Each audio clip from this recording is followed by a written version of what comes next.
Check, check, check.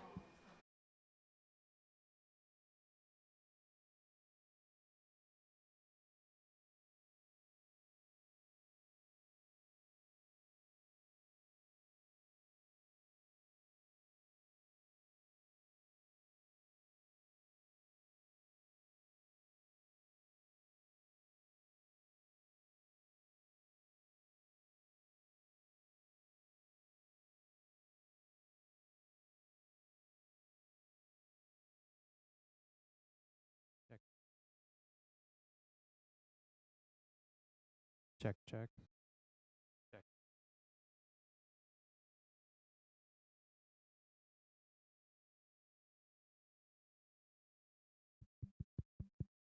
Check.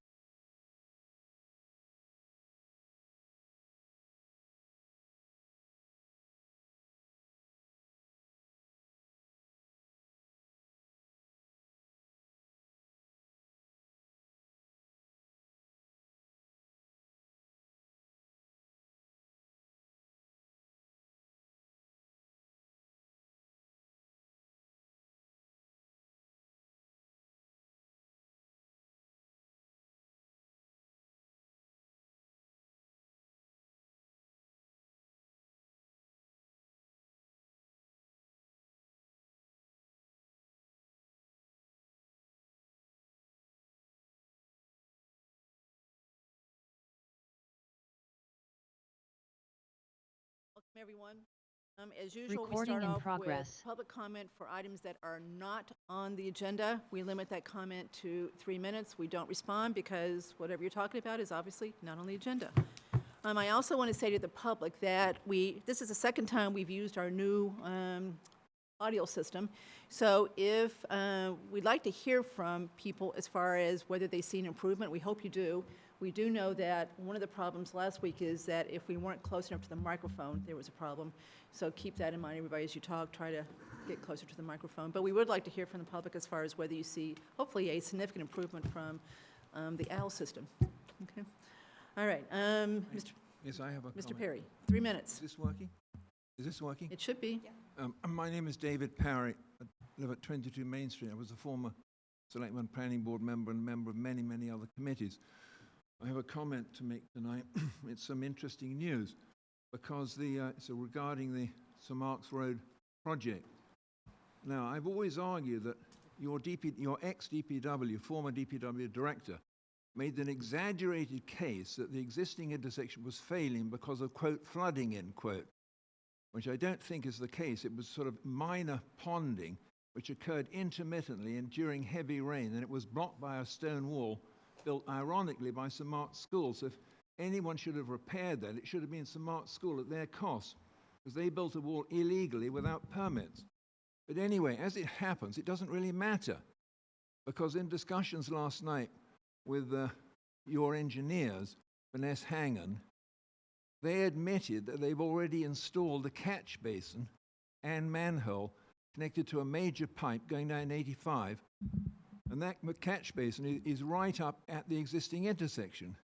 It wasn't designed for the existing intersection, it was designed for the parking lot to be provided for St Mark's, a free parking lot for St Mark's, but ironically it's in exactly the right location to deal with any, quote, hypothetical flooding at the intersection. So I put it to you, the flooding problem at the intersection has been solved already. We don't have to spend 1 cent to cure the so-called exaggerated ills at the existing intersection. It's a fact. Greg Russell admitted it last night. Just go up there. You'll see a manhole in 85, and you'll see a place for the catch basin right in the middle of the existing intersection. So the flooding, so-called hypothetical flooding, has been solved. So there's nothing wrong with the existing road and the existing intersection whatsoever. Thank you. Thank you, Mr. Perry. Anyone else public comment? I don't see anyone. Okay.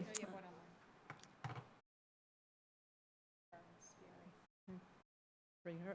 Can you? If you have to first tell you that the sound is. Patty, are you there? I am. Okay, go ahead. I just wanted to say in advance that the sound. Can you guys hear? I can't. better. Patty, we're having trouble hearing you.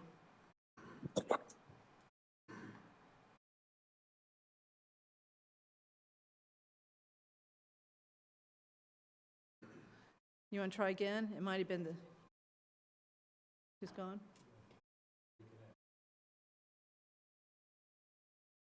Okay, we've got lots to do, so we're going to move on. So Patty, you can come back in with the MOU or at the end.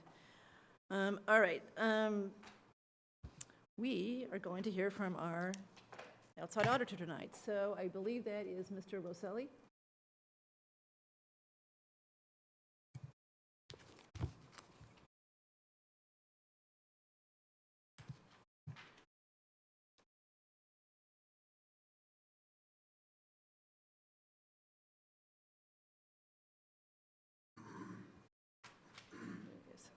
Hi, Mr. Rosselli.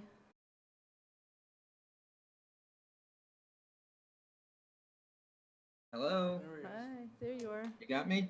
Yeah, we got you. So welcome, Okay, welcome. thank you. Nice to see everyone. Yep. Can I share the screen? I have a, Yes, you can share your screen.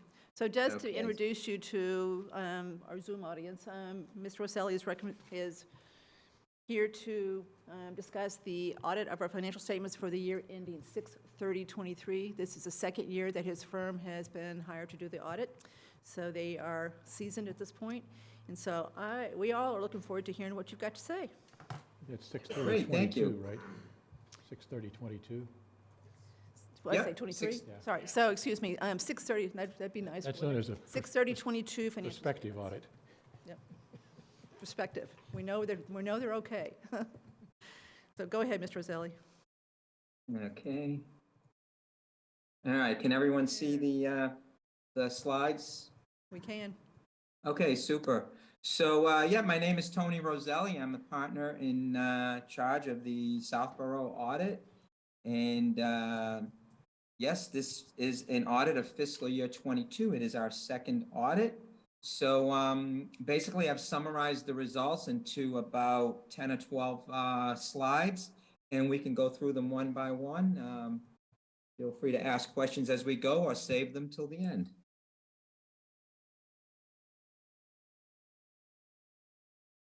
Okay, so today we'll talk about, I've already introduced myself. We'll talk about some economic trends, the bond rating, OPEB pension, some informational items, and some observations. And then if we haven't answered all our questions, we'll do that at the end. All right, for those of you who are new to the topic or the process, what's an audit? So for a government audit, it has to be performed in accordance with the government auditing standards, which are basically put together by some folks down in Washington, D.C., and they call it the Yellow Book. They require us to follow certain procedures when we're auditing a government that we normally don't follow when we're auditing a commercial enterprise. It requires a review of internal control over major transactions, and your major transactions are your payroll, your disbursements, and your receipt cycle. So those are your three major transaction cycles that we have to do some internal control work over those transactions. It requires risk assessment in those transaction cycles. Is the town vulnerable for errors in their financial statements, misappropriation, lack of controls, coding issues? Basically, we go through a risk assessment process, and it's a kick the tires. Is the town able to process transactions that the public can rely on? Next, if the town receives a certain level of federal funding, which is over $750,000, and it spends that $750,000, it's required to have an expanded audit, which is a single audit. So a single audit is an audit that we do that's an extension of our normal audit. It gets sent to the federal government. This is the second straight year that the town has qualified for a single audit. It never had it never qualified for the single audit in the few years before that. And it's happened because of receiving CARES money and some of the stimulus money that you've received from the federal government. Some of your educational grants have gotten increased, such as school lunch and things like that. So, it was required this particular year, as it was last year. Next, we're going to give a clean opinion versus a qualified opinion. If we disagree with management on certain things, accounting treatment, or we find that the controls are so severe that we have material weaknesses or significant deficiencies, then we have to issue a qualified opinion. If we don't do that, we issue a clean opinion, and the town has received a clean opinion for fiscal 22. If we do have material weaknesses and significant deficiencies, we're required to issue a SAS 115 letter, which is a letter communicating those significant deficiencies and material weaknesses, which we had none. Okay, moving along, we'll talk about the economic trends in town, and we'll start with the reserve balances. So the town, and when we talk about reserve balances, it's basically the undesignated fund balance, which is equal to free cash, basically, in layman's terms, plus any stabilization funds you have, plus any reserves that for encumbrances that are for the next year. Those are how the bond rating agencies define your reserve balances. And in the last 2 years, last year, I believe it was 5.5, a little over, and this year it's just slightly higher at about 5.6. So pretty flat the last 2 years, but you can see the big increase from 2017, where it was 3.5 million.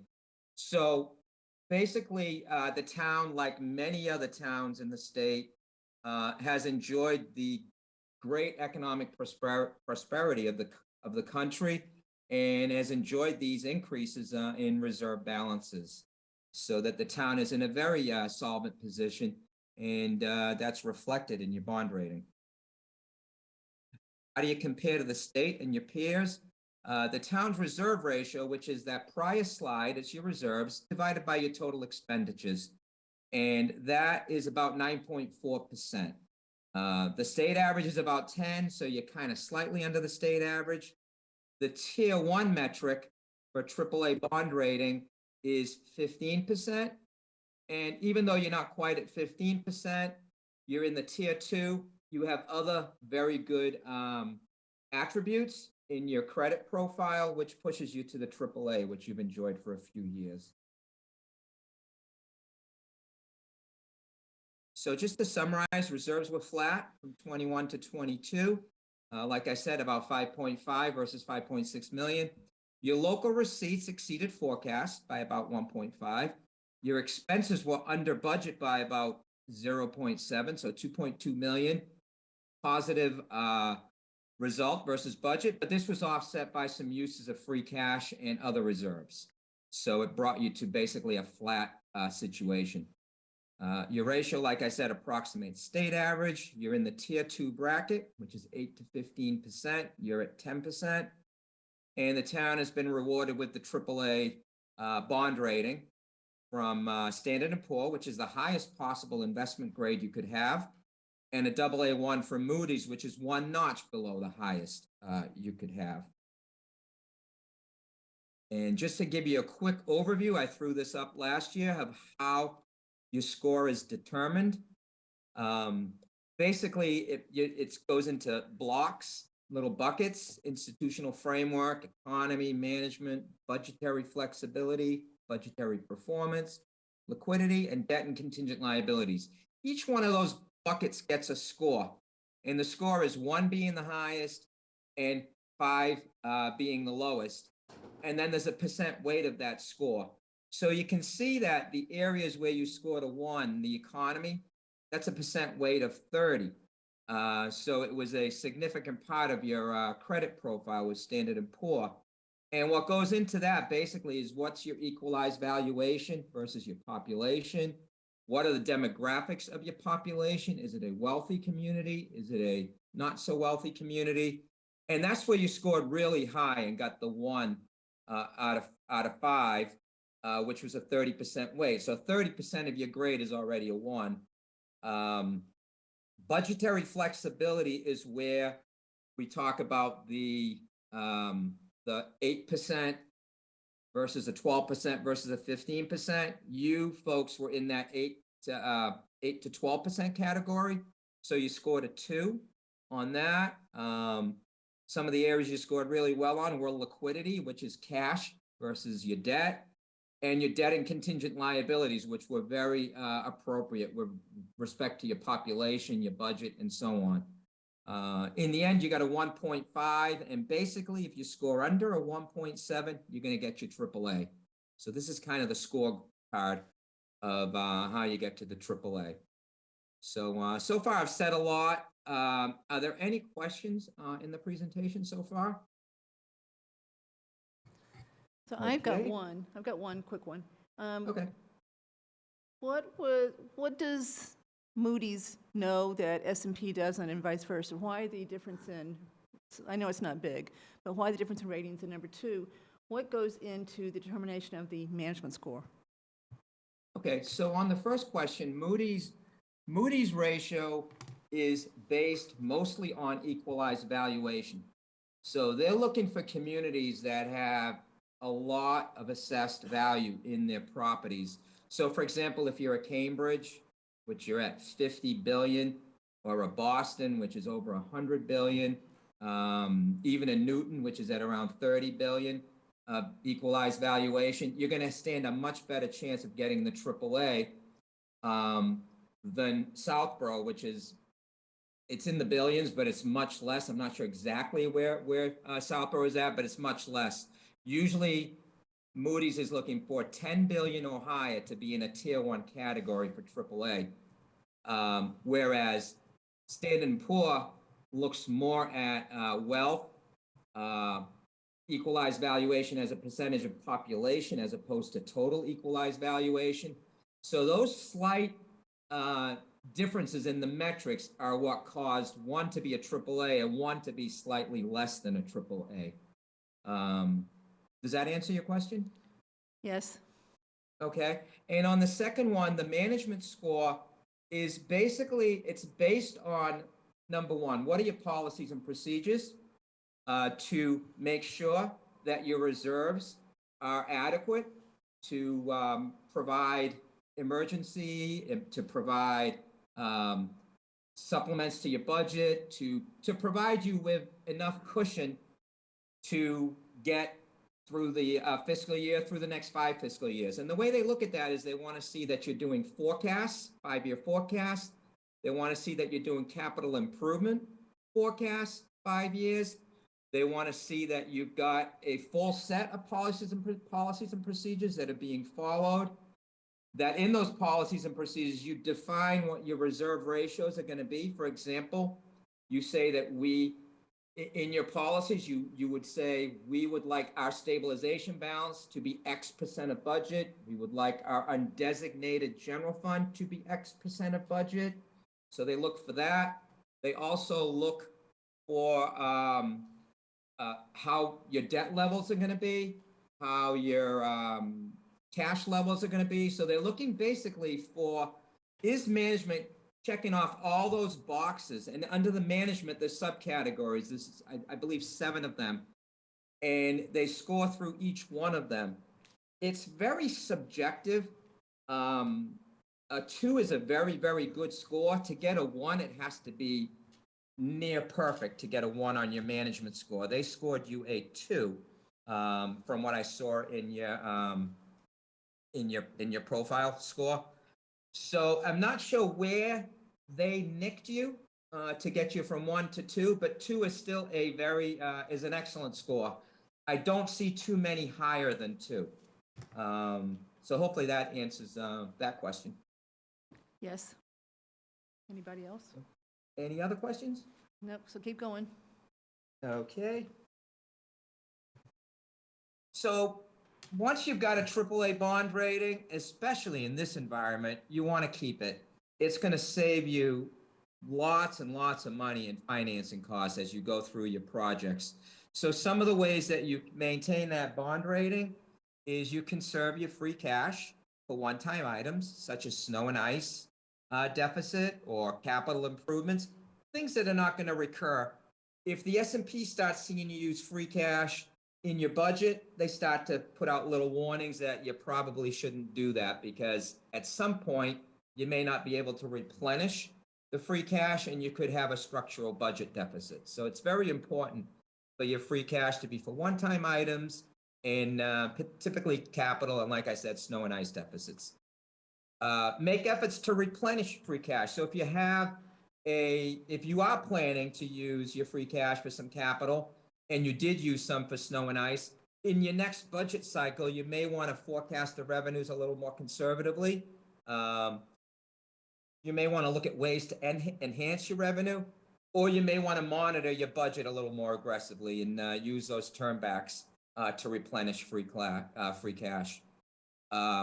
Always prepare long-term financial projections so you know where the hiccups are and what you need to do and act as a management team to have the least severe impact of those hiccups as they occur. Enforce your financial reserve policies and continue funding or increasing your funding of OPEB. That's an area where they are looking at is OPEB is it's a liability that you have an option to fund. So they really look closely at that. Your pension, you have to fund under the Mass General laws. Your OPEB, you don't have to. There's a lot of towns that have chosen to not fund OPEB that much, very, very minimal. And they're the ones that are not getting good bond ratings. But showing a decent increase to your OPEB with a long-term plan to maybe take your pension windfall when that's fully funded and revert that over to OPEB, to start funding your OPEB, is a good strategy to have. Okay. And while we mentioned other post-employment benefits, we can segue right into my commentary on it. So other post-employment benefits became effective in 2017 on a measurement basis for your financial statements. So that was GASB 74 and 75, 17 and 18. So that's when it really became noticeable, where it really became, hey, we have a liability and it's a pretty big liability. What do we do about it? So the town's liability is about 47 million as of the end of the fiscal year. It is flat when you compare it to the prior year, which was also slightly higher. So I think it may have gone down like maybe just under $100,000. The discount rate that was used is 6.05. So that's basically a blend of your investment rate plus the AA municipal bond rate. They take a blend, they figure out when you're going to run out of money, and they come back and come up with a discount rate. This actuary used 6.05 as your discount rate. There's currently $2.6 million in the fund. That's the money that the town has contributed to your trust fund, which you established for OPEB. And the average age of employees is 47. Now, for those in the audience that are not familiar with what other post-employment benefits are, it's basically your employees are earning the right to benefits when they retire. One is pension, which is one bucket. So you have to give them a pension when they retire. And you also, if they vest and qualify, you have to provide them with insurance benefits, life insurance and health benefits. So those are being earned as they are employed with the town. And the GASB says, hey, and the GASB is our accounting authority, says, hey, if they're earning it as they're employed with the town, then there's a liability that's occurring that you need to recognize. And that's where the 47 million comes from.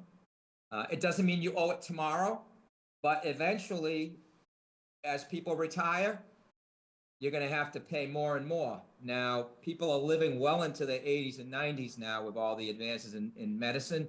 So this liability has gotten bigger over the last 10 years, and so has your pension liability. The pension liabilities were originally designed when life expectancies were in the low 70s back 50 or 60 years ago. So, so this is where towns are running into some financial challenges funding these liabilities that aren't really liabilities now, but they become liabilities as people retire. So it's important to keep track of these, keep on top of them. And we'll talk about pension in the next slide, but with respect to OPEB, you've got 2.6 million put away. I think the philosophy here in town is that when the Worcester County pension system is fully funded, that the money that you're putting every year into the Worcester County pension system will be diverted to putting more money towards your other post-employment benefits liability. Okay, the next one is the pension liability.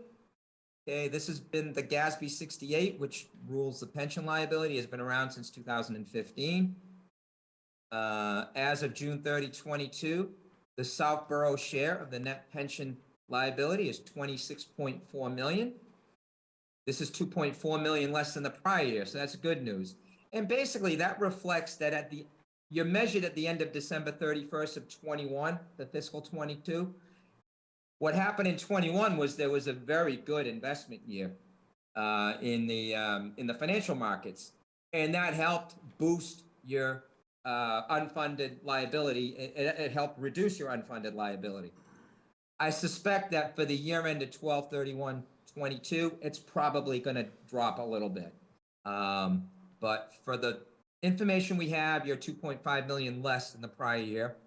The discount rate used was 7.25. The percentage funded is 56.2. It's a big improvement over the prior year, which was 50%, but it still lags the state average, which is 70%. So Worcester County has been behind. They're starting to catch up by assessing more, which is not good news for municipalities. And in talking to the actuary, she has told me that towns should expect about a 10% increase a year in their assessment for the foreseeable future until you really start to make a further dent in that unfunded liability. Any questions on OPEB or pension before we move on to the next topic? Go ahead. I have a question, Tony, thanks. Your comments about Worcester County are interesting. I've watched that over the years, and the data I've seen suggests that the Worcester County Retirement Group, it lags substantially behind all the others in the state. And I'm assuming that's directly driven by their portfolio performance. Is that what basically drives that? Portfolio performance can drive that, or accepting a longer length funding. Like many of them are fully funded 2028, 2030, 2032. Worcester, I believe, is out around 35 or 36. Right. So Yeah. they're one of the longer ones, which is it's gonna help the communities in the short run because your assessment's gonna be lower, but you're basically kicking the can down the road a little bit when you do that because you're increasing your assessments later. So in terms of investment performance, it's not as much a factor because a lot of these pensions are investing in the same sort of in the same type of investment, and I'm seeing the same percentage returns very closely as I look at these.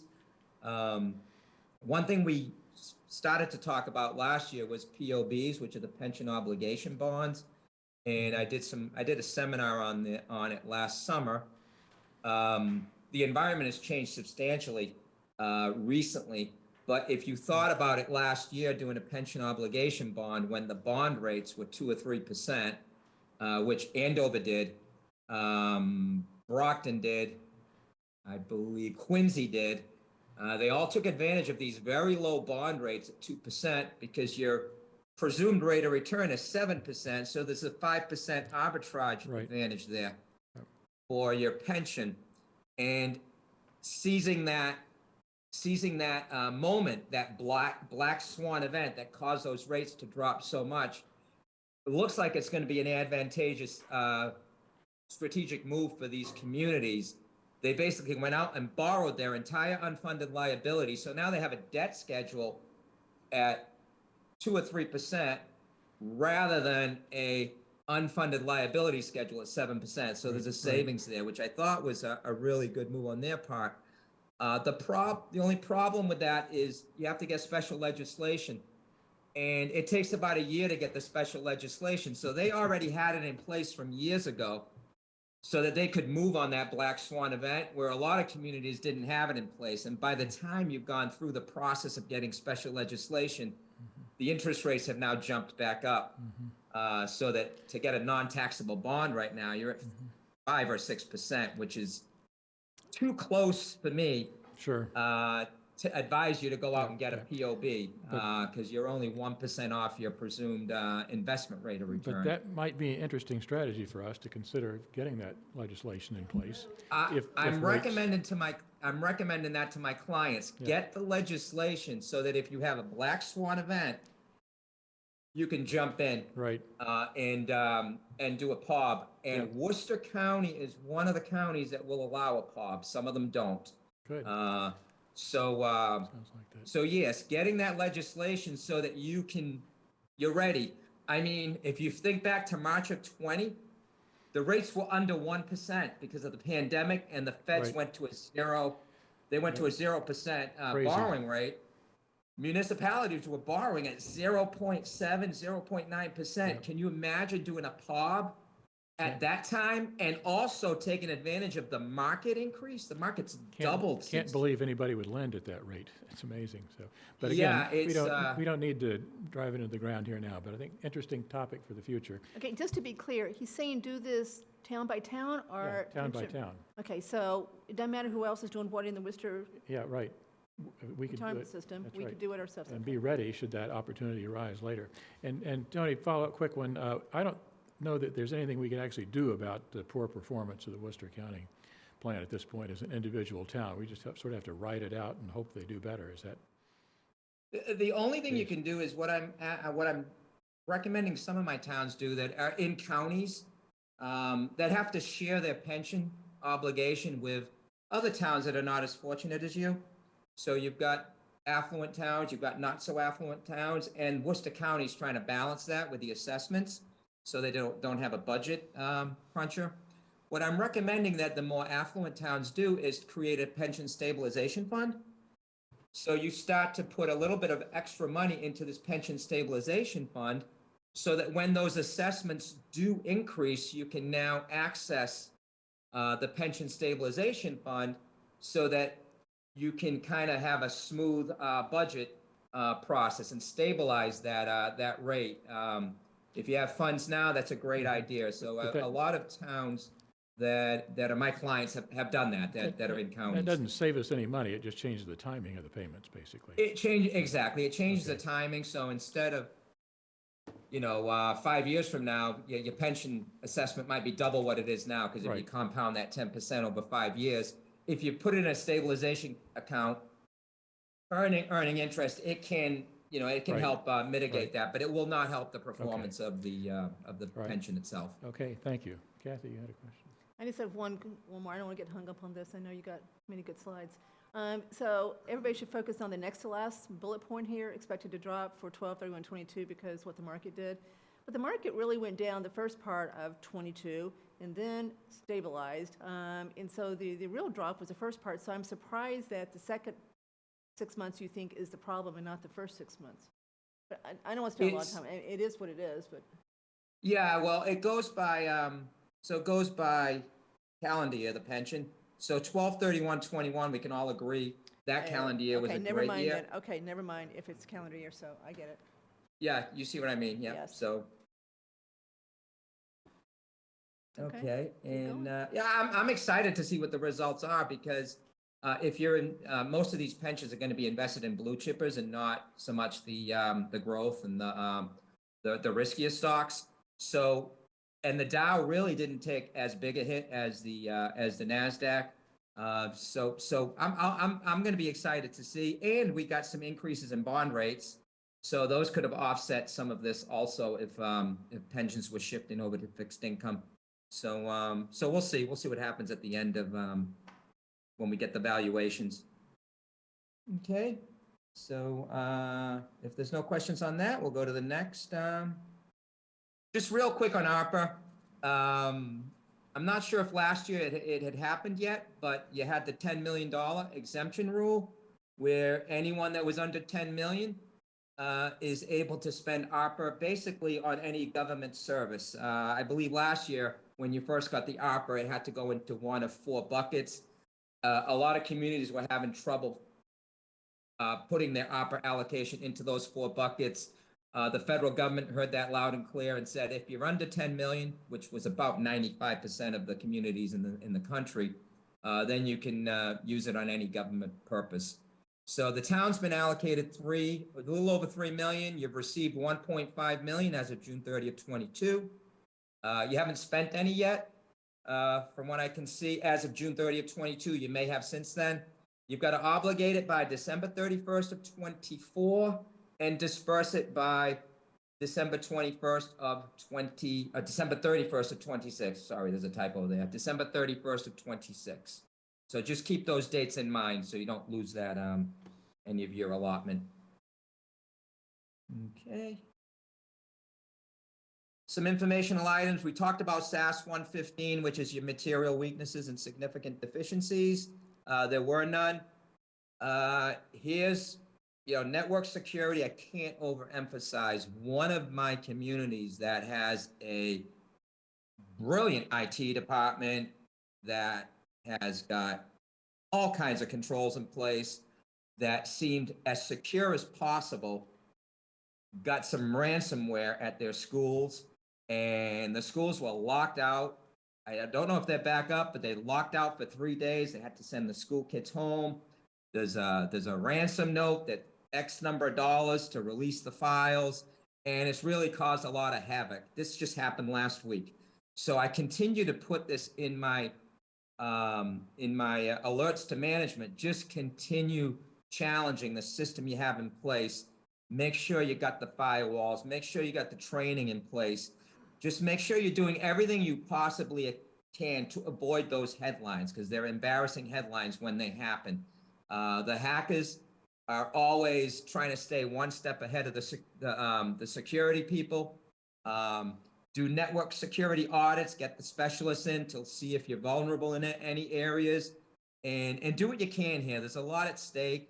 Money going to different countries because people aren't trained and they're giving passwords out online. They're hitting links they shouldn't be hitting. So very important area of municipal right now. Next, just fraud risk mitigation. Town does a really good job of this. Looking at departments that handle cash, how quickly do they turn funds over? Do they reconcile receipts to, did they reconcile the cash received to receipts that they're giving the customer? What are they doing to mitigate any sort of an issue there? And the accounting department does a nice job of overseeing those departments, and the treasury does a nice job of making sure those funds do get in a timely fashion into the town coffers rather than sitting around in drawers in departments. Long-term obligations we've spoken about. That's the OPEB and the pension. And this last one's a really interesting topic, which I hope the town is taking advantage of. I did a webinar a couple of months ago, and we discussed T-bills. Today, I looked at the T-bills this morning. They were, I think, 4.84 for a 12-month T-bill. And it's anything 12 months or under is legal for the municipality to enter into. So what I'm telling communities to do, what I'm recommending is do a cash flow forecast, determine what your excess cash is, and find a place to put that where you can make the most bang for your dollars. Whether it's the MMDT, whether it's T-bills, whether it's CDs. And what's happened with the rise in interest rates is the flip side, the investment income is going up. So as you're doing your borrowings, everyone's saying, hey, we're getting hit on our borrowings. Well, on the other side, take advantage of what's going on the other side. The town has some cash. It's at June 30th, 22. It still had not been investing in higher yielding securities, but those weren't happening yet. They've been happening basically since then. So hopefully the Treasury Department's looking at this, working with your financial advisors to get some more bang for your buck on the investment income. Any questions on the informational items? 5 no's, keep going. Okay, super. Okay, observations, we had 3. Assessors overlay balances. I noticed they're a little higher than they probably should be. So the assessors overlay is the amount that you reserve at the beginning of each tax cycle. So when you set your tax rate, you put aside a certain amount for what you believe won't be collected or that someone will contest and you'll lose as it's contested at the appellate tax court. So each year you put aside a certain amount. At the end of the year, there's going to be a certain amount left over. Usually you will allocate conservatively, most towns do this, more than what the abatement is going to be. So there's a little bit left over each year. If you don't bring that back if the assessors don't release that, it accumulates from year to year. And this one's accumulated to a fairly large balance. We do get a letter from the assessor asking what's at the appellate tax court, because sometimes assessors are saving this up in case there's a big decision against them. And we went through the analysis. It looked like there was some extra funds there. Off the top of my head, I don't recall exactly how much, but there is some extra funds there when we went through that analysis. Secondly, ambulance receivables. We noticed that your ambulance revenues are going up. Also, your ambulance receivables were going up, and we also noticed that the amount greater than 120 days was going up. So looks like there was some bad debts going on with that. So we alerted the town to look into that. Sometimes when we do a deep dive into the ambulance receivables, we'll find that they're still carrying receivables for individuals that have passed. And the estate's already settled, and there was no lien placed on the estate, so the town has lost its funds. So I asked towns to take a closer look at these receivables, monitor them a little better. The good news is that after year end, the fire chief sat with the finance director, and they went through the list, and they did a fairly substantial abatement in September or October. So that's for fiscal 23, that should be cleaned up somewhat. Then we continue to talk about stagnant special revenue accounts. These are accounts that have had no activity in the fiscal year. Some of these have had no activity for several years. Adds up to about $200,000. I think there's 13 accounts. So basically, these are accounts that department heads may be able to spend. They're gift accounts, they're mitigation accounts. They're accounts that have been set up for a particular purpose, and that purpose has ended. So maybe they could be rescinded and brought back to the general fund. Some of them are grants that have just run out. So there's a little bit of investigation to do on those special revenue accounts. And I've gone over this with the town accountant, so that's something that they are currently looking at and working with department heads on. Last year, we had a same comment on capital projects, and you've begun to use that in your budget process, so that's nice to see. All right, so if you have any questions, We've got a that's the question on end. that one. Go ahead. Yep. Okay, thank you. Thanks, Tony. On the ambulance receivable cleanup, what's best practice for that, and whose responsibility should it lie on? So where you have a strong fire chief, not a weak, Yeah. under the strong fire chief form of organization, the fire chief would be responsible for reviewing those receivables, but working with your outside provider to determine what's collectible, what's not collectible, and then working with your finance director to determine how to write off. Sometimes items greater than 120 days in the medical community are still collectible. So Right. you don't want to just say, let's write off everything over 120.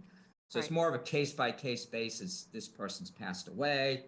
This person, it's been 3 years, so really case-by-case to go through it. That would be the best practice on ambulance receivables that I can suggest. Okay, thank you. Oh, sorry, Lisa. Hi, Carla and Brian. Hi, Tony. Thank you for the great presentation.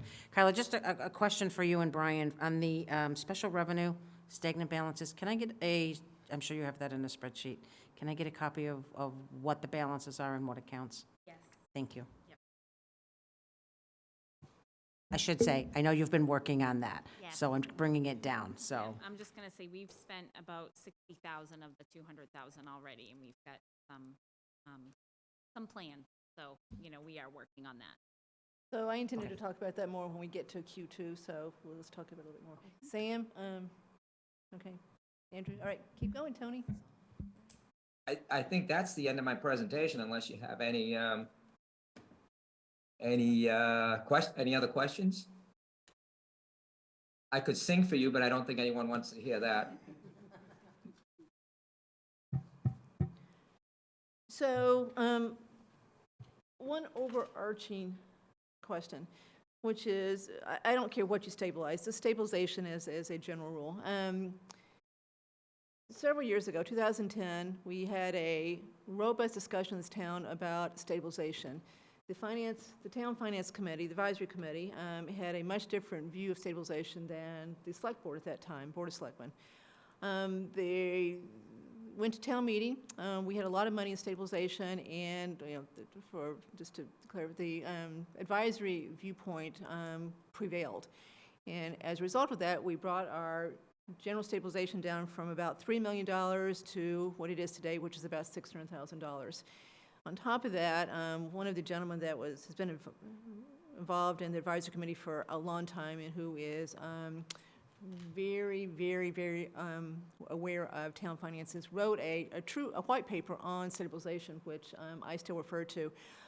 So I don't want to get into this tonight, but we keep bringing it back up. Our advisory committee has looked at it, but I would like to have a separate conversation with you at some point about that and send you this white paper, because I think that the viewpoint is changing. I think we're starting to maybe go back to the viewpoint we really may need more stabilization than we have, because we are trying to keep things from bouncing from year to year. And I don't know how else you do it besides using stabilization to help do that. So I would like to have a more in-depth discussion with you about that at some point. Sure. I mean, general rule of thumb is that Standard & Poor likes to see 15% for AAA communities. You folks are under that, and thank you for giving me that color, because now I realize why you're at 9.4, 9.5%, where most of the AAA communities are at 15%. I don't think you're in danger of using your AAA, but if one of your other categories slips, you're going to need that 15% to be a 1, I think, not a 2. If something else slips, for example, if you go out and do a lot more debt and your debt slips to a 2, you want to have that 10 or 15, that 15% item that I talked about at the beginning of the presentation. You want to have that at 15%, I think. So one of the ways to do that is by increasing your stabilization balances. And the policy that they like to see is 5% free cash, 10% stabilization, or vice versa, 10% free cash, 5% stabilization. But some combination of those, they like to see 15%. I think in your management policies, if you don't have 15% in there, that might be why you're at a 2, maybe. And you can talk to I think it's Unibank that does your financial advising, and have them talk to S&P about why it's a 2 instead of a 1, your management score. Maybe if you work 15% into the language, your financial policies, maybe that's the one, maybe that's the item that can get you to a 1 on the management policies. But you definitely don't want to slip out of a AAA category. There's a big difference between AA and AAA in terms of your rate. There's several basis points there. And if you're doing a big offering, 35 or so?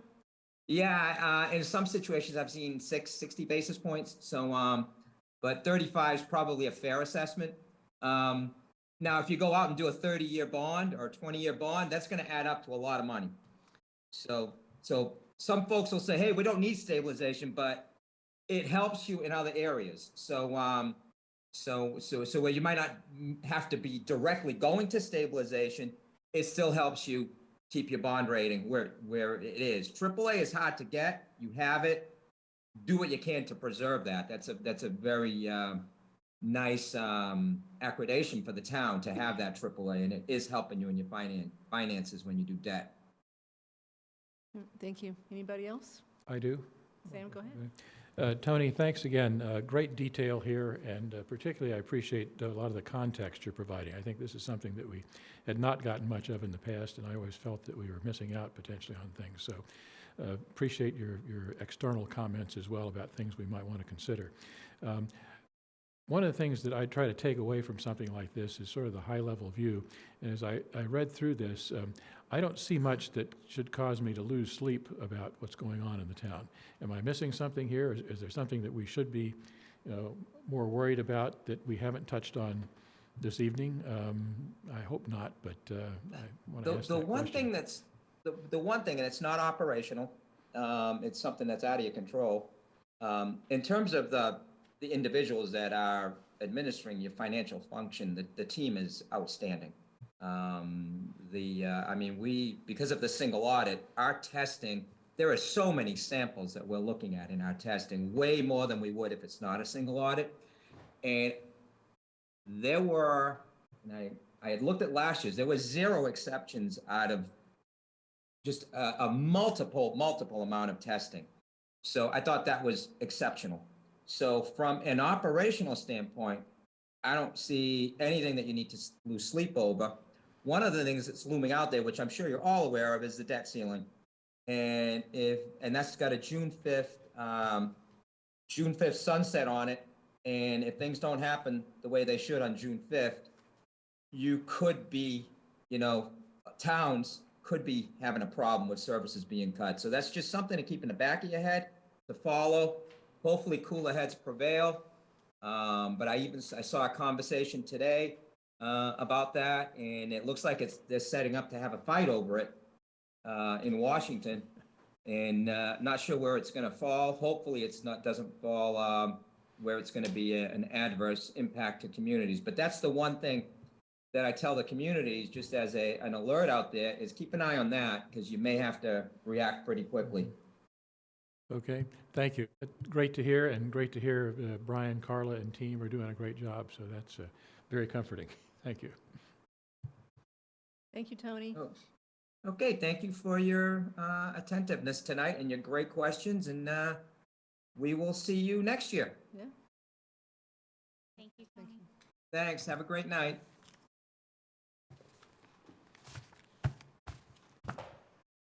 All right, so rolling right into Q2. But before we get into it, you cannot overemphasize what he just said about our team.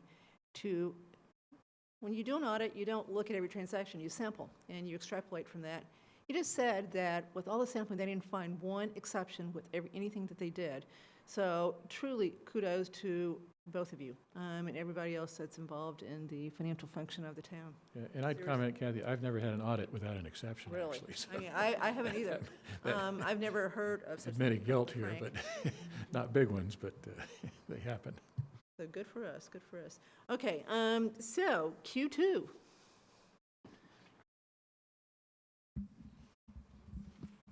We always gotta have to fight over who starts, or try to determine it. So, this is, again, our Q2 report.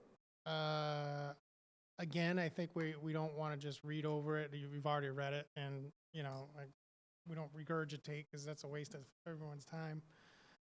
As far as the revenues, I'll just take a very high-level view. It was a good quarter, and as we've mentioned, and again, the chair is happy with this, we've raised local receipts for next year. So that's in a good amount. And we feel confident looking at the numbers that the revenues are still hitting where they should be. So that's great. They're about 400,000 over, just a caveat that, of course, that includes some of the one-time things that probably shouldn't include, but even taking those off, we're still up from last year. So excise, our biggest, I say this probably every quarter, but our biggest revenue producer was up 16%. And again, I think I mentioned it, that the first commitment, which you'll all be getting your bills Saturday, Monday, somewhere right around there. That commitment was up $70,000 from last year, which is one of the big commitments. So that's good news. That's kind of one of the signs we're waiting to see. So happy with that. We'll continue to watch that, because I'm not sure if the auto industry will have some lag as far as all the things that have happened in that sector. But very, very good, solid numbers. Again, I think we always say the third and fourth quarter are much better for revenues. When we see those come in, it's a little more comprehensive, but so far, very good. I'm pretty happy. The water fund, which we will be having a very big discussion on, hopefully by the end of this month, was still good. It was 279,000 in additional revenue. So that's also really, really good. Not a lot else to report on in the detail. I don't know if you have any questions on any single thing, but it looks good. It looks really good. Carla, anything you want to add? Is he still in your thunder?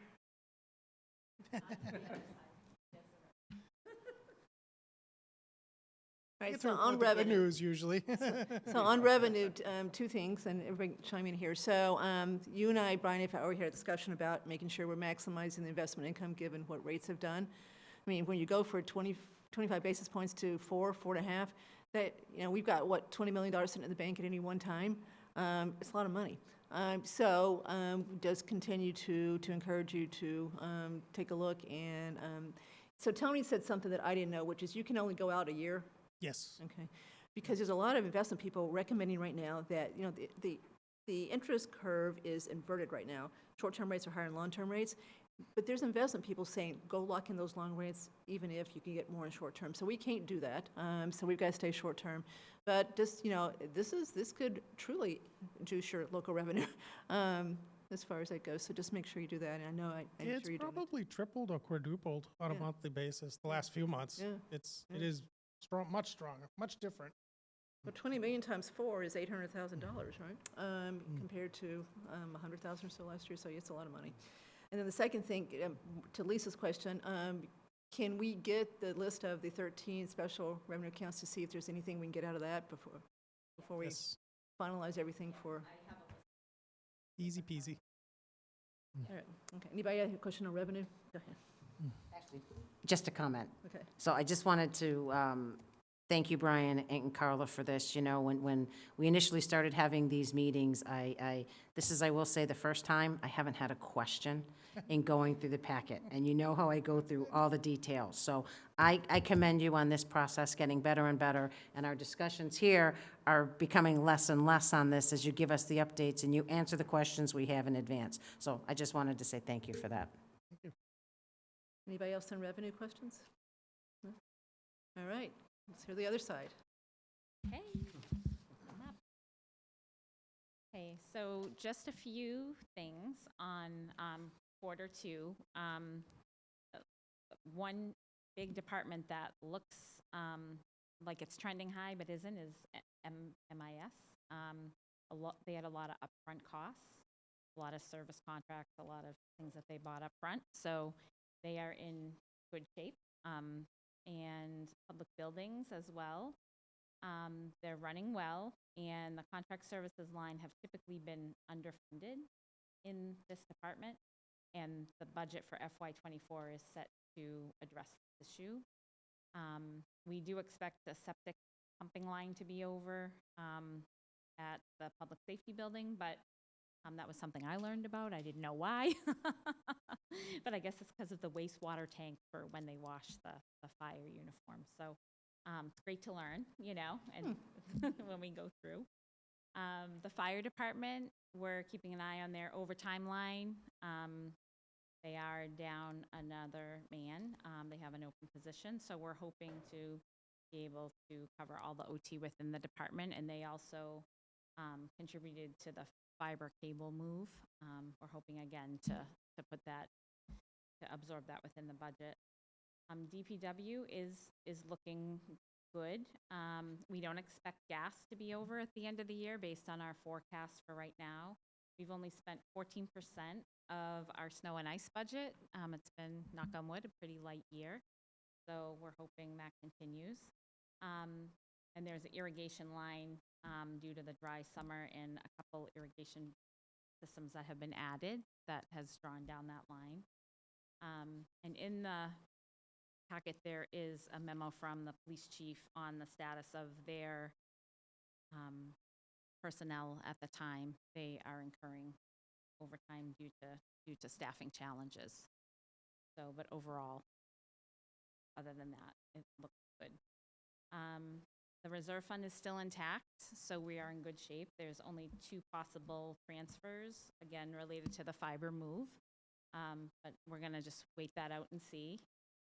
We've identified the need for some intergovernmental transfers, which happen at the end of the year. We have like a 2-week window when we can do that.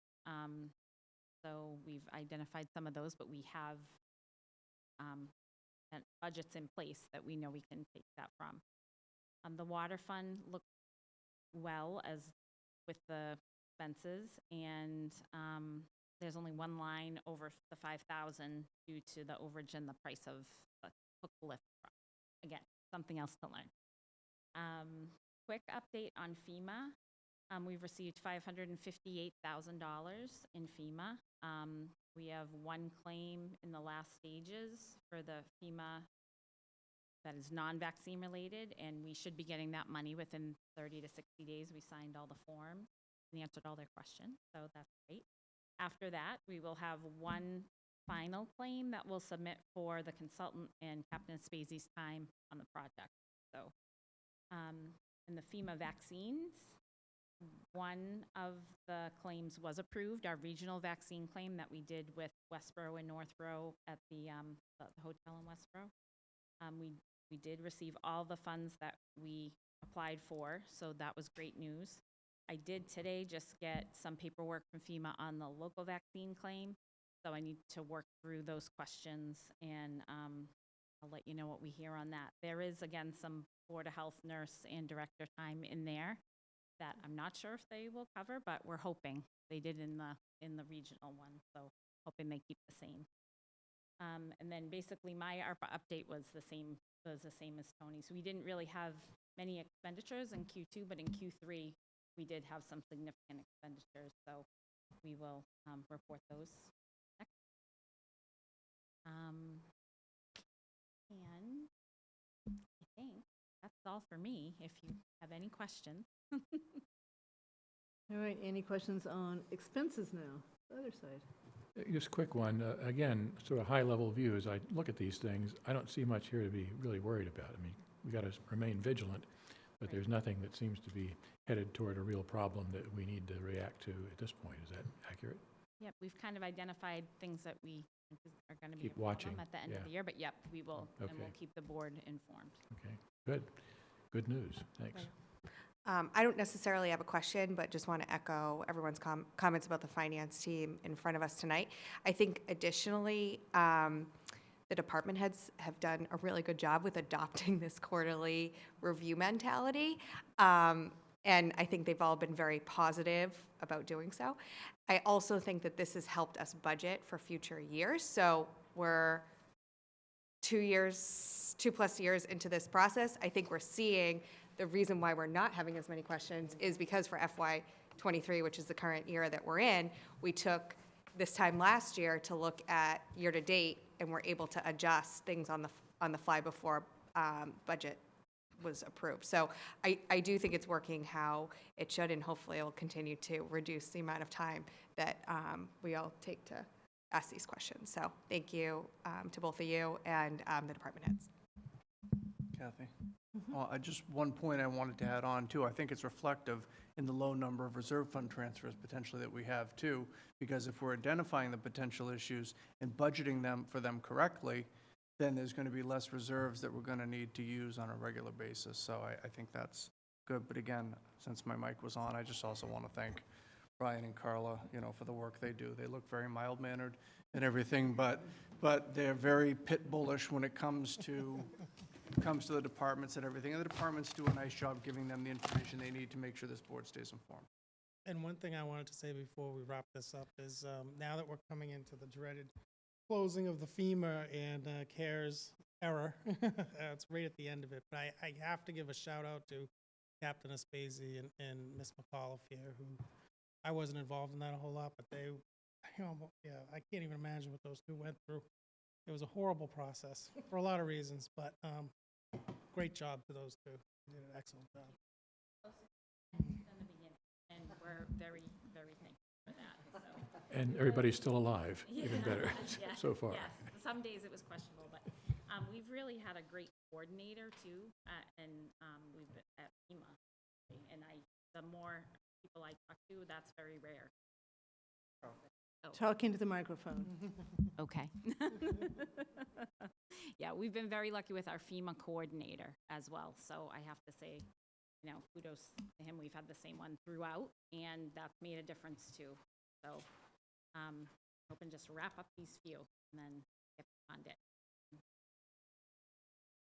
All right, so thank you both. This was great. The auditor did a great job with big picture, so thank gosh he didn't get into the weeds. We got a clean opinion, no SAS 115 issues. I think his caution about IT should all be heard because it's true, and we know we've talked about it, so we've got to always keep that in the back of our minds too. So, but thank you guys for coming tonight. Okay. Thank you. All right. One transition item, your personnel board's next, correct? Yes. So just one transition item from me to the board is we have all these salaries now into the department budgets. I know you haven't seen them. The library is the only one that has to work through his numbers. So that's not in there yet, but everything else is done. So expect to see that soon. Okay. I'll let you know. All right. Thank you. Barry, you want to come on up?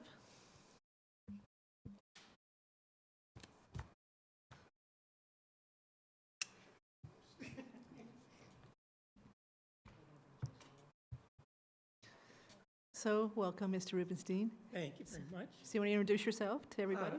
Barry Rubenstein, Chair of the Personnel Board. Thank you. First of all, let me say, having seen your package, I'm happy to say I only have 3 numbers to talk about, so we'll keep it simple.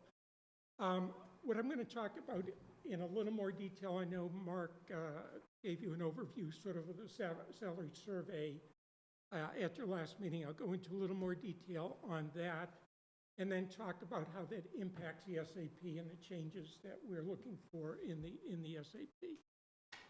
So the salary survey, which we are required to do every 4 years, is really what's called a compensation and classification study. So there are 2 parts to it. The compensation piece involves an identification of comparable communities, and it's mostly done geographically, communities around us, mostly of comparable size, although not exactly. And so the consultant we used identified 12 communities. They then go back to those communities and find out what they pay for the same or similar jobs than what we have. And from that, they put together a recommendation for what the pay rates should be, what the ranges should be for our job classifications. They did that, and the board is recommending we adopt that. They also recommended, we currently have a Schedule A, which is for full-time employees, Schedule C for part-time employees. They recommended we combine them. Their feeling was that if people are doing the same job, whether they're doing it part-time or full-time, they should be in the same pay ranges. Obviously, the part-time people are not getting benefits, so there's that distinction, and the board voted to move in that direction as well. Now, there's no direct cost impact of adopting the new pay rates. That in and of itself doesn't cost anything. However, when you do that, almost all the classifications, the minimums were increased. And so what we found was there are a number of people who, even after receiving the 4% increase that we're recommending, still fell below the minimum for their classification. So we want to make sure everyone fell within the ranges that we had. So the figure you see, the 19,506, is the cost of bringing people just up to the minimum of their grade, whatever that might be. The second part of the study is the classification part, and that involves the consultant reviewing all the job descriptions. All the employees also completed questionnaires to say, I've looked at the job description. These are things I'm doing. These are things I'm not doing. The idea is to bring all of the job descriptions up to date. The consultant also interviewed a lot of employees to question them on various things. And as a result of that, they've recommended a number of reclassifications for jobs. So that is the second part of that. And there are also reclassifications in moving the jobs that were in Schedule C into Schedule A. So while the total number of reclassifications is large, most of those are just moving from C to A. The cost of the reclassifications, and this figure includes the 4%, and moving to the minimum is the 27,900 figure you see. So those are the changes. So in the SAP itself, obviously, and I should say, you won't be able to recognize all the reclassification just by looking at the revised Schedule A, because some job could be reclassified from, say, an administrative assistant to a business administrator 1. Since both those jobs are already in Schedule A, you couldn't tell that by just looking at Schedule A. So the only ones you'll see are where there's a change in title of the job. Then you would notice that that's different from the previous Schedule A. So you can't tell all of that by looking at the document. So you'll see a new Schedule A. You'll see the elimination of Schedule C. Those would be the major changes. I'm happy to talk about the 4%, how we came up with the 4%, if the board would like to. Definitely. Okay. So every year we go through this process of recommending what we think should be the across-the-board increase for town employees, and we look at a number of data points. We find out what the comparable communities are doing. Now that's not exact because a number of the comparable communities have step systems. So they're only giving a COLA on top of what people are getting by moving from step to step. So we might see a 2% COLA, but the employees might be getting 4%. So we can't tell completely from the figures we get there. We look at the CPI. I think we're all familiar with what's been happening with the CPI. We look at union contracts in town. What are employees in those contracts getting? We look at what are people who have personal contracts. What are they getting? And this year we had the advantage of the salary survey. So we had data to show us how much our pay rates were below what the market was. So looking at all of those things together, we ultimately agreed on that 4% made sense in this environment.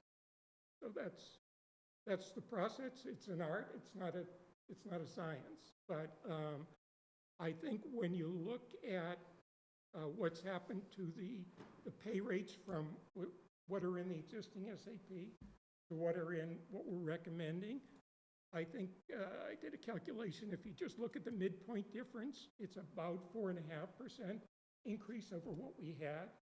So 4%, I think, is in the ballpark of what makes sense. So with that, be happy to answer any questions.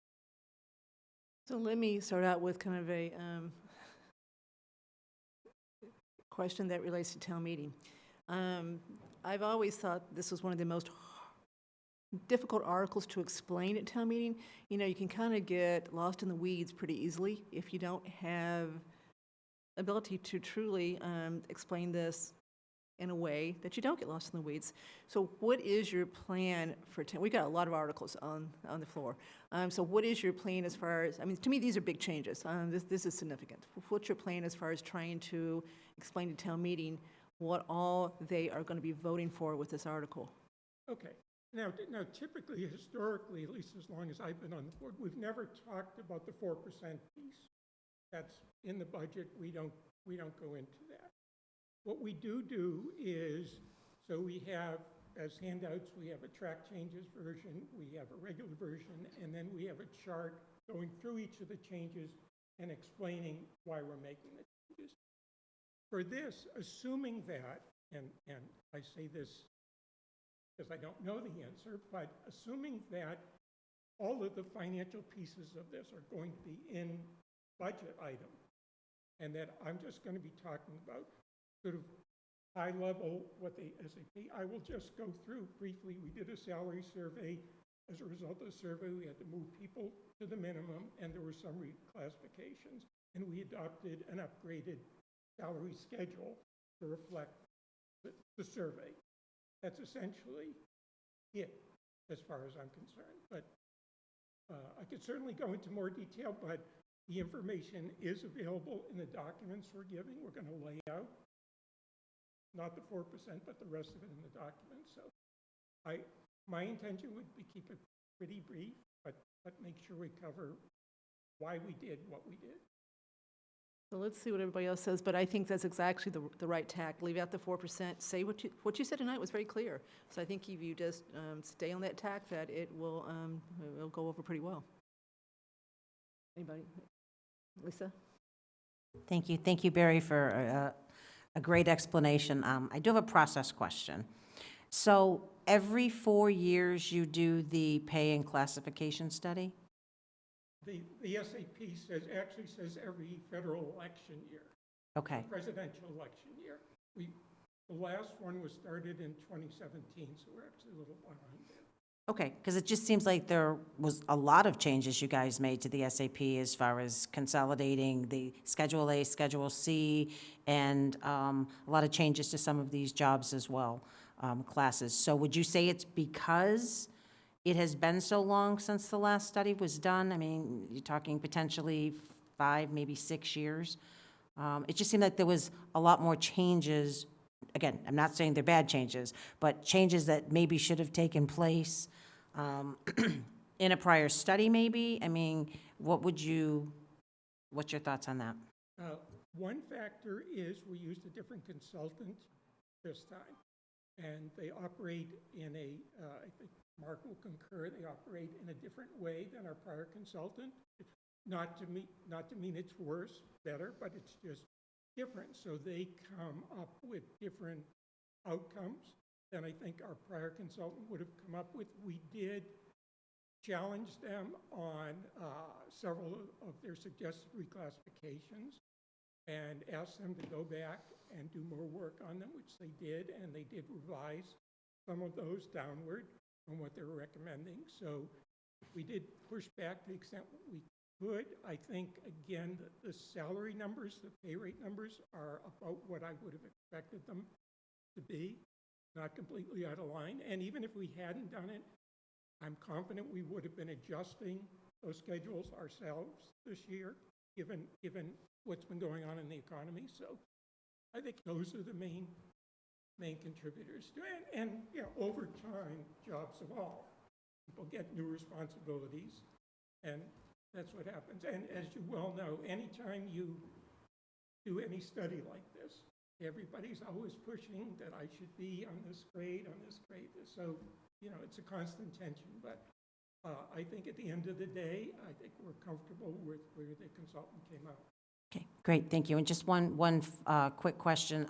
I don't know, I see you have 2 members in the attendees. Is your quorum 4? He just got You got quorumed. Okay, so I don't know if you posted a meeting. If not, you did. We did. Okay, so if you want to call your meeting to order. I called the February 7th, 2023 meeting of the Personnel Board to order. Thank you for noticing. Is that it? Yes. Sam? Yeah, question, Barry. I've followed the Personnel Board conversations about this. I think this is a good adjustment to make.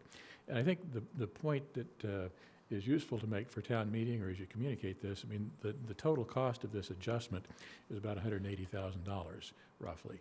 And I think what this does is actually gets us on par better with surrounding communities and competition in the labor market.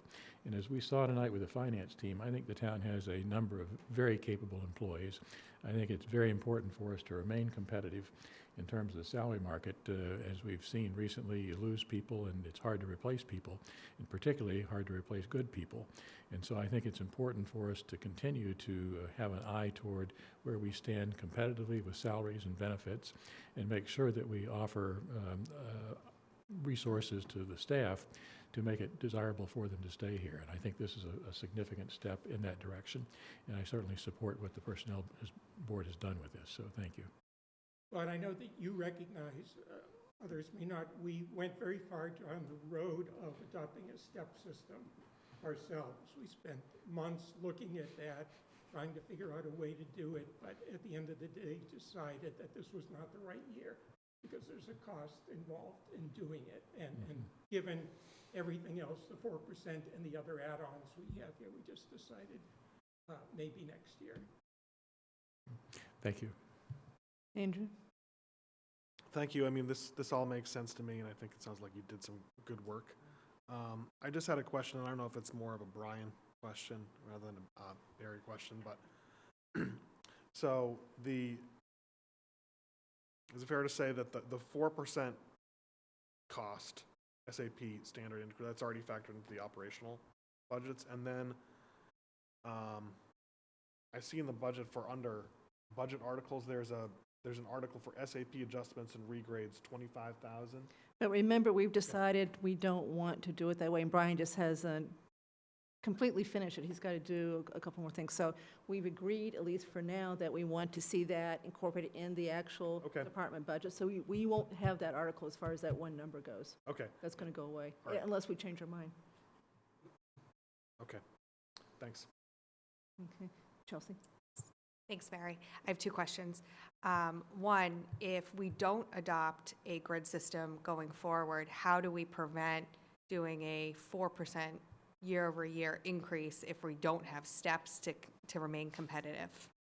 Well, I mean, we've never done 4% before, and I don't think most communities are doing 4% totals with COLA and whatever step system they have. So I suspect we'll continue to do what we do, collect the data and make our best decision about what makes the most sense. I will say that I think unless there's a change, I would be very surprised if we didn't go to a step system next fiscal year. Okay, thank you. And my second question is, so this 180,000 is going to be baked into the budgets, which is going to be an article after this article. So my question is, process-wise, and it may be for Mr. Purple, is let's say a department that is a year-over-year increase of a higher percentage that gets held, and this article is already passed, then how are we going to deal with that budget if that budget gets reduced and passed because of something in this increase? So I think we're going to have to take a look at that. I know that Mr. Ballantyne is going to know what the amounts are in each individual budget, should we need to make adjustments. But I really expected you to give me the question in reverse. You know, is that if everything is in the budget and the SAP changes don't take or does not pass, then how do we know what adjustments need to be made in the budget? So well, I know what you're saying, and I know that the impetus usually at town meeting, people don't look at they look at the percentage increases. Right. And if it's over a certain percentage increase. I think if we keep it too general, people aren't going to understand necessarily that these numbers are in the budgets. I think we tell them. But that's what I want to make sure that we do. Like, I think that I want to make sure that we're clear I think, to Personnel Board what needs to be said so that we don't run into this issue. I'm happy to work with Mr. Rubens. I think he's laid a great path. Yeah. And I think if you simply tweak it so people understand, for example, you know, to find out kind of where some of these changes were made in terms of bringing people into the minimum or reclassifying the positions, if you see personnel lines that are over 4%, then they contain a position with a reclassified position or position that was outside the funding range type of thing. And there are people that will still raise their hands, there are people that will still hold things, Yeah. because they came to ask that question, right? Right. But I think if you at least give them that guidepost, most people will like, okay, then that must be what he was talking about. This is where one of those reclassifications is. Okay.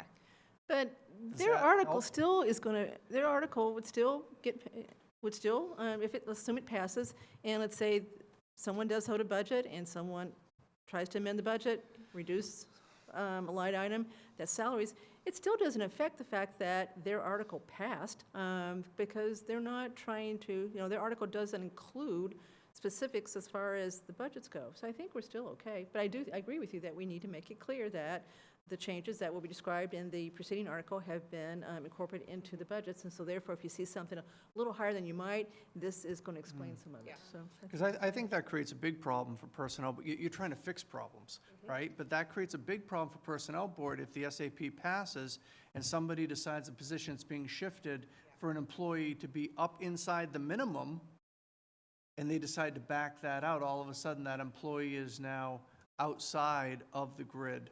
But they're not, the amendment won't be for a specific employee. It would be, for a line item, For a all salaries. correct. So I don't think you've got to worry about necessarily what you just said, because it's not Right. going to affect one person. Right. But we'll, Well, So- she started the doomsday. I thing, agree, so I agree. I was trying to, but no, it's. But I don't want town meeting to be, we hold every over 4% Right. line. Like, I think we just need to be clear during this article, this is what this means when you see it in the budgets, and hopefully That's why. answer the question. So do you think that that level, that additional explanation will at least give people the understanding? And because the articles, assuming the moderator does a similar consent list, the articles should fall right after each other, personnel board and then the operating budget. So it's not like they've got to wait 5, 6 articles and remember what Mr. Rubenstein said. So advisory just needs to include this in the report and explain it when they're up there, so, anyway. But this is great, so, very clear and lots of hard work. And go ahead, Lisa. Just one thing. I didn't know, well, you still have 2 members that are here, if either one of them wanted to come over and they wanted to add anything to any of the discussion we've had tonight. So, Mr. Malinowski or Mr. Thorburn, if you would raise your hand if you'd like to come over and add something. Barry, you did a good job. Neither one of them did, so just wanted to make sure they had the opportunity. Thank you. Reminds me of the Very old much. adage, once you've made the Okay, once you've made the sale, stop selling. Before you adjourn, I got one question for you. So we've got we still got a matter that's not on the agenda tonight that we need to discuss in the near future. It's my understanding you may be unavailable for the next few weeks. Are you available by Zoom? I don't want to know. I'll be away, not unavailable. Okay, so you could do a Zoom? Yeah. Okay, all right. Okay, thank you. Thank you all. You have to adjourn your meeting. All right. Yeah. I think it's appropriate to adjourn the meeting of the Southborough Personnel Board. Thank you. Thank you. Hmm? Let's just keep going here. Okay. Special municipal employees. Andrew. So I'm going to let Andrew handle this piece of it because it involves one of the committees that he's actually a member of. But to tee it up real quick, Andrew, so we've been asked by Shopsy and specifically John Wood to designate the members of Shopsy, help me here, Southborough Housing Opportunity Partnership Committee, right? Yes. As special municipal employees because of Mr. Wood's new job. So before we get into it, because I think it's probably worth a quick recap of what an SME is, so everybody understands what we're doing tonight. Very quickly, so Massachusetts General Law, Chapter 268A covers our conflict of interest law that we all have to abide by. Special municipal employee designation allows 2 specific sections of that law to basically be less restrictive, Section 17 and Section 20. And long story short, 17 lets you come before different boards to represent those boards, even if you are even though you are an employee, committee, employee, whatever. And Section 20 allows you to have a financial interest in a contract with our city or town. So these are done to, make sure that we allow people to be on committees, et cetera, that otherwise could not be on them. So this has been around, I believe, since 2010, Lisa, right? That's when we first started doing this, okay? The legislature can designate certain categories of employees as special, and they have.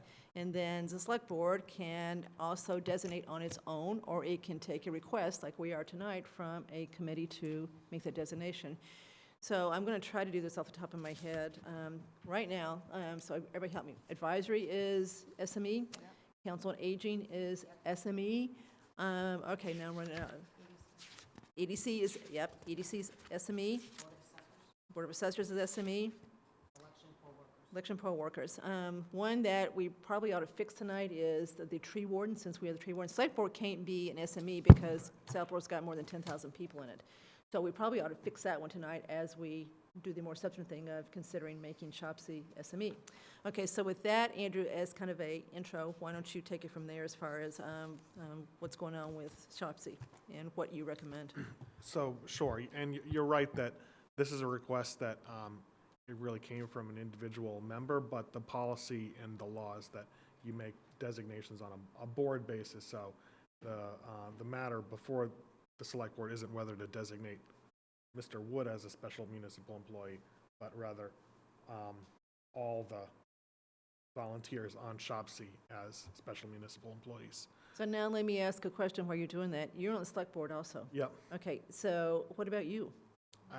I think I'm a municipal employee, not a special municipal employee, so that the higher standard would apply to me, so it wouldn't really. So it's inapplicable to you just because you're on select board, even though you're on Shopsy too, right? Okay.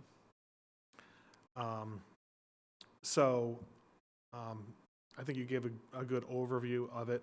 So my understanding of how the special municipal designation, special SME designation works is so that no matter what, no one from Shopsy could ever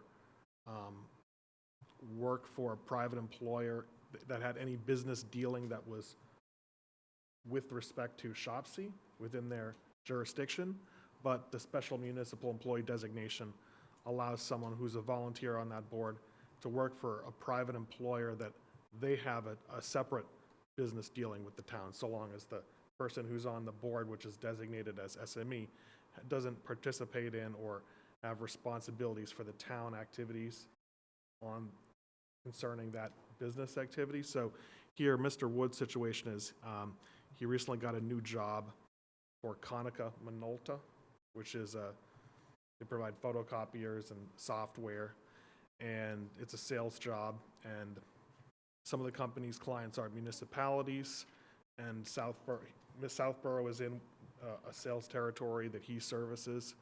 He's explained that the company's trying to hire someone that would service the Southborough account, but they have not succeeded in being able to hire anyone due to the hiring situation in the state. So he may be called upon to do that, and he had consulted with the ethics commission about what he should do in the situation, and they had advised that either in order to continue serving on Shopsy, he really would need Shopsy to be designated as a SME board. So Shopsy voted to request that the select board designate Shopsy as among the list of boards and committees that have this designation. I think it fits the criteria that are set forth in the select board's SME designation policy, in that Shopsy doesn't have the authority to set town policy. It's not a regulatory or quasi-judicial authority. It's not a permitting board. Doesn't have any appointing authority. And it's similar in a lot of respects to some of the other boards and committees that currently have this designation, like Advisory Committee, Economic Development Committee. So I support it, and I think, just coming back to what I said at the beginning, you make the designation for boards and committees, not for individual people, but you do come across certain situations where you might lose someone who has a long tenure of volunteer work for the town, who's got some value and institutional knowledge to add to their service on the board, if you do not make the SME designation concerning the board that they're on. So that's why I support it, and I don't see any reason why. I think a question to ask is, if you give an SME designation to people on this committee, does that in any way kind of compromise or negatively affect their judgment and how they would act on Shopsy? And I can't think of really how it would. If we agree to do this tonight, approve this tonight, I think one thing we should do, one of the things you're required to do is, we're supposed to every July send the town clerk a list of all the SMEs. We're supposed to update it. It's on us to do it. So he keeps a list, and then it's also supposed to go to the Ethics Commission. So I think we should, if this gets done and gets added, we should put an asterisk next to Shopsy and specifically exclude you. So we make it clear that as long as you're on select board, that you aren't included as far as the SME designation for Shopsy, just to avoid any confusion and questions. Okay. All right, Sam? Yeah, I think this makes sense. There are many towns that have all committee members as SMEs, and I think, at least it's my understanding, that it doesn't actually make it easier for people to misbehave necessarily. It raises the disclosure requirements for SMEs. So it just, again, provides more transparency for people who may be in one of these positions where they are in a day job that potentially could generate a conflict. And particularly important for people who are employees of large organizations. So if you work for, a large manufacturing company or somebody that does, a lot of business in the state generally, there may be employees there who interact with the town, but this particular individual is not directly involved in that, but technically they have a financial interest through the success of their employer there. So again, it allows, I think, better opportunity for people to serve on committees with appropriate disclosure and transparency. So I think it makes a lot of sense, and it's worth cleaning up here. Thank you.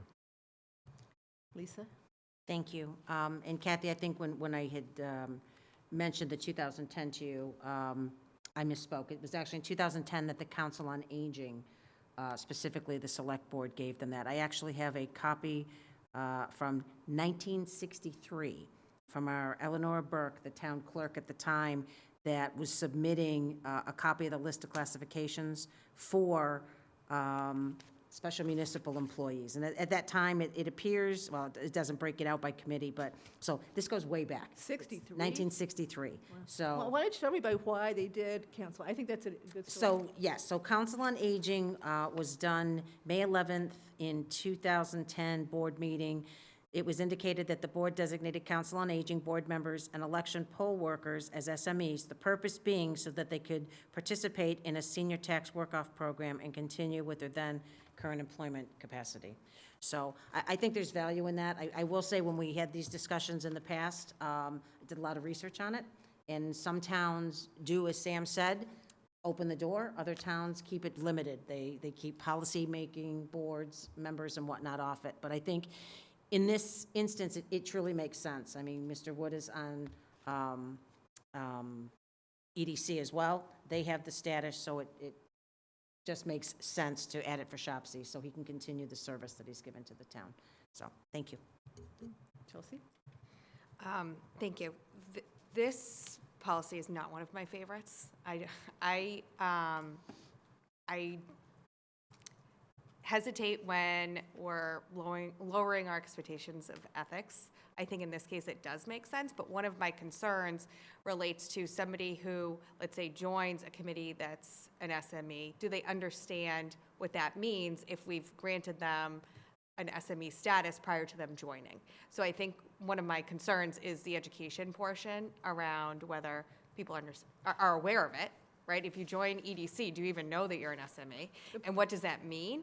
So I think we, are supposed to revisit this yearly.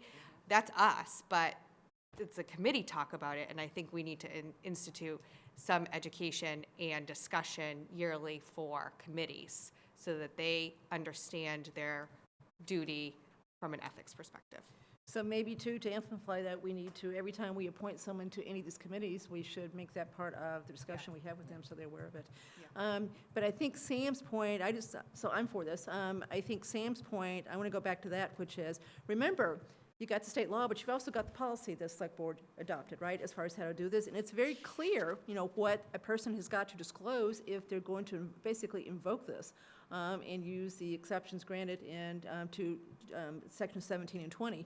So I think you probably end up with more disclosure by having to do this than you would otherwise. So that's another thing we need to make sure we keep reminding people, that they've got to follow this if they are going to do something that is being allowed because they're an SME, right?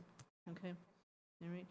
I tell you what, I remember the conversation. Marty Healy was definitely select board because it was a really robust discussion when the last time I remember this coming up, right? And it was when EDC wanted to be SMEs because of David McKay. And his argument was, and it was a good one, he's part of a big law firm. He said, I don't know what everybody else in my law firm's doing. Andrew will appreciate this, and he's a partner, so he's an equity owner probably. And so therefore, he does have a financial interest in this firm that may be doing projects for Southborough. He has no idea. So, Sam, are you smirking? Okay, may not convince you, but it convinced me. So I just, that argument, I think that resonates, and of course, anyway, so here we are. Okay, anybody else want to discuss anything further as far as voting on Shopsy SME status? And taking off tree warden? Yeah, I was going to do it one at a time. Oh, okay.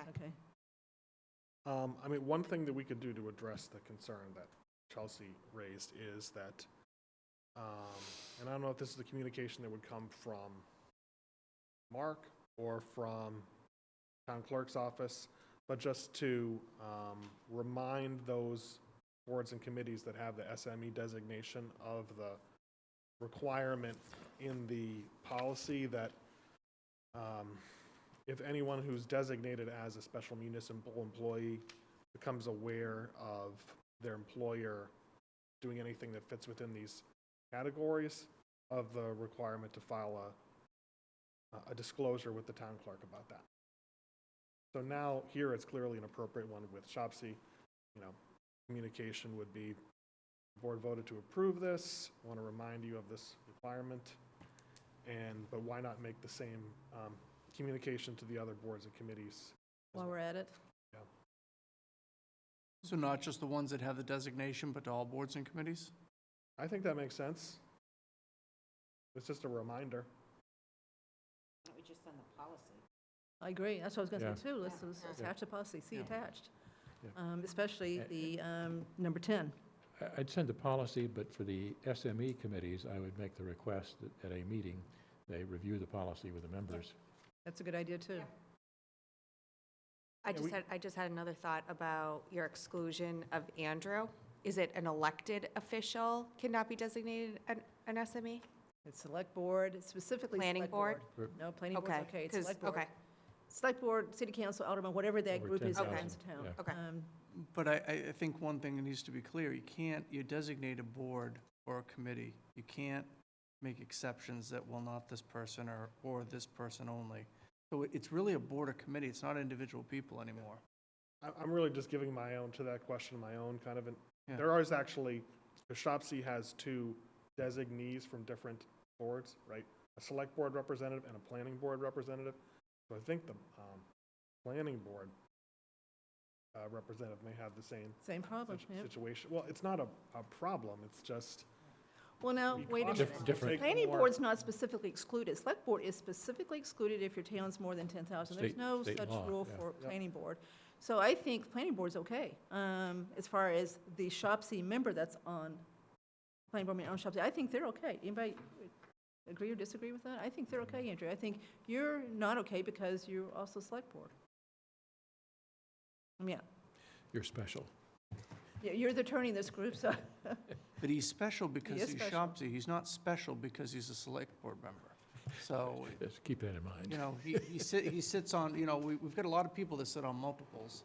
So, But he is part of a group that is Understood. specifically excluded from being an SME. So you want to check with Jay? I'll check with Before we put the Jay asterisk there? Talman, but also check, Mr. Hegarty's gotten himself very informed, let's say, on the SMEs and everything. And Yep. so when I send him the notice and when he prepares the notice for ethics, we can talk with Jay about how exactly we should note that. All right, I don't see any public comment. So anybody else want to comment on this before we vote on the Shopsy one? Okay. All right, so someone make a motion here? I move, do you want to first do the removal of the tree warden? We'll go do it separately, yeah. to Okay. be clear. So first, I move that the select board remove the special municipal employee designation for the tree warden. Second. Any further discussion? Okay, all in favor? Next, I move that the select board designate Shopsy members as special municipal employees. Second. Any further discussion? All in favor? Okay, done.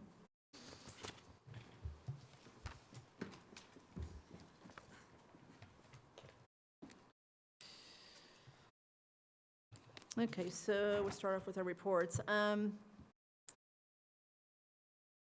I've been to 2 other committee meetings lately that I wanted to report on. The first one was CPC last week.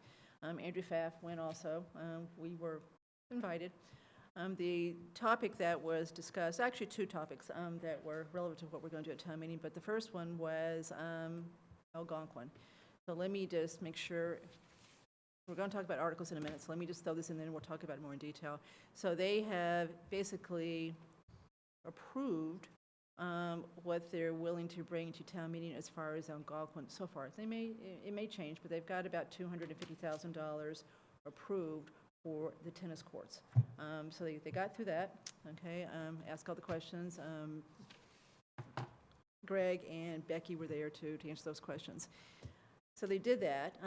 Then they brought Andrew and I over to talk about consideration of increasing the surtax from 1% to 3%. So no decision, they didn't vote, but they took a straw vote, and they were all, everyone that was there that night was in favor of considering this. Let me use that verb. They're interested. No one was against it. We spent most of the time talking about the timing. Kristen Laveau she probably spoke more since she actually told a funny story. She said, you really want to be ready for this and really, speak to it, make sure the public understands it, so that hopefully you get it passed the first time.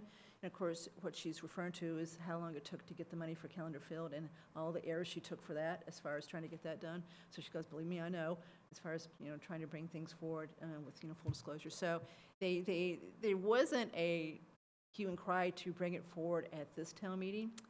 So I'll say that, although Mr. Pfaff, I still think, and advisors may still want to go forth, but they were optimistic. We showed them the numbers. Instead of collecting $500,000 like we do right now, it'd be about $1.7 million with the bonus that we get. So it's a huge difference in receipts, with about $500,000 that coming from the state. So you would, again, increase our local receipts by a whole lot if we were to adopt this. I don't know if this is the majority vote there, but certainly Mr. Mills thinks that the better way, it's got to go to the ballot, remember, no matter what. One way or another, it's going to the ballot. It's got to end up on the ballot to get passed with a majority vote.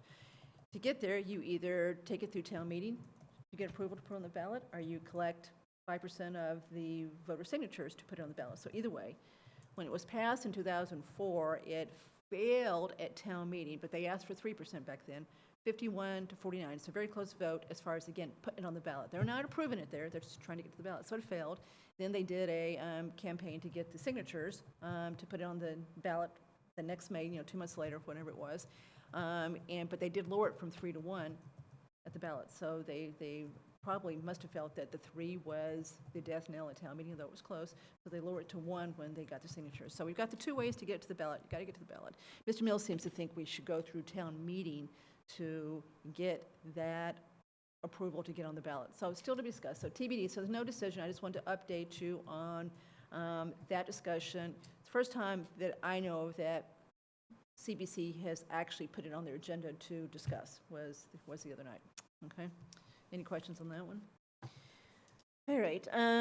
Next one is last night's long-awaited Public Works Planning Board meeting, which Mr. Cyrus, of course, is part of. So Sam, I don't want to steal your thunder here. I'll kind of start off and then you chime in. Anything you want to say? No, you okay? go ahead. All right. I was in the So- middle of it. You were the external observer. So all 5 members were there. Had a pretty good attendance for a meeting. It was not a hybrid or Zoom, so it was an in-person meeting. That was the largest crowd I've ever seen at a Public Works Yeah. Planning Board meeting. Yeah, so there was The press was interest. there, everybody. Beth Mila was there to, I'm sure, do a blog post on it. So it was an interesting meeting. A lot of time was spent berating Mr. Boland on the lack of approved minutes. They actually got that done, so they got their minutes caught up and approved, so they finally got that out of the way. Then they turned to the more substantive question is, what are they supposed to do? You know, what do they want to be as a board? Let me back up, going back to Mr. So they did hold elections. Mr. Boland was reelected as chair, and Mark Bertonazzi is okay, vice I chair. can remember which, okay, so same chair and vice chair as what was there going into the meeting. No one wanted to be secretary, so Mr. Boland volunteered to be secretary. Sam didn't step up for secretary, which kind of surprised me. Then when we turned to substantive discussion, they brought in some of the public comments, and I did comment during that, which is I read from the statute what they are. And what they are is a really broad advisory committee, little a. They can advise the town select board on, and it's to us they advise, planning, finance, et cetera. It doesn't really say DPW type stuff. I mean, it is broad language as far as what's in that little 2-sentence part of the special act from 91. So I read it to make sure we refreshed, you know, what they're, because there were still people there that night saying, you know, supervise DPW. So we kept, you know, many people are, it was said several times, that's not their job to supervise the DPW superintendent or the DPW. Their job is to provide advice to the select board.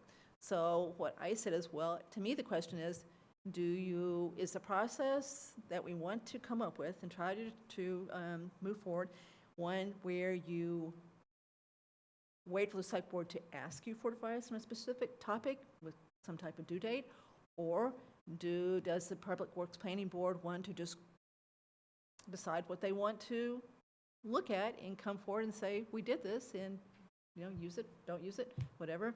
I'm saying this in a way that probably you know which way I think we should do, and I think Mr. Cyrus.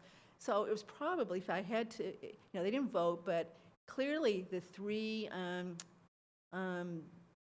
appointees from Mr. Semino want the select board to ask them to do something. That was perfectly clear. And I think Mr. Cybers might have been in that group. Ms. DeMaria, no. So she didn't seem to want to go that route at all. Okay, now Not you. true, yeah. Okay. I'm in the proactive group there and have been for my 4 years on the Public Works Planning Board, but have been consistently outvoted for that. So I think it can work both ways, actually. It doesn't have to be one or the other. But clearly the sentiment has been wait until they're asked for advice. So that, what I told them last night that I'd report tonight to you guys as far as the meeting goes, and then put this on a future agenda to really try to hone in on what we can do to make this group productive, and, you know, try to get them to move forward in a productive way. To me, the critical path is to get the DPW superintendent hired. I don't see why we would do anything until that takes place. We discuss with him or her what their opinion is, and then the 5 of us decide as a group how we want to relate to the PWPB. I don't know how else you could do this that makes sense, you know? They did talk about, I did say, you got to keep your minutes up to date. And one of them said, well, then we got to have a meeting just to approve minutes. I said, yes, but do it over Zoom. You know, it's 5 minutes, and then if that's all you're doing, what they realize, all they got to do is at the same meeting, go ahead and write the minutes for that one and approve them both, right? So that was out there. So I think it was a step in the right, maybe a baby step, but a step in the right direction, Sam, and then I want you to append to this as far as your thoughts. I don't disagree with what you said. The issue for me is that the prevailing view on Public Works Planning Board is that they don't want to duplicate work that other committees are doing. So if, let's say, the Capital Planning Committee is doing something, the Public Works Planning Board has pulled back from that. And simultaneously, though, the majority of the Public Works Planning Board reinforced the point that I think is an important one, is that there is a lot of expertise and history on that board in terms of public works activities. There are 3 people there who've been connected with the Public Works Department, some for decades. Yep. And so while capital or anybody else can weigh in on various projects, if something is a public works project, I think there is an important source of knowledge there to provide a additional opinion that others might miss without that experience. And so I don't see it as duplication as much as sort of leverage or expansion of knowledge about particular projects. So I don't worry about overlap as much, but that's been the prevailing view, and hopefully we can find projects that don't fail that test and find some useful things to do, because I ran through a list of things. I think others have longer lists as well of projects that are going to be very important for a wide range of input, knowledgeable input on public works projects going forward. So I don't think we lack for projects, but I think Kathy's suggestion is a good one, of finding a way to define who needs to do what and making sure everybody's on the same page and leveraging that knowledge base appropriately. Well, I can just remember times on advisory, which is with capital A, that we felt, or on the predecessor capital, where you felt you were ignored, so you just felt like you were wasting your time. So you don't want anybody to waste their time, right? Right. But I want to point out, too, that the current standing CIPC, their job is not to come up with projects. They're there to vet projects. So it still has to get to them from someone first. You know, they're not going to go, let's go do Corderville Road on their own. They're going to look at Corderville Road if it's presented to them as something that someone thinks should be there. So anyway, that's all I wanted to say tonight. We'll talk about this further as far as really getting into what we think they should do. But I did want everybody to know there was a meeting. So, okay. All right. Okay, let's see the last one. Town response to the weekend weather. And I'm the right one to do this one. I just want you four to know. First of all, kudos to our town fire department, police department. So long story short, 6 o'clock on Friday night, one tree fell on Pine Hill Road and took down 10 separate poles that had electrical wires on it, Verizon wires on it, all kinds of stuff. Boom, boom, boom, boom, all the way down. So my neighborhood of 127 houses didn't have electricity from 6 p.m. on Friday till about 10 o'clock on Saturday night. I spent many hours in my car reading my book with my heater on while my husband tended the fires inside. He said, you can go to the hotel. I said, no, I'm not going to leave you. I'll stay here. But anyway, but the response was incredible. Look how cold it was. So those National Grid teams, the construction teams, they had to work all night, all day, and all night again to circle. It's not fixed. What they have to do to really get it fixed is a lot of work. They had to literally stand up 10 new poles, dig in that frozen ground at night to try to get people electricity back. But our fire department and police department were great. They went house to house on Saturday in the neighborhood to check on people, and were so great and so pleasant, did details. They blocked off, Pine Hill was blocked off from Greystone all the way to Parmenter for most of those 2 days, and so they had details on both ends monitoring that. But they were just, it truly made me proud to be part of this town. They were truly great. I know it sounds a little silly, but it was true. So I just wanted to let everybody know that that's what happened. And then my building also, the fire, the sprinkler gave way, so I found that out 10 o'clock in the morning, so it was a lovely weekend. So anyway. Can I add one thing to that as well, course. Kathy? So just a shout out to Mr. Esposito from Facilities. Seeing as it was cold, he was on call. He did come in, and as well, he, working with CERT, he opened the library early in case there was any need from citizens, as the fire department were going door to door with people. So just a shout out to him as well, that job well done for coming And I in. heard people actually went to the library too, so that was great. So one more thing, too, we've got a great neighborhood over there. So, we've got this beautiful community garden that I always brag about. But we've also got a lot of good IT people in the neighborhood. So we've got our own listserv server where we do our emails, and it's a very good email list. And it's got this huge Tesla backup battery. So we were able to communicate the whole time. So we had real-time pictures coming in, what was going on outside. People would go out and take pictures and show us how horrible it looked. So it really was quite interesting. Why didn't you hook that into the National Grid system? Well, so anyway, okay, enough of that. So I think, Lisa, are you going to do the ride-along? I am, thank you. So I've had the opportunity to do this a couple times since I've been on the board. I find different things each time that I do it. I had the pleasure of being able to sit with Sergeant DeLuca for a bit and kind of just talk generally, the department, budgets and whatnot. And then I rode with Sergeant Nivert and Detective Nivert, sorry. So I always learn something new on these ride-alongs. I went during the 4 to 6 period, so it was a little busy. The last time I did it, was a little bit slow. My one big takeaway is, if there's any residents of Southborough listening, is please, when you see someone in the right-hand lane pulled over, please do not try to whiz by them. Please make the effort to get out of that right-hand lane to get in the left-hand lane. I tell you, every time they stopped on Route 9, I was like having a heart attack. Cars came within inches of them. So if I could make one pleading to the public to please, that law is there for a reason, and we would hate to have something happen to our public safety.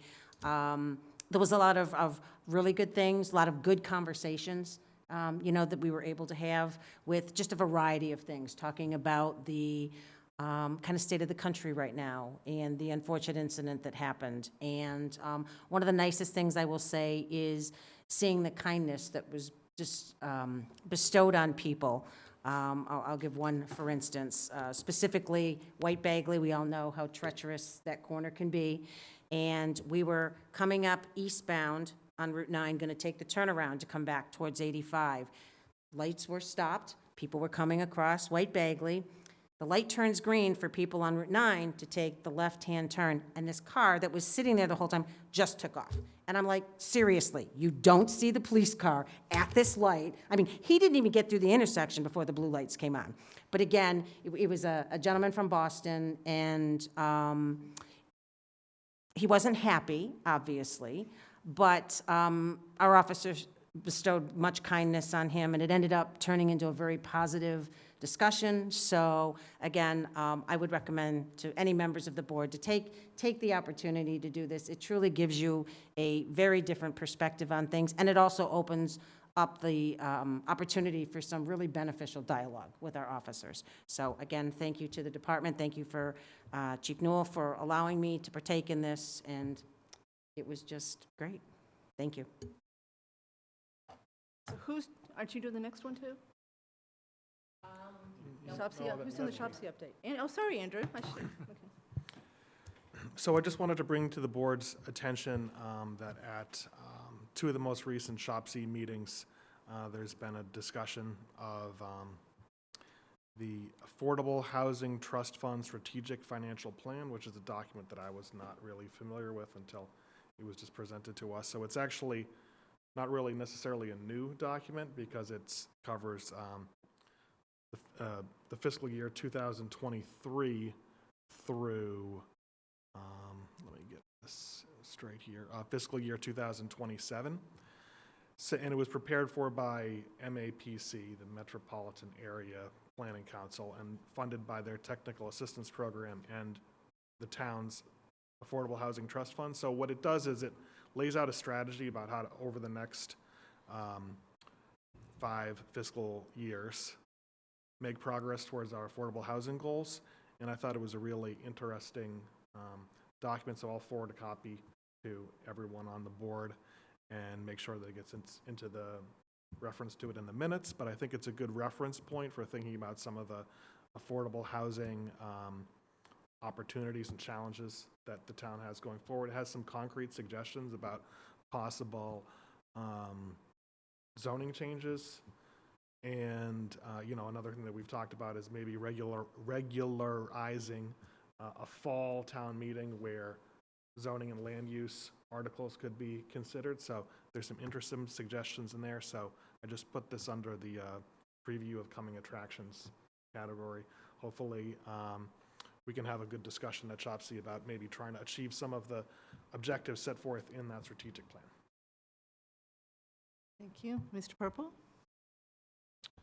Madam Chair, members of the board, very quickly, and I apologize, I just realized it wasn't in the packet. Everything else is in the packet, but in the 200 and some odd pages, it's not there. This was an email the board had received exactly a week ago, very early in the evening, from Chris Leroy about the updated tree removal list. just wanted to acknowledge the work that Mr. Leroy has been doing to try to shepherd this process with the contractor. About a third of the trees are gone, are down. And so he's been very systematic about doing that. Acknowledge Ms. Hale, Ms. Berry, and our office to make sure that we're trying to get it out on social media when we know the trees that are happening that day, when we know ahead of time. And the hope is that the remainder of the list, about another 50 or so trees in that are expected to be done by the end of this month, by March 1st. So again, wanted to give kudos, and it was a little bit late, but it did come in late for our meeting last week. One other item is just to let the board know, I did send out the notice. Lori Lavoli, our building commissioner, has submitted her notice that she is retiring, and the effective date of the retirement is March 3rd, 2023. She's done a great job for us. I think she's been one of the more approachable building commissioners we've had. I usually get very good comments from people back that she's very helpful in working with the builders, with the residents, asking questions. How do I do this? What's the best way for me to approach this project? She's tried to be very collaborative in terms of planning board and conservation and things of that nature. I've really appreciated her for everything she's brought to the position. You may not be aware, she's I think she's the immediate past president of the Mass Association of Building Commissioners, building officials. So it's really been great to have that. And obviously, her network and everything was what brought us the part-time person that we have in place right now, who is as qualified as most building commissioners in the state. So we are going to have that layer to help us on a part-time basis. Now they're working Tuesday through Friday right now, about 5 hours a day. We're going to sit down and have a meeting, Ms. Hale, Ms. Lavoli, and I, and talk a little bit about how we're going to structure the office for the bridge period between Ms. Lavoli's departure and the arrival of a new building commissioner. So that'll be moving forward, but I just do want to acknowledge what she's brought to the town, and that I keep saying she's got big shoes that are going to be filled. She asked what kind of shoes. I said, well, it's going to be flip-flops for you. So, but again, just thanks for being part of the team. All right, good report. Mark, can I follow up on the tree comment? Sure. I'd like to give kudos to Mr. Leroy also, because I've noticed a substantial increase in communication about tree removals based on resident comments and resident questions and requests. I think that's extremely effective and important, and I would, again, congratulate him on making that effort, and I hope he keeps that up, because I think that obviously trees have been a hot topic for the last couple of years here, and that kind of communication, I think, can help deal with resident concerns. And everybody's not going to get everything they need, but if they're informed about what's going on and why we're doing what we're doing, I think that helps cool the temperature a lot. So again, great job, and hope he keeps it up. Thank you. Another point on that, I think the thought and planning that went into the tree removal, especially for dealing with more on school vacation week, was great. And I just thank him for taking kids' safety into consideration in that planning. So good job, Chris. So I just want to thank the board for your comments, because he hears it from me that you do a good job and everything. It means a lot coming from the board. So I appreciate the comments, and I know that he will too. Thank you. Thank you. I also left out one department when I was giving kudos to fire and police. DPW had to come to the neighborhood too and cut that tree. And so they came too, so they were called. So DPW was there too. All right, consent agenda. We've got 3 items. Anyone want to hold A? Yes, me, because I made a mistake in the minutes I did. And B? Yes. Is yes. And then C? Yes. Yes. Okay, so Lisa is going to recuse herself for C when we get to it, because again, it's DPW superintendent. Okay, so we'll do A and B, right? And then give Lisa a chance to go take a break.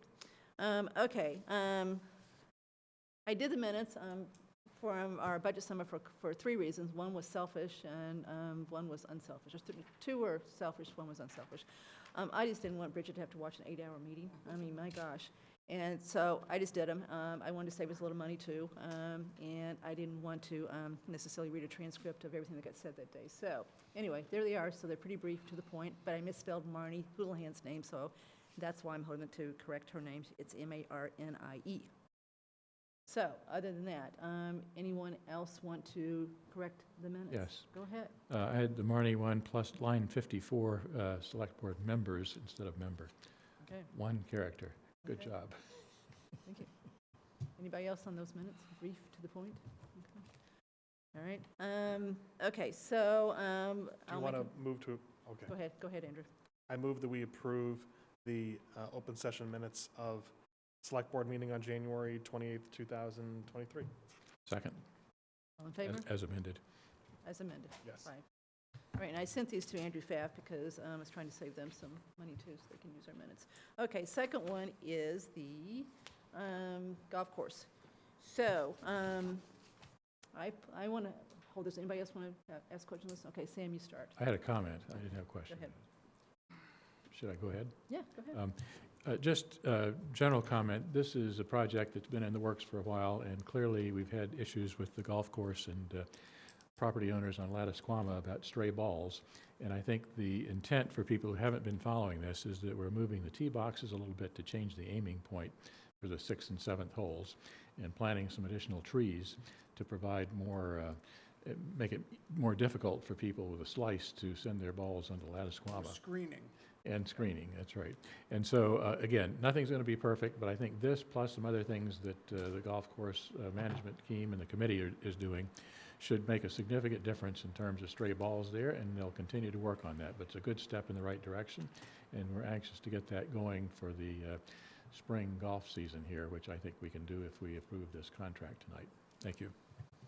So just following on that, Mark, and I know you know the answers, I'm not putting you on the spot because I know you know this. Can you just review the money as far as where it's coming from this, so we're clear as to the fact that it really can get done before the season starts? So this is going to feel like you set me up for this, because I actually had this figure, because I wanted to mention it this evening. The board has currently approved funding expenditures from the golf revolving fund. So money that we get back from the management company through the management contract goes into the golf revolving fund.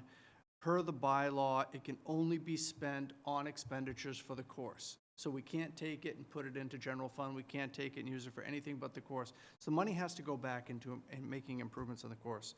Right now, we have about 144,400 and some, I don't remember the last two numbers, and 81, thank you, that is in the revolving fund.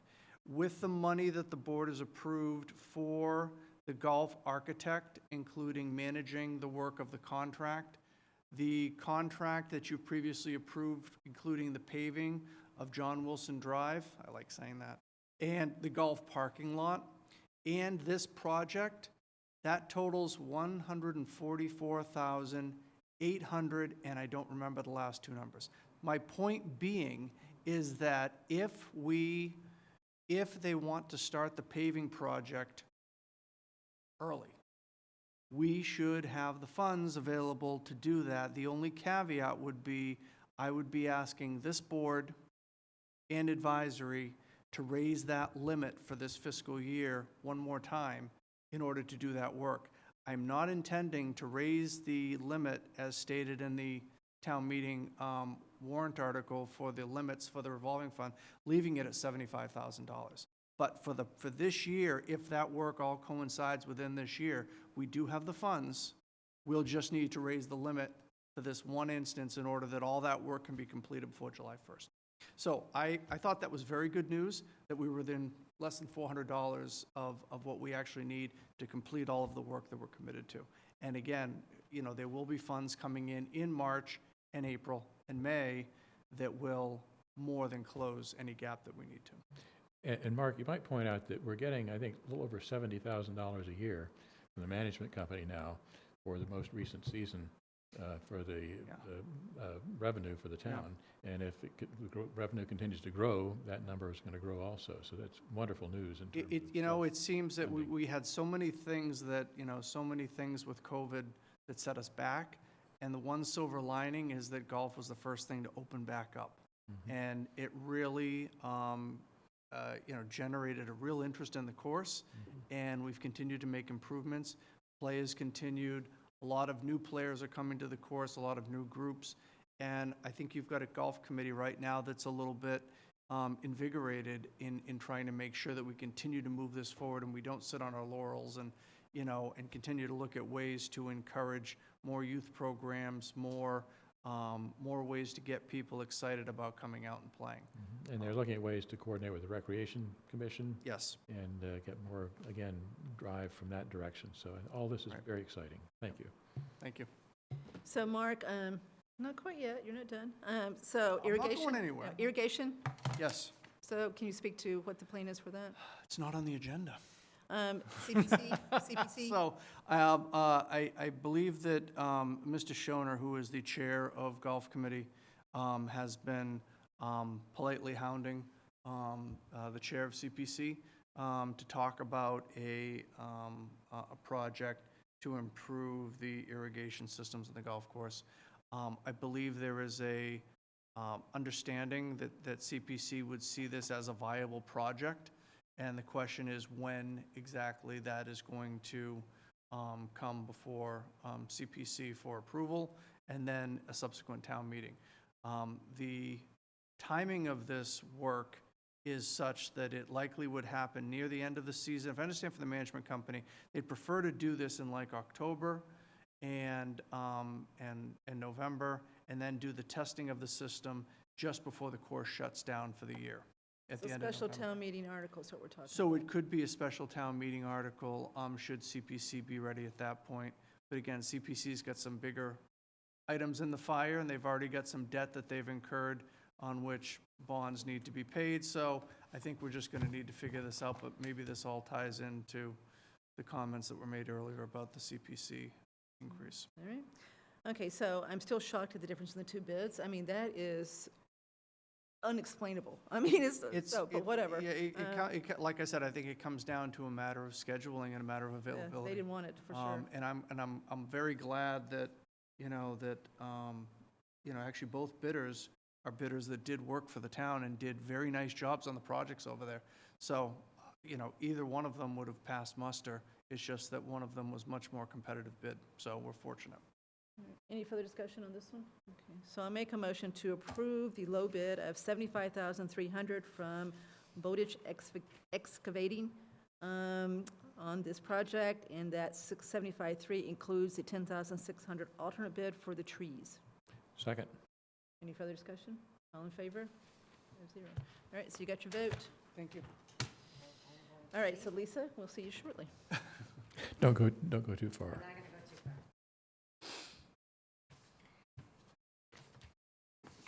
Okay, I think this one's going to be quick. Yeah, don't go far. Okay, so we started discussing this last meeting, and then Ms. Malinowski wanted us to get clarification on a couple things as far as the proposed contract with Community Paradigm to help us with our DPW superintendent search. So, Mr. Purple, you want to update us on your conversation with Mr. Lynch? Sure. I did speak with Mr. Lynch and talked with him a little bit about the, again, the concern of the board, given our, our current position. We had offered the position to somebody, they had accepted, and then we kind of got left at the altar. And Mr. Lynch had said that, obviously they would not do that. It's in their best interest to make sure that we have somebody successfully in the position. So should we be left in a similar position, the only expense is simply going to be the town's re-advertising of the position, and that is, per this contract already, is a requirement of the towns. So the $9,000 will cover the search. If we don't get somebody done in the position under contract, they will continue for us until we do. We simply need to pay for re-advertisement. Everybody okay with that? Good, yep. All right, any further discussion? Okay, so you'll do the... Sure. I move that we approve the contract for Community Paradigm for the DPW superintendent recruitment. Second. All in favor? 401. All right. Are you taking a break, or? Oh, okay.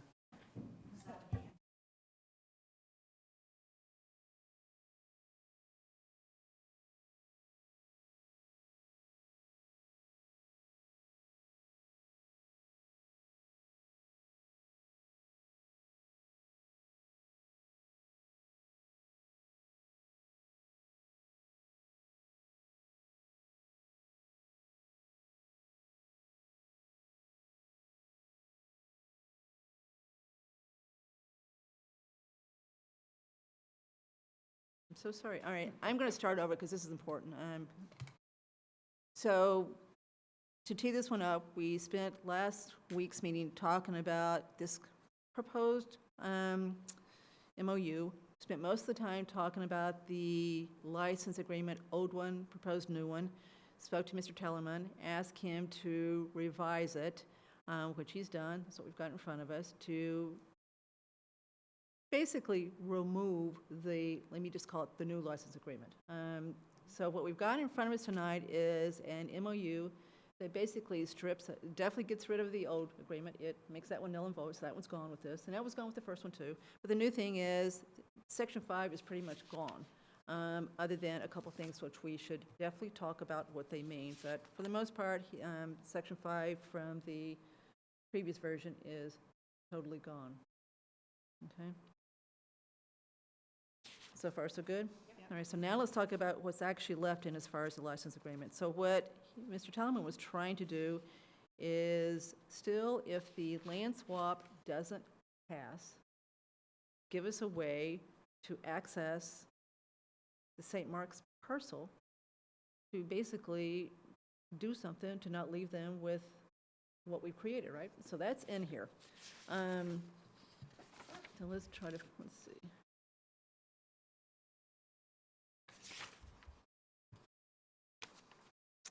Okay. If you look at 5J, that's the sentence that does that. So in the event that the aforesaid conveyances do not take place, the town shall retain a license to enter on the school property and complete any grading or landscaping restoration, which I think is the key term, the restoration activities, as the parties may agree is necessary with respect to previously, should be probably previous work done by the town. And Kathy? Yep. I support that concept. I think that's important, but clearly license is a hot-button word. Yeah. So should we say something like the school agrees to allow the town to work on the property to blah, blah, blah? Well, you could change the word license to right. You could say. Or allows the town to, something like that. So you could say the town shall retain a right to enter. The school will allow the town to enter the property and complete any grading or landscaping, restoration, et cetera. So Okay. just get rid of the word. It's the same concept, but just get rid of the word that people seem to react to. And I think the idea is important, that we do have an obligation to work to restore as best we Everybody can okay with that so in far? that event. Okay.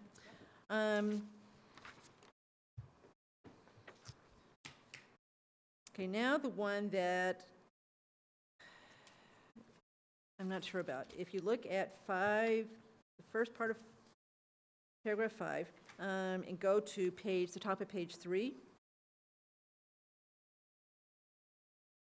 the last sentence, he says, upon such conveyances, the parties agree that they shall be permitted to do incidental work on each other's properties to complete the projects completed herein. So in that case, he's given us a right to start doing some work if the MOU passes at town meeting, but the closing. I don't think so. The conveyances are the trigger point there. So in other words, that is when the property changes I agree, hands. but look what he says. Yeah. He says, upon such conveyances, Yeah. the parties agree that they shall be permitted to do incidental work on such, okay, so this is, I don't think I haven't talked to him. Why would you need this once the closing's taken place? I mean, the closing's taken place, that means that all of the contingencies are out of the way, planning board's out of the Right. way. Yeah. Right, so I don't know why you would need this. So what I thought he was trying to do is give us a way to work on the property, doing small things between the time the. Upon town meeting Yeah, approval, upon instead of town meeting upon such approval and the conveyances. time that Yeah. it actually closes. That's what I thought he was trying to do, but I agree, he didn't say that there. That was my understanding Because as the other well. part, Yep. it doesn't make any sense. Yep. You don't need that. You know, if Yep. you've already conveyed it, you've got the right to do Yep. it, right? That was the other change that I thought we need to make Yeah. here, yeah. So everybody agree that needs to be clarified, what he's trying to do there? Okay, all right. But again, this to me actually deals with the strong input I've gotten. Town meeting turns this down, then we're basically, the project stops, and we got some remedial work to do, but they are in the decision control here, which is what I think people wanted. Now, this is trivial, but I don't want to forget it. If you go to page 1, all the whereases, look at the 1, 2, 3, 4, 5, 6, the last whereas. The last sentence in that whereas it should say the school as described here, and so it's just a typo. It says, and to skip the school property from the town, it should say from the school. So that Yes. just needs to get fixed. Yes. Okay.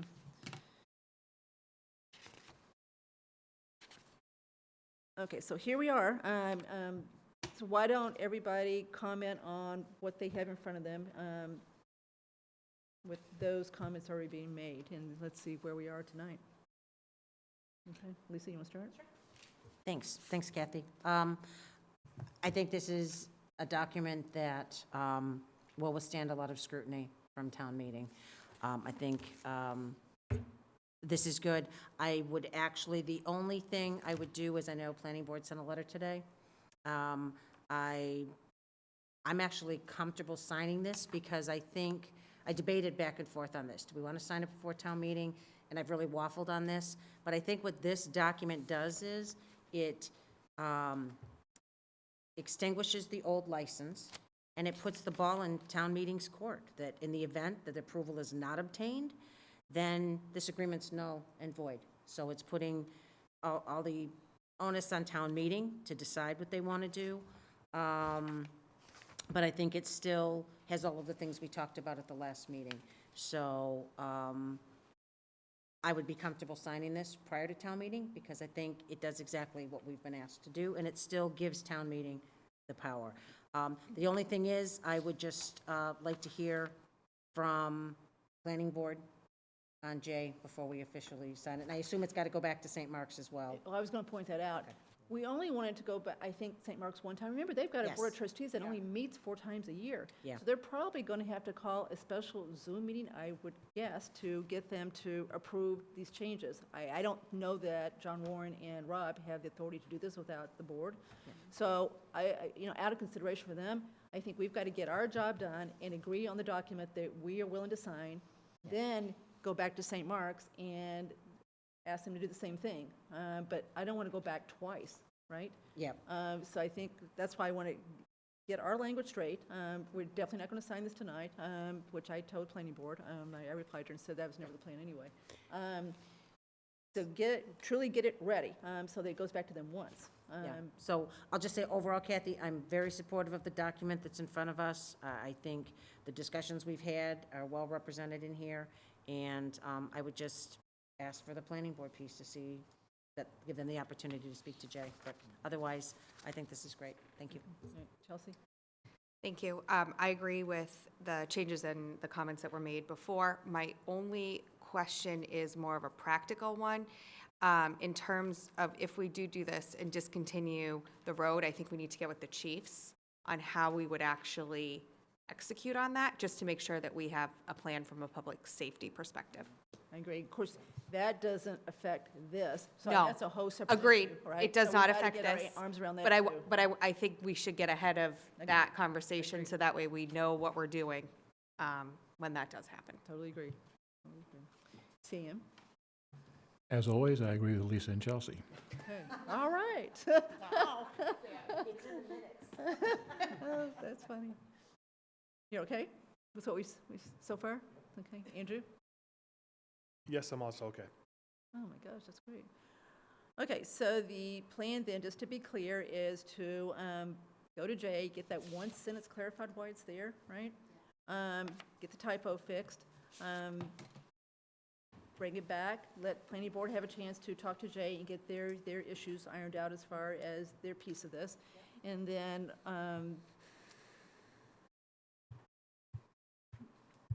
take one more look at it and say, this is a clean document, so we could do that either on the 28th, do it on the 28th. Hold on, Vanessa, a second. Do it on the 28th, right? So that we can, in the meantime, Mark will be talking to his counterpart at St. Mark's, so, and he has been all along. He's been keeping him very much up to date so that they can start planning how they're going to get, assuming they have to get a second approval, which I don't know for sure, but I would bet they do. So he's got time to get that teed up. Okay? We have 2 raised hands in the audience. Okay. All right, whose hands are raised? Mr. Farrington and Ms. Fiore. All right, so can you bring them over? Okay, we're done? Everybody's happy Yeah. with discussion? Okay, all right.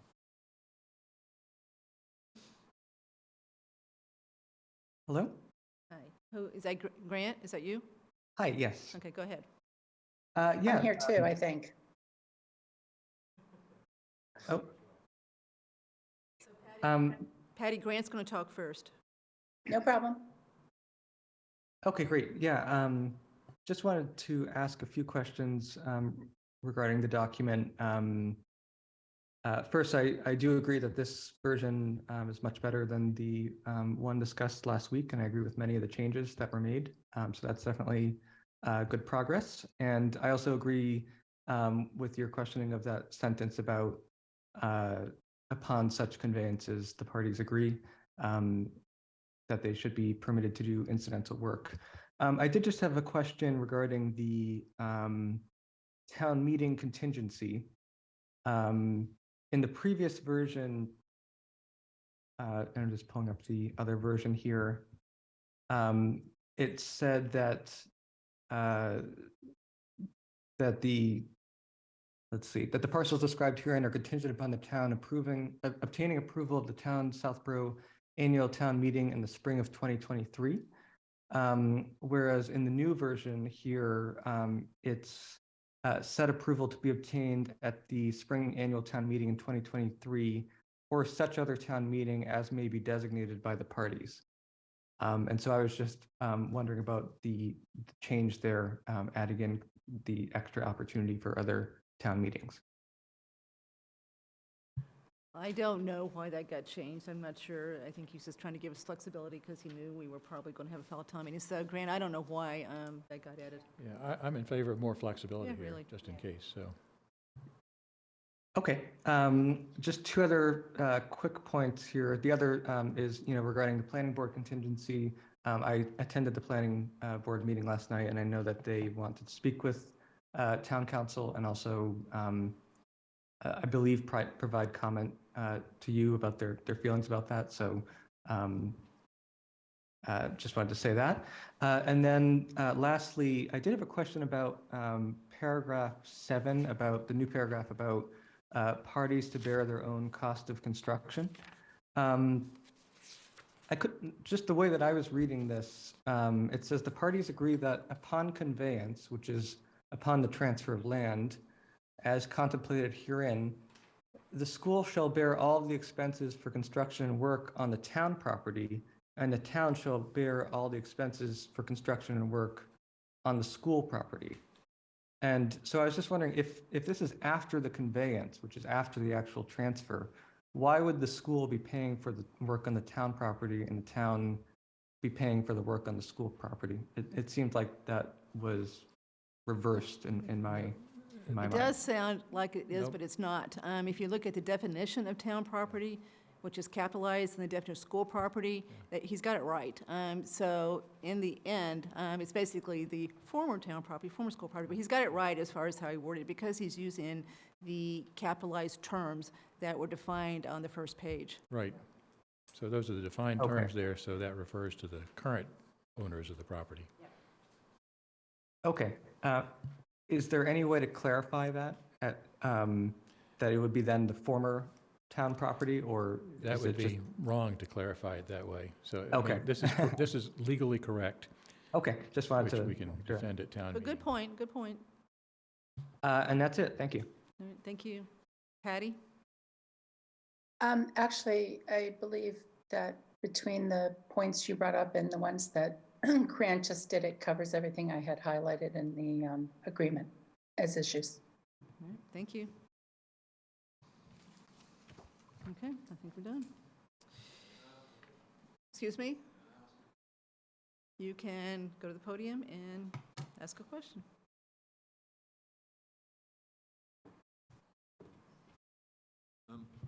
Anyway, you've made huge improvements to the agreement, so thank you for that. I'm just wondering, have you thought really carefully? I know you've spent a huge amount of time trying to think about what the town meeting needs to do if it's approved, but have you thought really carefully about what will be needed in the MOU if it fails the land swap? Have you really thought that through? So you don't want people to get up and say, well, if it fails, because the chances are it's going to fail, aren't they? Just for sheer numbers, it's 2/3 vote. So, the fact that mathematically it's going to be difficult for it to prove. So you need to spend, I'm just urging you to think really carefully. Do you have all the items in there that you need in the event it fails? I mean, for instance, I don't know examples, but last night I was thinking about, what happens, do you need repair money? For instance, what's going to happen to the 290? Does that all belong? I want to talk when you're dealing with articles in a couple of minutes. There's another item on your agenda, isn't there? I want to bring it up then in more detail. But for instance, should there be anything here about is the 290 relevant or not?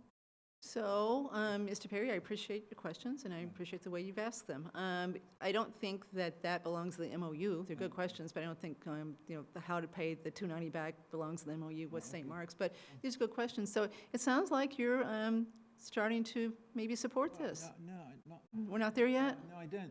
No, I want to be clear. Okay. I'm not in favor of the project. I don't think it's necessary. But are you getting a little lukewarm at all? Are you coming around? No, I haven't changed my mind at all. I want it to go, the job of you're the executive, aren't you? You're the executive, you're the managers of the town.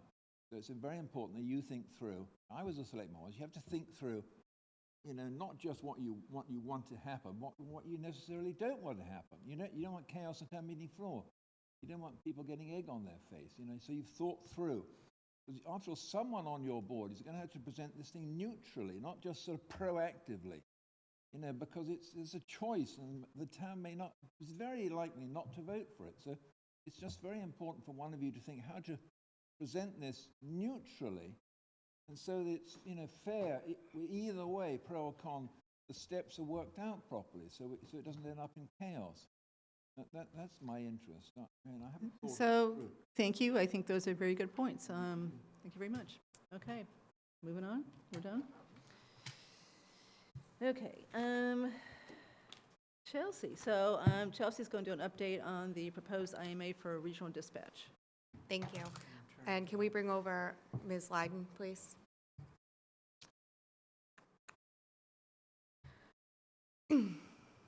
So there are several documents in the public packet for this evening, and there's been a lot of work done by our town council, Elizabeth Leiden, who's joining us now. And she, as I mentioned last week, had done the Easton portion of the Foxborough IMA, or represented Easton for the Foxborough IMA. So she had a lot of great suggestions and cleaning up of the document. So essentially, we started at a boilerplate State 911 presented document, and now it's really formed into the four towns coming together on, what will work for us, and making it so that all four towns are really comfortable with what's in here. So there's a memo in your packet that outlines the substantial changes that were made by our town council as of last week. And since then, there have been some more changes that I'll go over with you this evening, and that you will get. They're kind of in flux right now with everybody's input coming from the four towns. so we'll have another version of that for next week. But what I wanted to accomplish tonight was making sure that this board understood the changes, we're comfortable with the changes. We have Liz here in the Zoom room to answer any questions as it relates to state statute, what's allowed, what's not allowed, if there's anything else like that. And to make sure that we're still on the path of moving forward with the IMA. The town of Grafton and Hopkinton are doing a similar meeting tonight, and Westborough is doing next Tuesday, and all the towns will be taking a final vote on the IMA next week. Running in a parallel line is Chief Purcell, who's the fire chief in Westborough, is working with Collins Center to develop the grant application, which, as a reminder, is due March 2nd, as well as to go along with the signed IMA. So that's kind of an overview of the document. I'll also add that there's been questions that I've received from the public regarding the location of the rec that's being proposed here. It is 30 Otis Street in Westborough, which is a Superfund site. And we've been in close communication with the town manager's office in Westborough. There's been extensive work done to clean up that site, and they have a meeting with EPA this week, so I'm hoping to have an update for you after that meeting. So, Liz, do you want to add anything before we get into the details? No, I think that the memo that I sent covers the majority of the changes, but I'm here to answer any questions, or I can go through it with you. So, fire away. So you ready? I'm ready. Chelsea, you want to talk about, you said there's some changes in process here. If you Yeah. tell You us want me to what go through are. those? I've got Sure. a bunch of questions, but maybe you've already addressed them. Sure. So I can go through one by one on those. There were 2 whereas sections that are being added to clarify the actual process that we're going through. So those are pretty, and they actually did come from Foxborough. Section 5C, which talks about all 911 calls for the participating communities will be answered by the primary public safety answering point located at Metro West Rec. We actually expanded that to include, additionally, the rec shall also have the ability to receive and process emergency calls on pre-identified phone numbers other than 911, examples, alarm calls, hotlines, animal control. So we recognize that there's other things that come through other than 911 that need to be addressed in a timely manner, so expanding on that language. The next section was 5D, where it refers to the secondary answering point. So we added in language that talks about an alternate PSAP in addition to a secondary answering point, so that it would be like another rec that would be able to fill in for us if we had some sort of issue. So 2 backup levels then, basically. 2 backup levels, yep. The next one was on section 6A1, where it refers to taking pre-arrival instructions. So we changed the language to be specific to EMD, which is national standard. So make the language a little bit stronger. 7A, I don't remember if this is in your packet or not, but I'll talk about 7A because it's important. I'm not sure if this is updated in your packet yet or not. I'm getting confused with the versions, but so Southborough is the only town that doesn't have a charter. And this was one of the main concerns, at least that I took away from our conversation and some of the public feedback, was that we had all town employees on all 3 of the committees, meeting the board of directors, the operations committee, and the financial committee. So we approached the other towns. Well, Mark actually did a great job with this with Liz. I really didn't get involved too much in this. And approached the other towns and made a pitch that for Southborough, we should really be treated a little bit differently because we don't have a charter. So we want the opportunity to have the select board either fill the board of director role with one of us or designate the chief administrative officer to do that. So that is a separate carve out for us, assuming that you agree with that approach. Yep. Go ahead. Well, I'm trying not, I don't understand what it means for Southborough not to have a charter, so could someone clarify? I'll let Mark clarify. I was going to take advantage of council. But Okay, communities where your governance structure is set up as a charter position, which means that it's usually more authority that's invested in this position as a town manager. So it shifts some of the authorities that would rest with the select board, you know, to the manager position, and just basically, you know, it's the structure of your government, which is a little bit different. So even though Grafton has a town administrator, they have a charter which delineates the responsibilities and sets that up.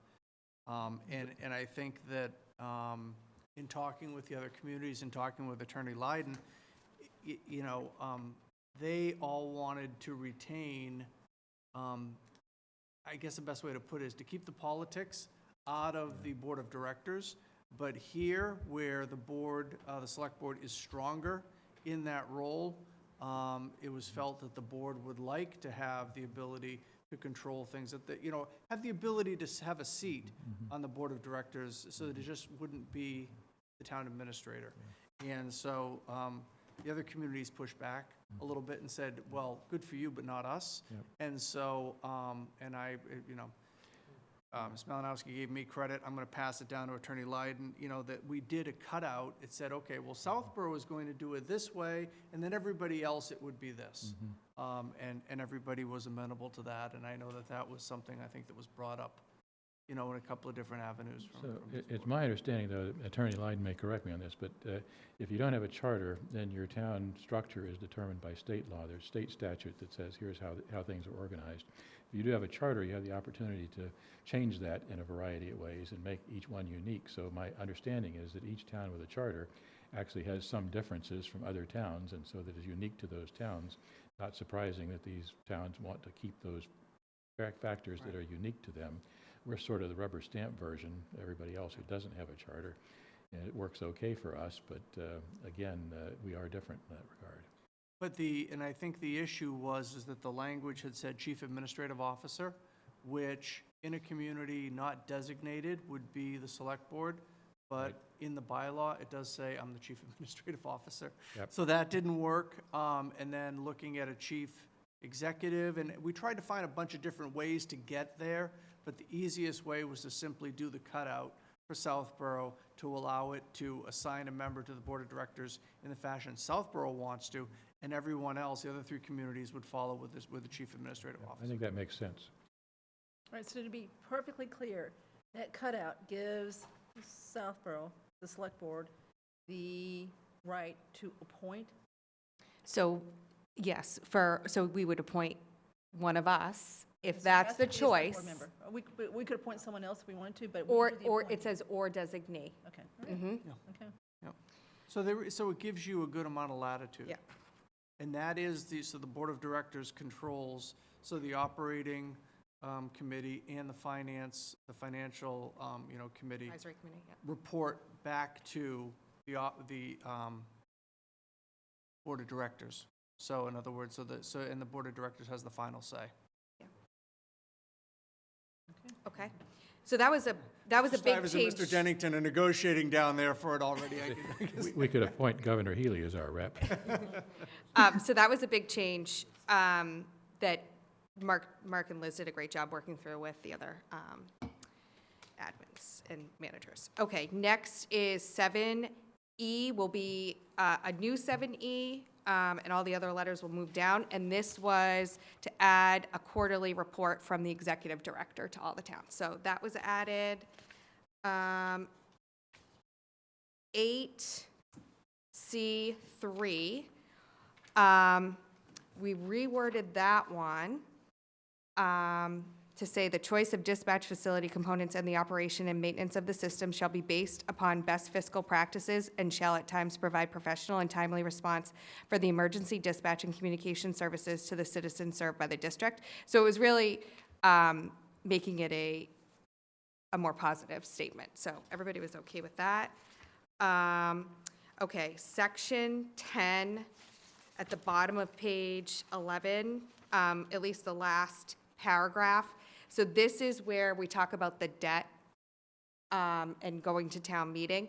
And Sam, I know you'll appreciate this. There's actually state statute that governs this. So rather than putting all the verbiage into this section, we decided to just refer to state statute so that if anything ever were to change, then it would be reflective in state statute. So this is where the rec, if they were going to bond something, they'd have 15 days to notify the towns, and then the towns have 60 days to react. So it's similar to what Algonquin is doing for the turf. Yeah. But the original language said that during that review time, it was the select board that decides, not town meeting. So is the new proposed language?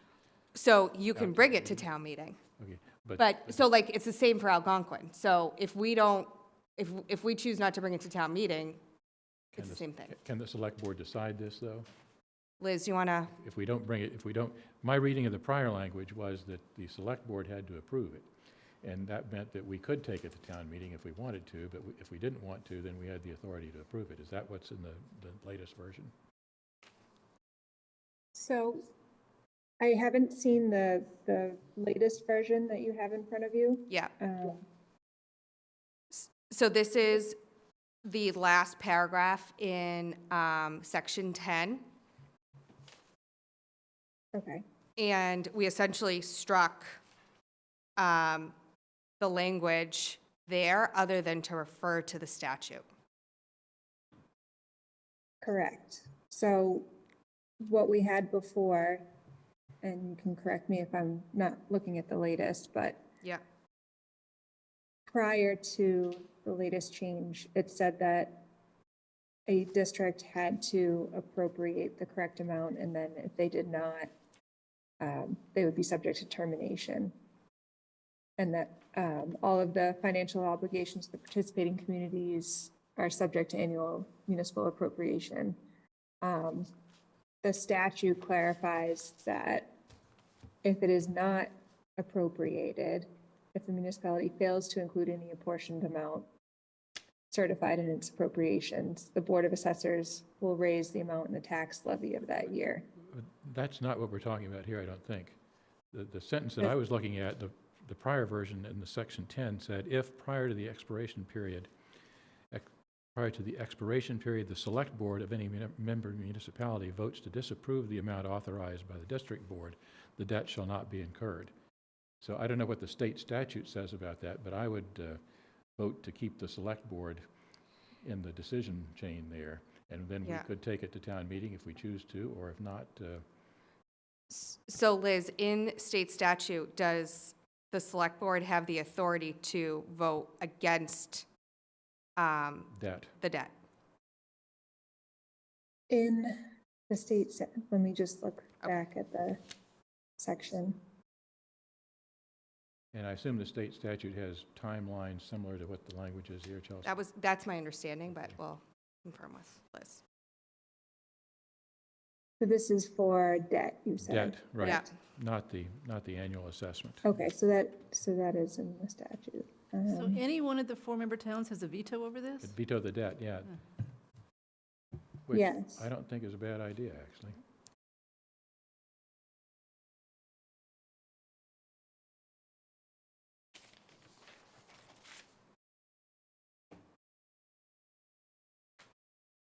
Okay. The district board shall apportion the amount so determined among the member municipalities under the terms of the district agreement. The amounts apportioned for each member municipality shall be certified by the district treasurer to the chief executive officers. So that would be the select board, board of assessors, and treasurers for the participating municipalities. And the amount so certified shall be appropriated and paid to the district treasurer at the time specified in the district agreement. If any participating municipality fails to include any apportioned amount so certified, that's where the Board of Assessors raises the levy. This is for the annual So- assessment. This is not debt, I think, right? That is for,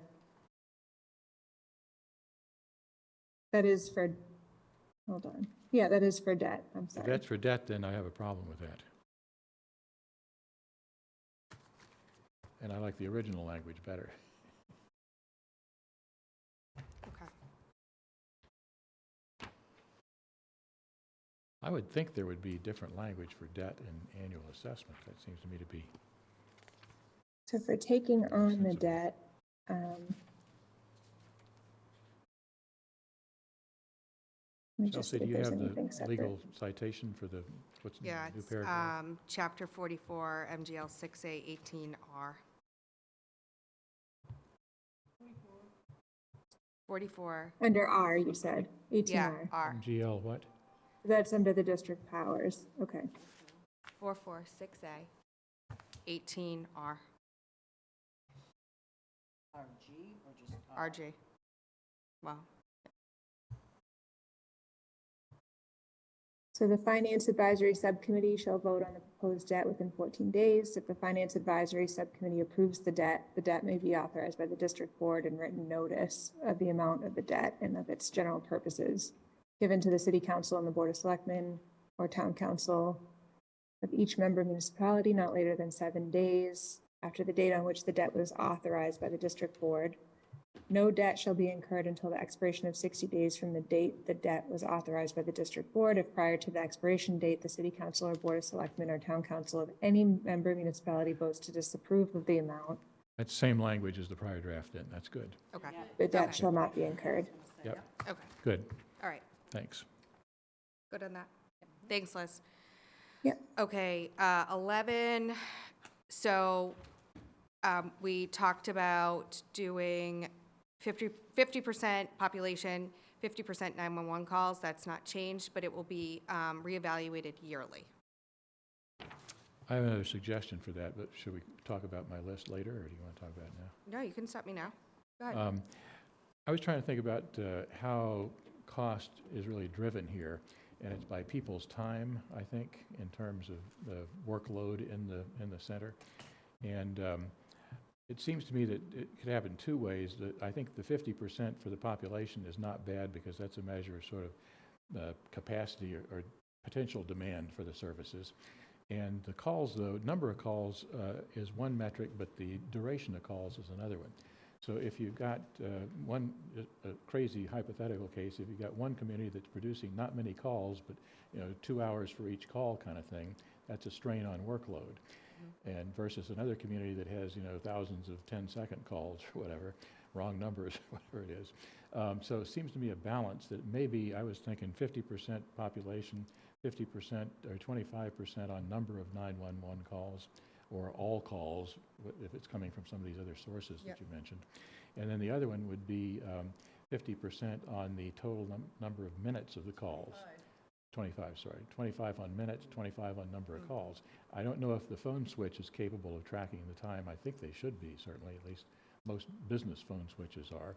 So just add up the number of minutes or seconds, if you will, that are coming from each member community, and that gives you a way to sort of account for different call duration and another workload driver. I don't know. I think that's quite complicated. Yeah.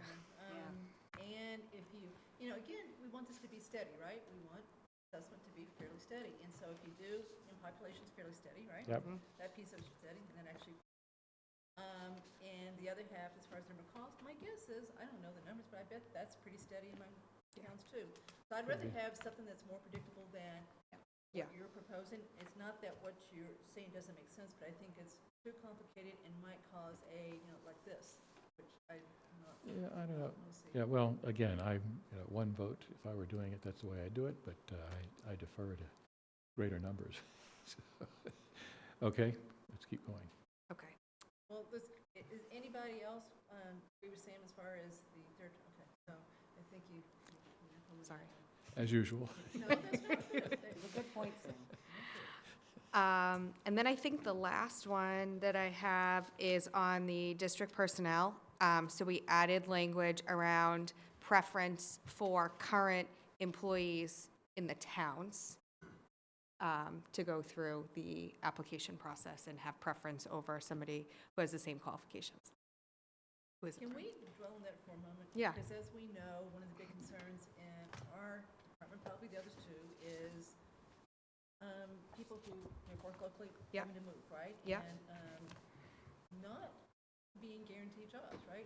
So can we talk about how this process, have we really fine-tuned it enough to understand how it's going to play out once we're ready to truly move over? I had a suggestion about that. One is you could actually have a target for staffing proportional to population, and say that if we've got 20% of the population, total population, then the expectation would be 20% of our staff would have first shot. You don't want to hire somebody who's not qualified, but presumably everybody's going to be qualified. But to be able to at least bias it in that direction for people, I would be very disappointed, for example, if this goes forward and they hire, I don't know, 30 people or 20 people, whatever it is, and nobody's from any of the, nobody's a resident of any of, or a former employee of any of the participating towns. Yeah. Unusual, but I think that's not a bad pressure to put on it. So, but that was the goal of adding this language in, is so that the current employees would have preference in terms of hiring, so that is encouraged. But I'm taking it one step further. Okay. To say, aim for a proportion. So if we've got 20% of the population, the goal would not just be general preference, would be we'd have a strong push, and you got to balance it sort of, a strong push to say we wind up with 20% of the staff from our current staff, ideally. And not that that's a rigid requirement, but that's an expectation. Okay. I guess I would need to understand. I don't know the numbers off the top of my head of what they're looking at, but my guess is that if we're our percentage of population, I don't see how we would even have enough currently employed that would fit a 20%. Well, you know what I mean? Well, nobody is going to have all of their staff hired in the regional center, probably, I'm guessing. Is that fair? I don't know about that. Don't think so. So there I don't was, know like I about said, that. there was a good amount of conversation about this, and I will just express, the points that I made. I do think that it is important that we do have preference in here for hiring for our current dispatchers in the 4 communities. I think that's important. I do think that we need to be careful not to make it too restrictive. We're going to hire an executive director. The executive director's got to set a plan. They've got to chart a path. They're responsible for the operation. They should be able to determine what staffing levels they need and everything. So, to basically bind them to, needs to be at least this many people, or it needs to be this many people from a certain community, or, I think gets a little bit restrictive. So I agree with the guidelines, and I think that it's important to give them a direction that we'd like them to go, but they do need the freedom to be able to set up their, because again, if the operation succeeds or fails, it's going to be based on their plans, their operation versus.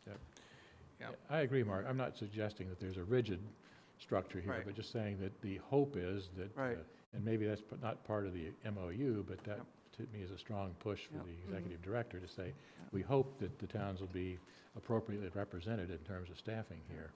So I think you'll see in the new language that'll be in the draft that I think we've all come to agree on, at least as far as the 4 communities that have been meeting about this. I think you'll see that reflected, and that is something that could be further tweaked if you don't think it goes in the direction that you're looking for. So Mara and Chelsea, are we saying the following in so many words, that when it comes time to staff up, that I'm just making up a number, I have no idea how many people, let's say they need 40 people, just throw it out, and let's say among the 4 towns right now, and I'm making this number up too, there's 50 employees that do dispatch, right? So there's 40 positions to be hired for, we've got 50, that what we're saying is that what is required is that 50 gets interviewed for those 40 jobs and you try to staff those 40 with the 50, and only when you can't do that for some reason do you go outside those 50 people? That's what we're trying to say Correct. here? Yeah. I Yes. mean, that makes sense to me. Yes. Okay, all right. We don't know what the numbers are yet, right? Right. As far as what we need. Right. We certainly don't want so I don't understand who the hiring group is, but we don't want the hiring group to be biased toward Westboro or Hopkinton. So we want everybody to get a fair chance to have their employees in the pool, right?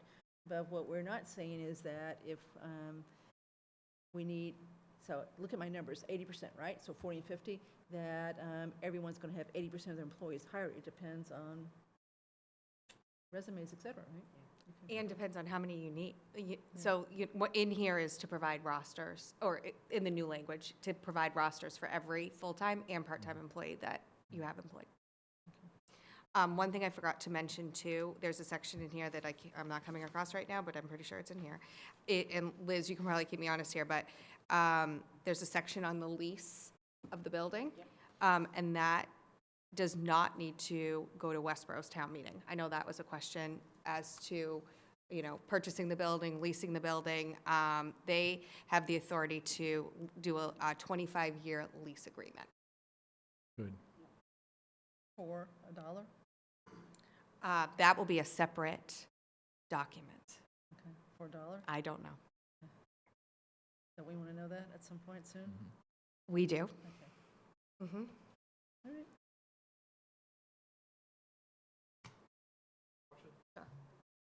And it's about the vote required to approve something at the Board of Directors. So this is in Yeah. section 7H. Yep.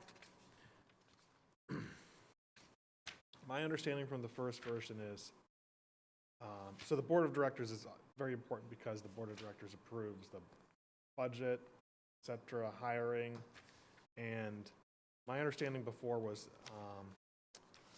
what was required was a majority vote. So assuming you stick with the 4, that if there was a 2-2 tie, something would not get approved because 50% is not a majority of. Yeah, So then this seems to change it though, so that, you're right. okay, all right. See, I kind of like the requirement that for really important decisions, you do need to get 3 of the 4 votes. And I think it does protect a smaller town like ours a little bit. We still could be outvoted, but Yeah. it gives us some protection. So, because that sentence, this is suggesting that the executive director is the tiebreaker. Yeah. So I just didn't know what that change was intended. Is it intended to change the number of votes required to approve something? Well, it's to break a tie. So It's in recognition of there could be an Yeah. even number. That's why it's there, I Right. think. But I actually agree with you as far as what I'd rather see too, that it Me actually too. have to be Okay. a majority, even if Super. it's, Yeah, so it might finding a mean number of it's a towns. little bit harder to get bigger decisions approved, but it's a little more protection for a smaller town, and it's more government by consensus. So I think it's more protection for any town. I don't think it matters what size because we get the same number of votes. Yep. So I don't know that our population or size matters on this. Okay. Okay, we can bring that back. So, Liz is our town council. She's made these improvements, these changes to this. Have the other 3 towns actually, is that what they're doing tonight? Are they, No. they're looking at her, are they doing? So we're beyond that now. So Liz was the first town council to opine. And all the towns got that version, which is essentially the version that you're seeing tonight. And since then, Westborough's town council has weighed in, as well as, all 3 of the other town councils. I'm pretty sure Hopkinton Yes, Hopkinton did as well. and Grafton did. And So, I believe Grafton really didn't have many changes beyond what Attorney Lydon yeah. did. Westborough's did have some, but nothing that, it was more cleanup and,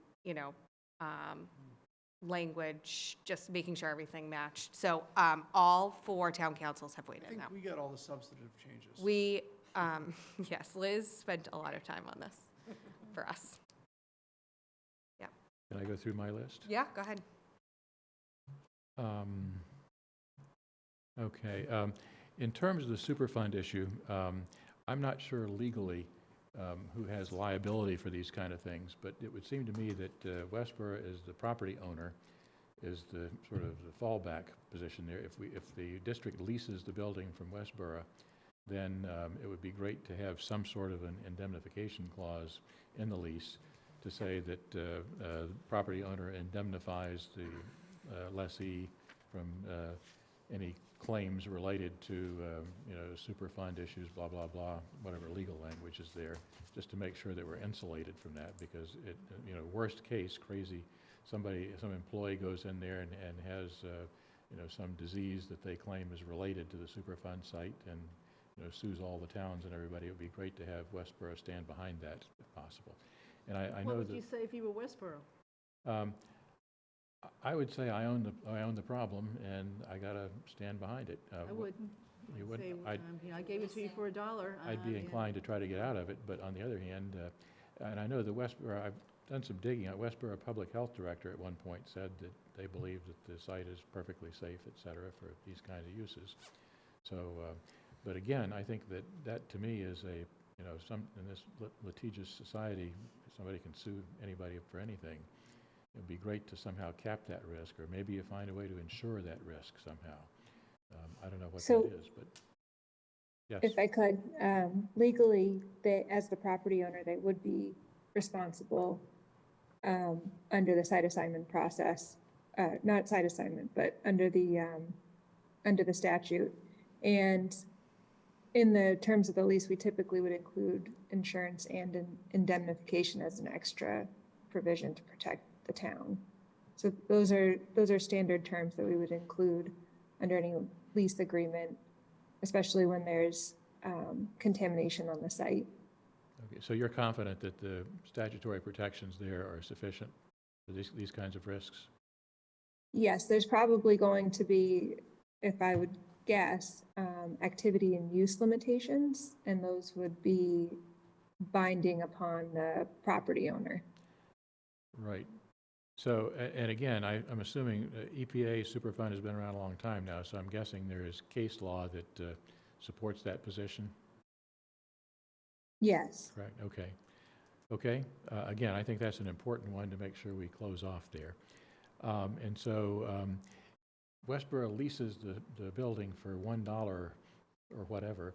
Is there other discussion around some other quid pro that Westboro is looking for here? I mean, it seems to be Westboro gets some benefit from having it in Westboro and finding a use for a site that they've apparently been struggling to find a use for here. So there's some quid pro there. Have there been discussions around any other compensation that Westboro would be looking for from the district? No, we haven't gotten to the lease discussion yet, other than there will be a lease. Okay. And lease, again, is interesting in terms of what kind of lease it is. Are they responsible for maintenance of the building and so forth, or is that the district's responsibility? My guess is they'll try to push that onto the district, which is not unreasonable, I guess. Not unreasonable at all. So anyway, yep. Talked about the cost allocation.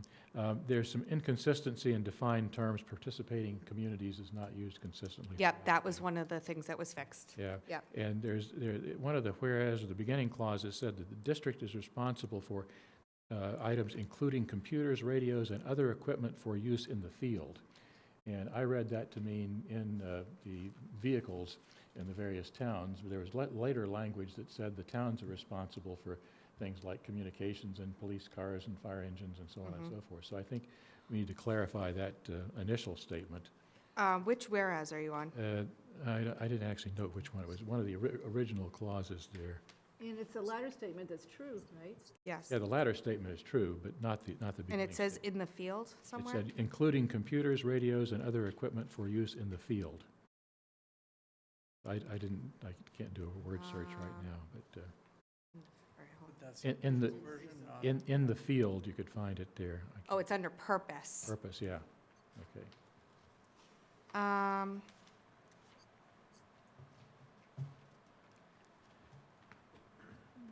I had crossed that out in my version. Okay, good. Oh, no, I moved it. That was in the existing agreement before I changed it. So is in number 1, Liz, under Yeah, purpose? under the purpose. Yeah. It was already in there, I just moved it up. So that wasn't something that I added, and I thought, that's a policy issue. There are a couple ways to fix that. It needs to be consistent, and, district does the central stuff, and the towns do the distributed stuff. So. Yeah, okay. I would vote for including the language about no compensation for board members. It raised a question about that one. What section are you in? There's Board of Directors. Okay, 7A. I actually didn't note the section numbers, sorry. But look. You just expect me to have the document memorized by now, Oh, right? sorry. I was in a hurry. That's okay. Search on Section C, the Board of Directors. Compensation. Liz had flagged that as a It's under comment. section 7. She'd ask about a question on that, so.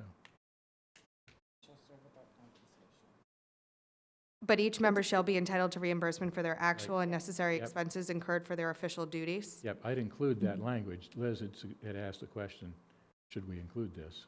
No, she said, do we want to explicitly include the provisions here, which she was referencing to 18R, which is Oh. state statute. So she's saying, do you want to include all of the and 18R lists or statute in there? Sorry, Liz. I don't- What is 18R What is 18R? say about? 18R is the Compensation. powers and duties of Oh, the so board of that wasn't directors. aimed at the compensation thing. Okay, No, the sorry. arrow was, so you see the green is highlighted on 18R?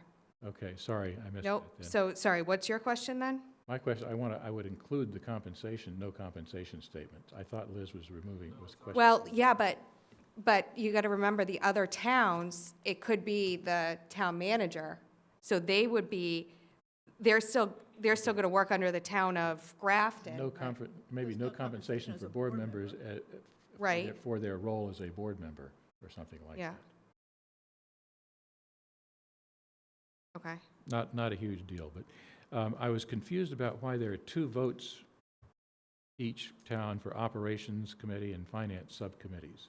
There are 2 members, but does that mean, if we really mean one vote for each member, I think we ought to say that, versus 2 votes for each town, and let us fight it out to who gets the 2 votes on there. It seemed to me to be unclear. In other words, if one member doesn't show up, does the member who does show up for a meeting get 2 votes? Right, that's not the intent. That's the silly kind of thing that you might get into if somebody's really disagreeing with something. Okay. Spoken as one who's lived through some of those kind of silly things. 1 vote per member. 1 vote for each. Okay. member, Members for can each vote against each other? Yep. They- That's why we gave them 2 votes.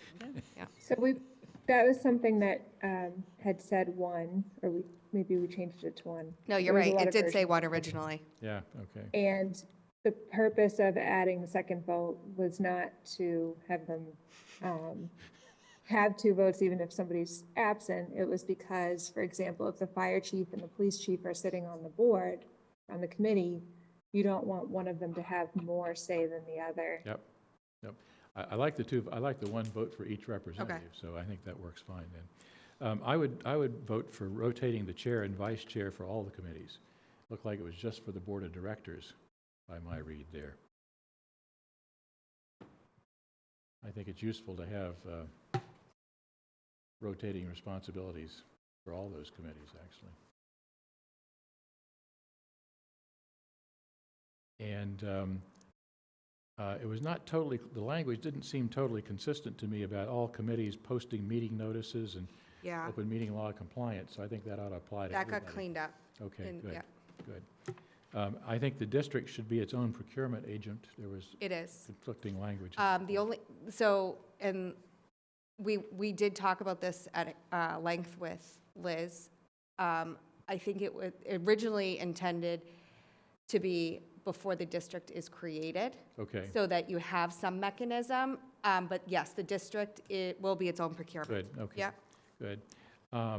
And then Section 8D talks about other activities for the district being approved by the director. I think that ought to be approved by the director and the board of directors. I don't think the director ought to be able to go out and take on additional responsibilities without the board of directors signing off on it. I think that should certainly be a possibility, but I think that ought to be a little more review and approval. Where is this? 8D, other activities. I feel like my numbers are off. Need a pen?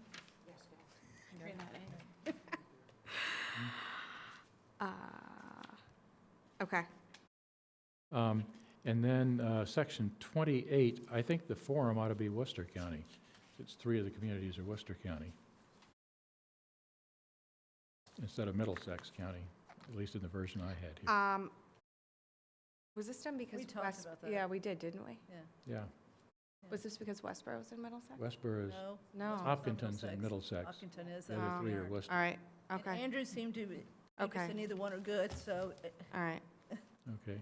And then finally, my big one was my original concern about any town, particularly Southborough, being hammered by assessments in ways that we viewed as unreasonable. Yeah, And I understand the state statute doesn't allow us to circumvent the automatic assessment through directly to the Board of Assessors.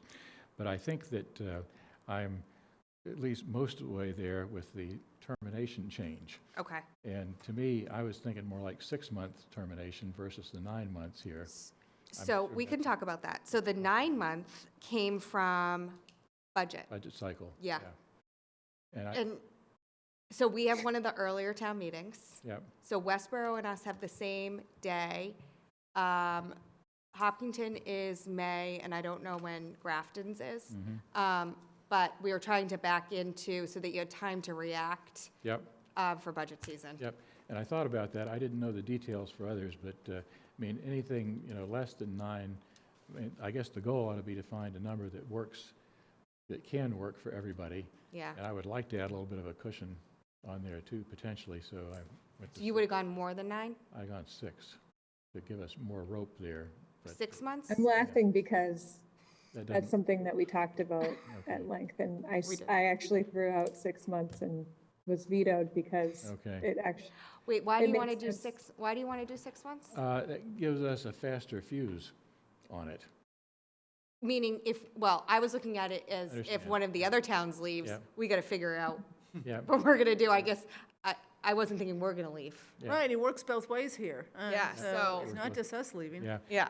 I guess I'm on the fence on that one. I mean, again, I think that's a pretty big change. Remember, they may think they're done, and so we're making more changes tonight. yep. So I would propose leaving the 9, for the reason that it is 9, Yep. and I hear what Yep. it lists, but yeah, so there's two sides to that one. and Yeah. the other one for me too is that that's half of the problem. The other half of the problem is the early termination damages language in here.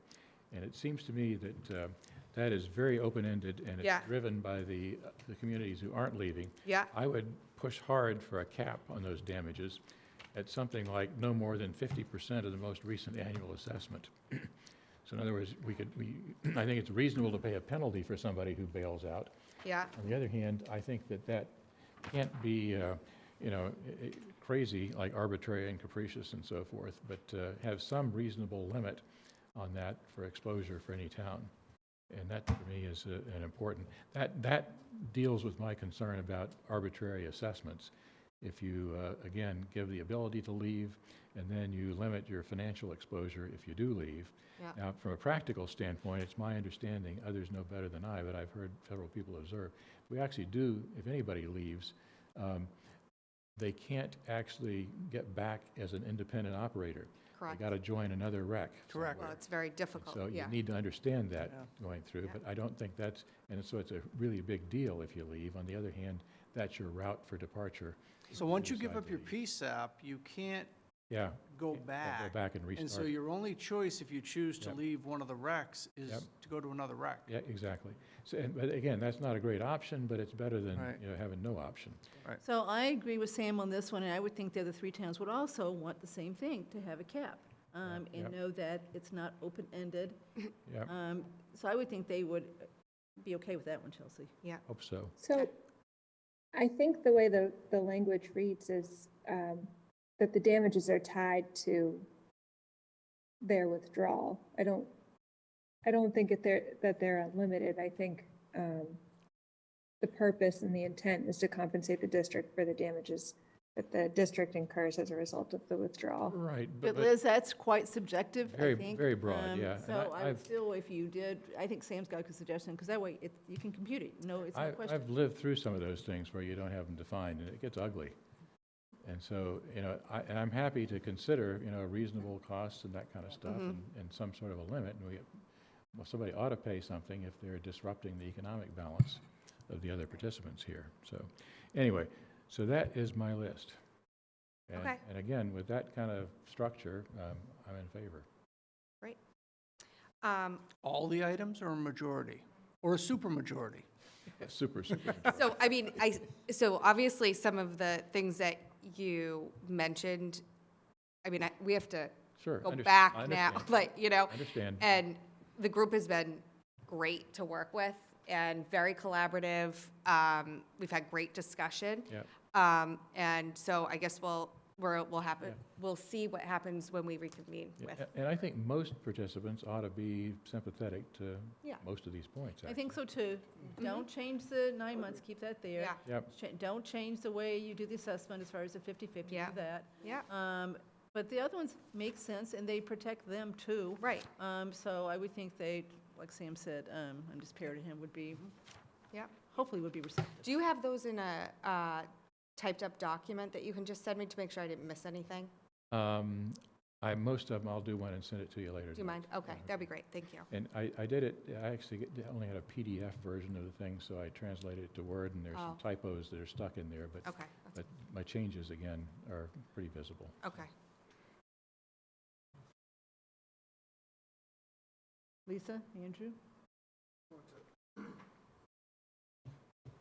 Clarify where we stood on the vote necessary at the board of directors level to approve something, because that's a pretty significant item. I mean, Chelsea, your question was making me think a little bit more. Requiring 3 votes, it's not so much, you're right, like, benefits a small town versus a bigger town, but I think it's more of a check against a bigger spending item. You need to get more buy-in from, you need to get 75%. So I think if we wanted to have that structure, then you would take out the provision in 7H about having the executive director be the tiebreaker. I thought that's what you wanted me to go back to the group with.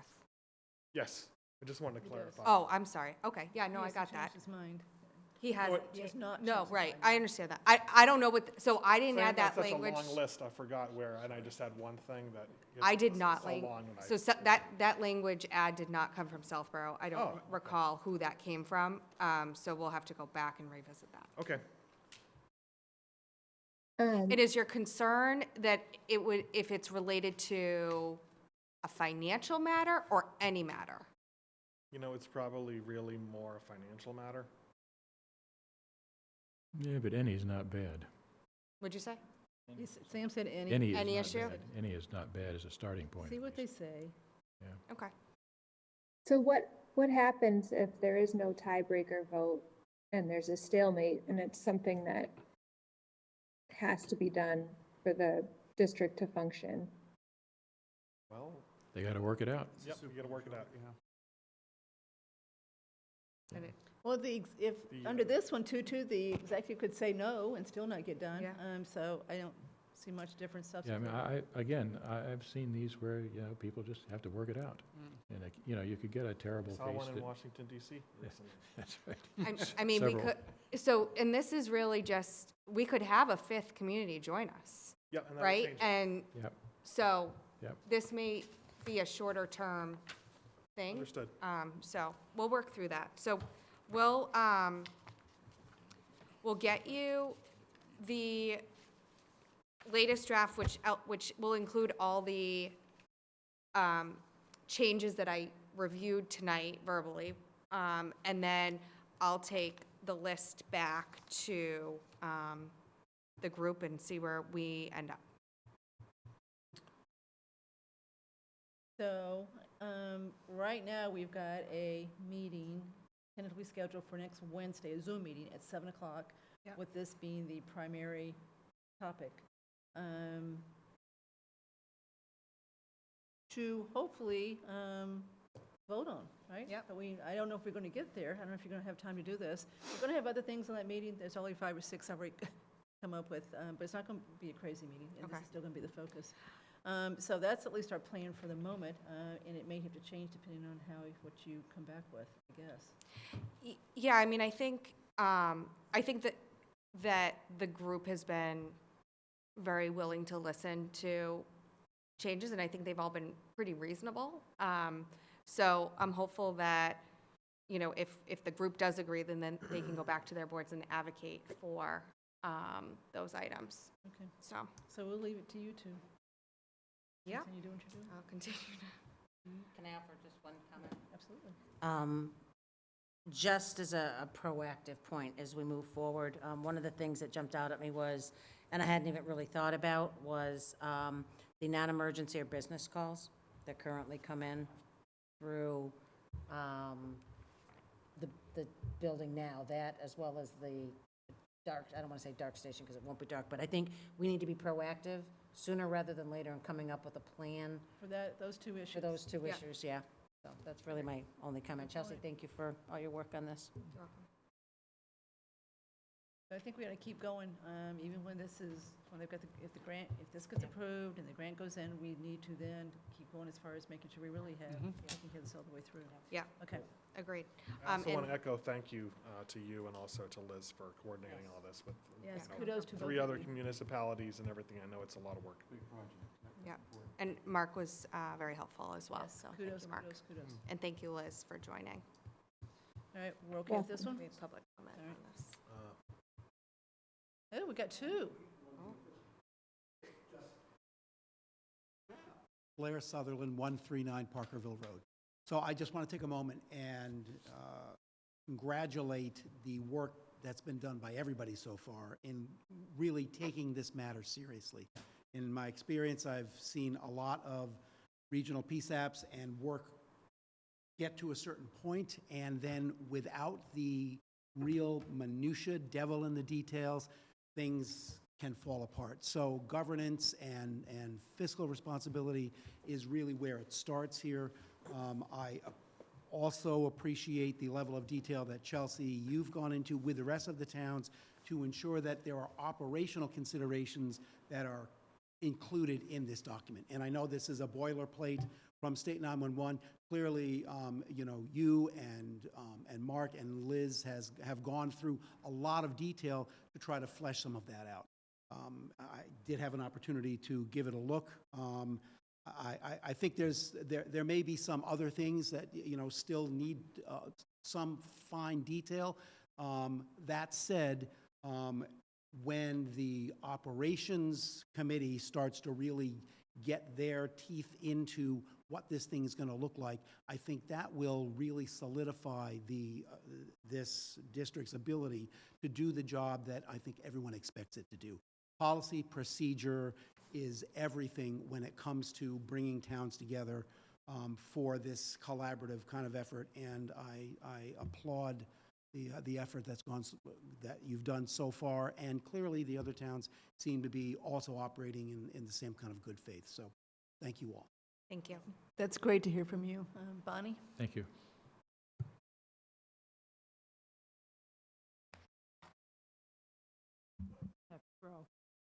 Bonnie Faniff, 179 Middle Road. Chelsea, thank you for all of the work you've done. However, in saying that, I do have 2 questions. I think one of you have already answered about having a meeting with EPA on this site. It has been identified, we all know it as a Superfund site. I have the report 4 of the 5. The next one that's completed is in 24. What is the start time if you get the grant? You feel this will progress forward? I think that's premature for me to say right now. Okay, that's fine. And Sam had asked a question that I had done some research on as far as the ownership of the property and the disturbance of the property. And there is a document that's at the Registry of Deeds, I don't know if you're aware, that has to be provided to anyone that has a lease on this property. I have it, I'll give it to you before I leave. It's a recorded notice of activity and use limitations on this property. It's at the Registry of Deeds in Worcester. It was provided on 11/30/2017.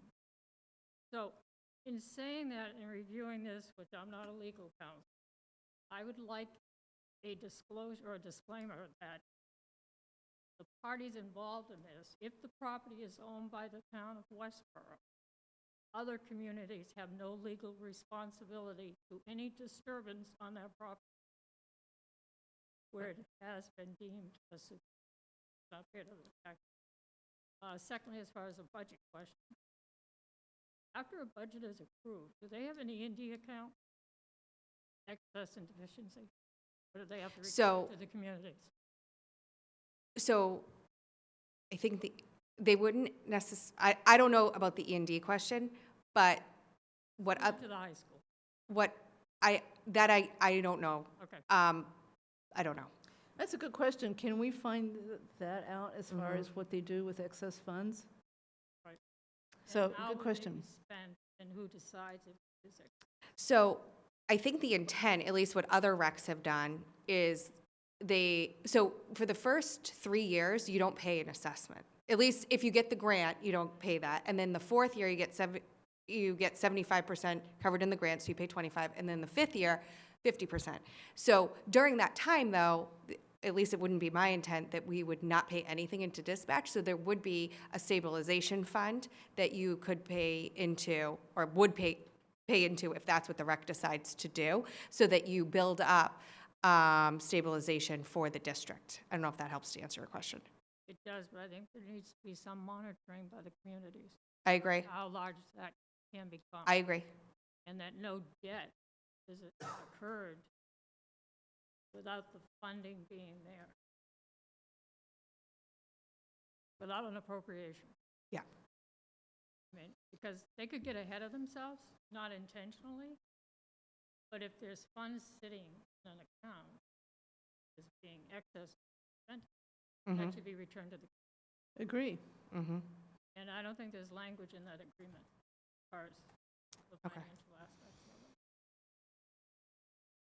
So the Superfund, as far as the property, I think the town has to be in there. The property is owned by the town of Westboro. The other community, well, this community has no obligation or a liability if it's disturbed and creates another issue that we're not prepared. So to accomplish what she's suggesting, you'd have, I mean, there's no lease at this point, and there's not going to be a lease for a while, I wouldn't think, right? Right. So you'd have to put what she's suggesting in here, that everybody agrees, especially Westboro, that in the lease, this is going to be in the lease. I don't know how else you get that done Or even up front. at the time of signing, it's understood that this. Yeah, but the understanding's got to come in this, you know, you can't just hope when the lease comes that they're going to agree to this. So, Okay.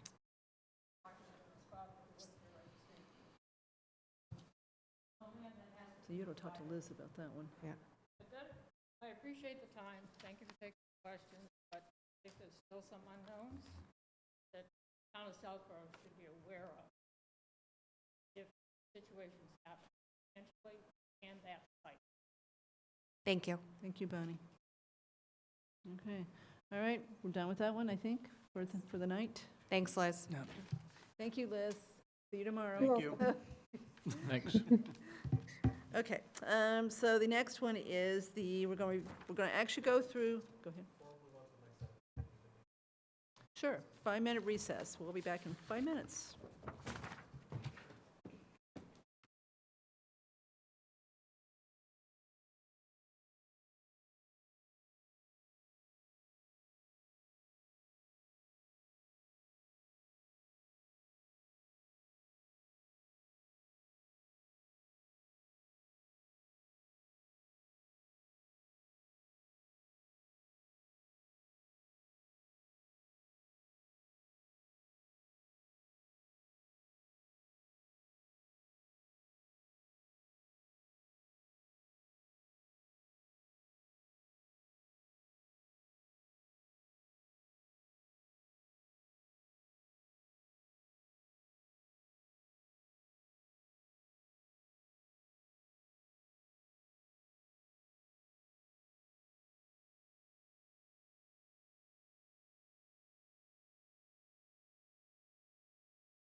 No? Okay, we're back in session at 10:12. All right, next item is we're going to review the warrant, and we need to do, I think, 3 things. You guys can let me know if you think there's other things. So we need to start looking at the ordering of the warrant, which is why we've got the table of contents. We need to decide if there's things on here that should be out, that they shouldn't be on this warrant, and then we should start to decide who we want to hear from before the end of the meeting on March 7th, which is basically 2 meetings. So we should go through and pick who we want to hear from and when we want to hear from them, the 28th or the 7th.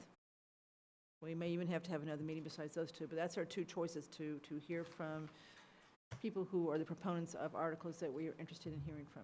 Okay, anything else anybody want to accomplish tonight? Okay. All right, so Mark has very nicely put together the table of contents at this point, so let's start with that.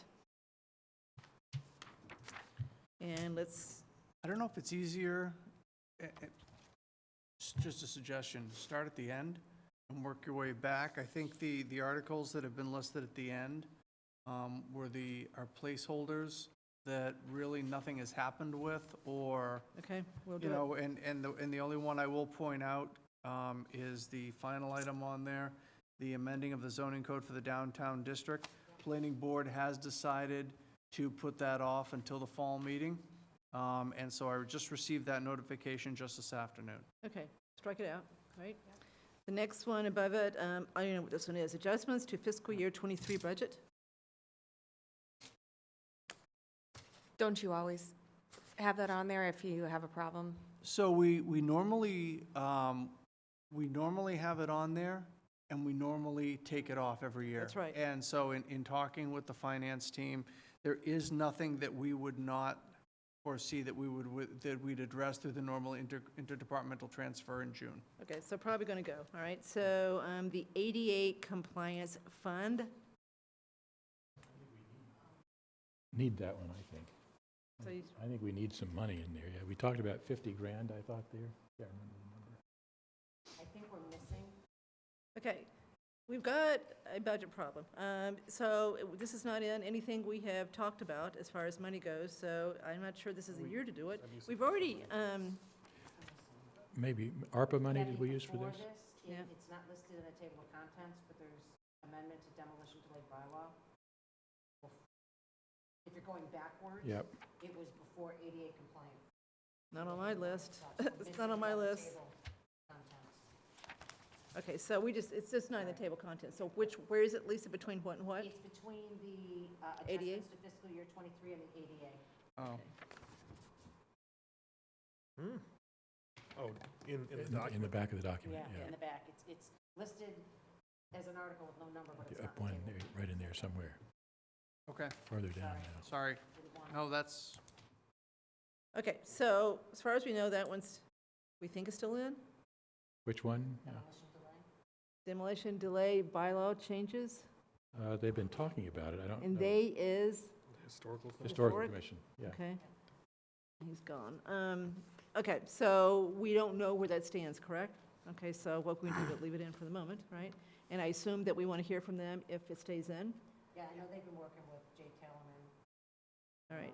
So Historic's coming on the 28th anyway to meet with something else, so we could ask them to do that on the 28th. Okay, so I'm going to put the dates next to it, they're tentative as far as seeing them. Everybody agree? Yep. Yep. Okay. All right, now going back to the ADA compliance fund. Did we talk about ARPA for that? I can't remember.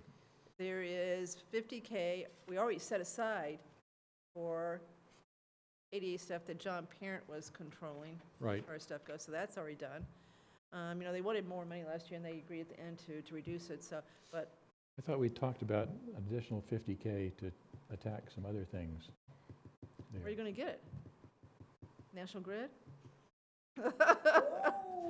National Grid continues. Okay, you want the National Road Grid? to I the mean, road. all that's left now as far as ARPA goes, Yeah. we really used up pretty much the tax relief bucket, right? There's 50 left in it, but I don't think we want to use every penny of it. We've got sidewalk, 704, we've got, I'd the do- Wi-Fi. I'd that do we another think- 50 out of National Grid for the ADA thing. I think we need to do it. So that's what you're But that's not, proposing? this is not really a warrant. Wouldn't be a warrant article if we did it that way. No. All right, so we'll put, you know, if everybody wants to, we'll talk about it at Okay. the 20, well, we could do it on the 15th maybe, real quick. But I don't want to add $50,000 to the budget. Agreed. So, I'm sorry. But Sam, is there a plan to spend 50,000? Because you don't want to Yeah, we put got, it in there and then have it sit, yeah, you know? we got $1 million worth of backlog there, so. Yeah, I think The Access Committee, Public Access Committee has a lot of ideas for things that need to be done, so. So I think that we cannot, one of the things you can't do with the ARPA money is to take it and put it away into That's right, a it's got to fund. get spent. So you can, you know, if you want to take that 50 and For projects. break it out into the spreadsheet that we're maintaining, that it's reserved for this piece, and now people need to say, okay, here's what we want to spend it on, here's. Yeah, we need and projects. come back, and it's similar to you've done with others, come back Yep. with the Yep. proposals. Yep. That'll So work, we'll get this on one of the next 2 meetings as far as really time meetings, but let's take off the article, right? okay? Everybody agree? Yep. Okay, the next two, MBTA district, I mean, they're not ready for that, No, right? no. Okay, this is not coming, this is, No. all right, so it's going. The MBTA's Community Act Action Plan has this scheduled targeted for the annual town meeting 2024. 24, Yeah, so yeah. we, remember we talked about that as far as they've got Okay. them, we've given them money, we've given them ARPA money to go ahead and get started on what they need to right there, because we do think they've got to bring it forth next town meeting. I mean, the timing. Okay, same thing, Do we even know what is, I don't know what it Sam or is Andrew, either. what is a rail district department? Is that part of the MBTA discussion potentially? Yep, yep, I think Okay. so. Okay. All right, so that one's going, everybody agrees?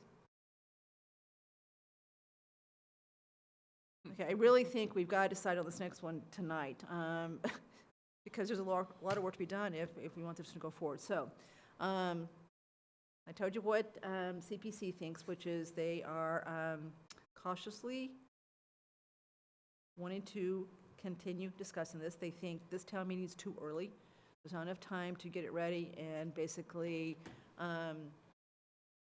explain it to the town. We've got a bad budget year, so then to go to town meeting with this on top of it may not be politically savvy. Andrew Pfaff would like to see it go through. He would prefer it to not go through town meeting, get the signatures, get the petition done. Andrew Mills would like it to go through town meeting, so I don't see how we get this done as far as going through town meeting to get this at this late stage. I'm all for this, just so you know. Yeah.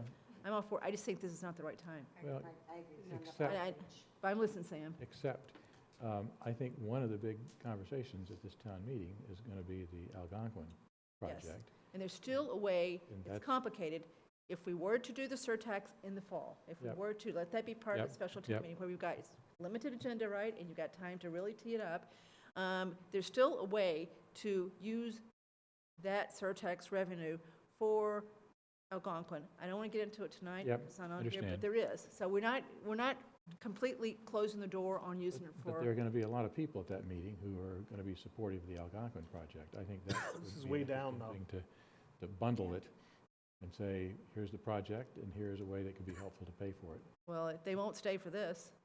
They'll be gone. We can order it. Oh, I know, that's what part of this ordinance is Yep, about, is to make Yep. sure. So anyway, So, I think the majority view is to not do it at this town meeting, if I'm listening correctly. Everybody agree? That's my Okay. sense, yes, but Okay, all right. you don't shoot, you don't score. Of course not, I agree. I mean, as I said, I hope we get this passed. I just don't think the time's right for this town meeting. Okay, that was coming off. I think your suggestion was good, Mark. Get rid of him. Okay, the next one. I don't know where this one is. Opioid Yeah. settlement Board of Health? So, fund, isn't it? well, it's more than Board of Health, but I talked to Carla extensively about this, and the way the money is right now, it would have to go to free cash in order to be able to be used. So I think it's best to do this at fall town meeting and do it so that we can actually track it. You could add it to a budget, but then at the end of the year, it should roll over, so then it has to go to free cash and be put back in. I just think it's messy. And we don't have any, I talked to Youth and Family and the Health Department, and they're both totally fine with us doing this in the fall. So, So, don't you agree that if we do nothing now, right, Mhm. that it's it's part of revenue, it's part of local Yeah, revenue. it for is. Fiscal '23, so it's going to end up being part of free cash. Yeah.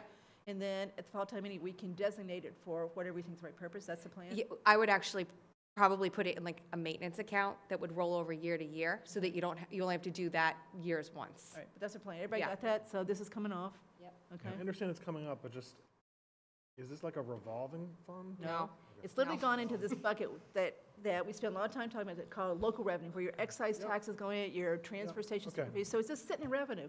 And then because of the way accounting works, and municipal accounting works, and at the end of the year, we basically add up all of our income and all of our expenses, and whatever is left over, we call free cash, our excess.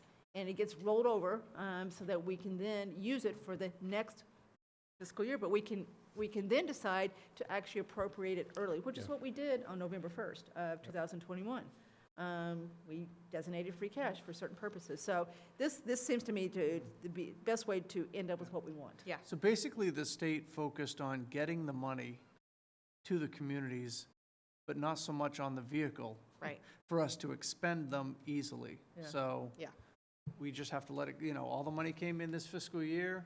We've got to let it close out to free cash on June 30. Once it's certified, it's then available for us to use and appropriate. So, Flexibly. All right, Breakneck Hill dump remediation. oh, I don't know why that's down there. There's Oh, I'm seems to be sorry. two. that-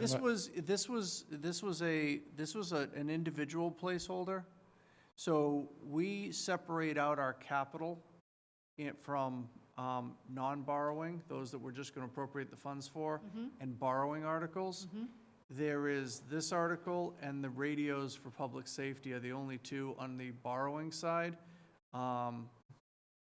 So doing it inside that article would seem better than breaking it out into its separate one. Yep. So this was an additional placeholder, that's all. But are we expected to have Yes, the cost? yes, Yeah. Okay. yes. That is in process as we speak. All right, so do we agree we need to move it up with the other? It is, it's under. It's already. It's under, Eight. yeah. Okay, so it's this under- is not, this shouldn't even be yeah, here. see, Okay. right, it's under 8 Okay, sorry, so, now, yep. bye-bye. Okay, Trotter HVAC replacement. We're recommending that this be done out of ARPA, and so therefore you wouldn't need an article. Right. Oh, it's already it's in the ARPA. Correct. Okay. 500,000. State So ARPA budget. can we put on the agenda for next week that we vote all of the items that we want to take off here? And I know this is its own article, but there's other things baked into the capital and whatever operational budgets. Can we vote next week that we're actually going to use ARPA and take them out of everything related to here? Yeah, and the only reason I hesitate is because I want to make sure we really had that list finalized in a I pretty good agree. number, because, we're pushing the ARPA money. Right. Okay, so yes, we can do the ARPA vote to now solidify what we have basically agreed is going to be ARPA funded instead Yeah. of general fund funded, right? Okay, all right. Okay, the SAP pay grid is, So we had a separate article for the funding of the, the two last things on the there. wording is poor. Okay. But basically, yes, the two funding items that we agreed to put in the operating budget rather than a separate budget. Bye-bye. Yep. Okay, so that one's gone. What about the transfer of free cash? Transfer from free cash to Oh, stabilization? did I forget one? Sorry. Of the 350 Appropriation to- of free cash, we're not doing that anymore, so that one's gone. So there's no free cash to appropriate. We used it all. Okay. So sorry, that one's gone. I already marked out that one. Okay, so that one's gone too, so good point. Okay, now we are on the I- to hear reports. Yeah, to hear reports. This has been a traditional Article 1 for a very long time. The moderator at the last meeting had questioned why we even have this, and, and that if there's anybody who, wants to speak, he can allow that. It just, So he's got to weigh in here. He's got to tell us. well, he had waited and he didn't want it. That's why I put it on the list, but I can verify with him again that that is still his intention, that this no longer be a traditional article on the Is warrant. anybody who can complain, you think? Advisory has to do their report. They talk to town meeting, Correct. so they've got to still have a But report. their, It doesn't have to but be- their report is usually, it's a financial report, and the financial report is usually given under the operating budget. Okay, so As long as there's room for Varsity. So let me just, belt and suspenders, check with Mr. Semino. All right, citizen petition is citizen petition, so we've got to decide where to put it, but we know that one's going to go forward. Right, Mr. Worley? Citizen petition.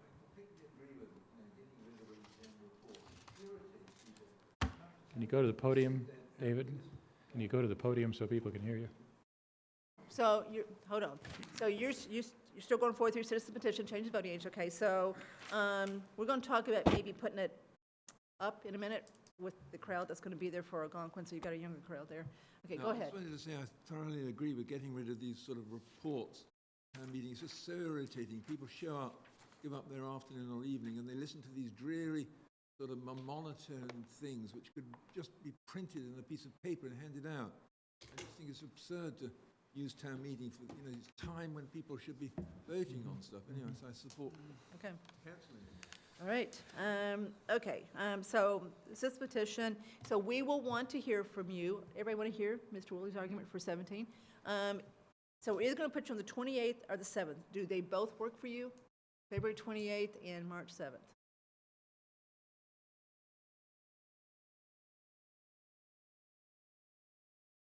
Okay, both. Do you have a preference? Okay.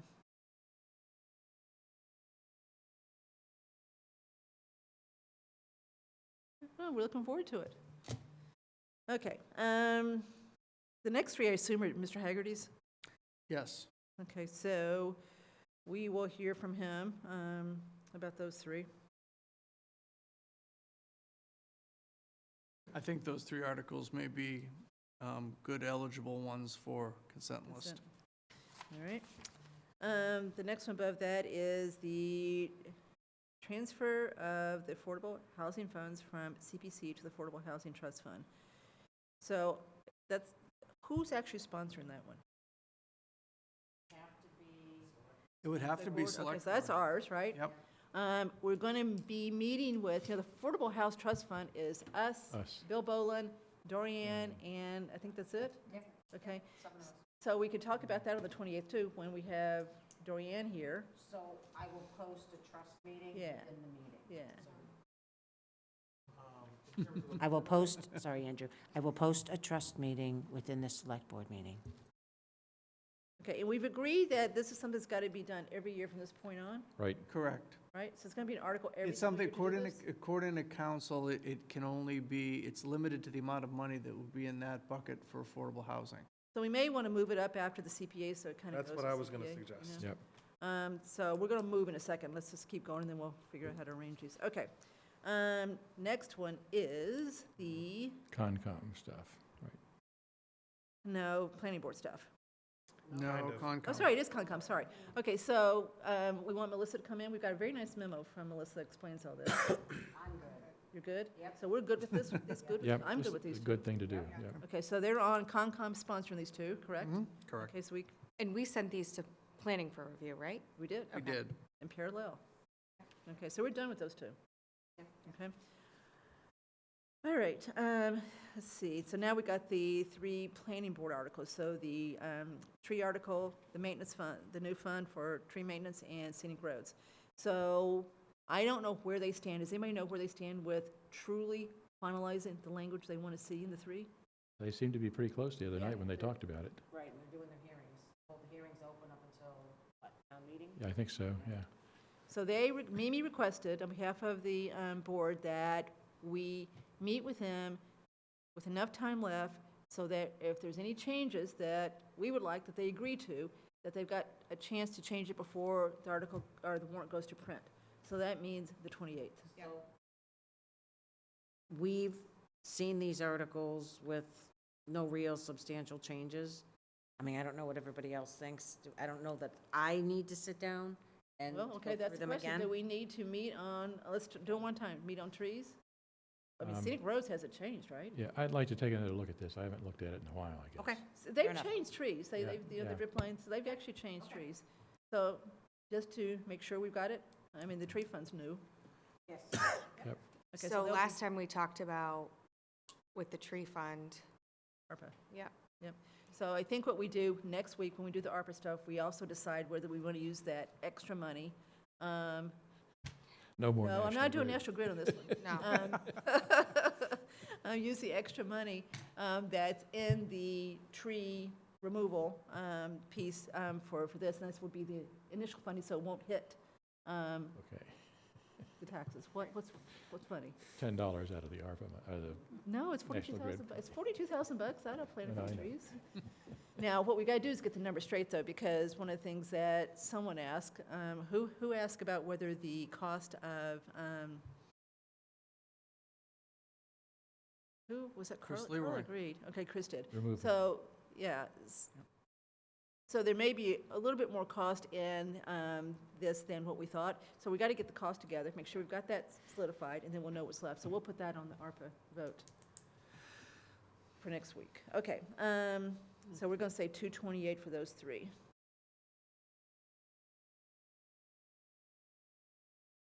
And then Hopkinton Hopkins funding. IMA.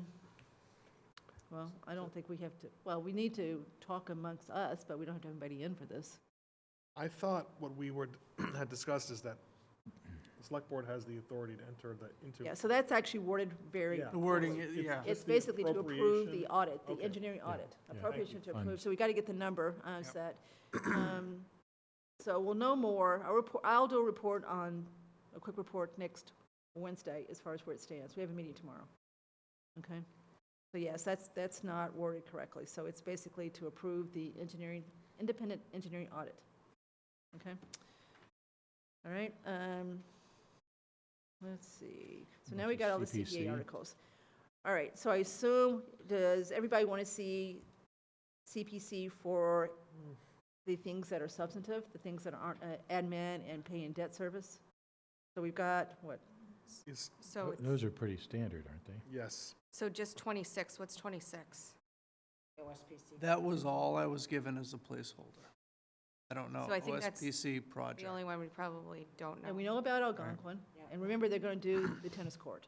So we know about Algonquin, we know about the windows here, the townhouse. We'll know about the bids before we close the warrant, before we sign the final warrant. So we may be able to get rid of that article for additional funds for townhouse restoration. Okay, so let's just kind of TBD as far as whether we need to see CPC. Let's figure out what OSPC is, right? Open space, something. So Mark, I don't think I realized that we thought we needed additional funds for townhouse. Is that what that's for? Is because we're awaiting the bid to come back? Correct. And we are being conservative here?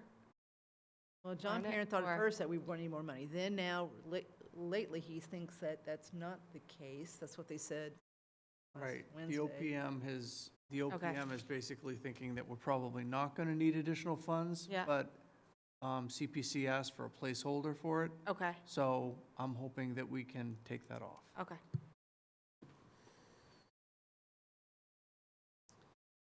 Okay, going to 19, this is a standard one. We don't need to see anybody for this one. This is just the amounts the max that can come out of all the 10 revolving funds, so we're used to that one.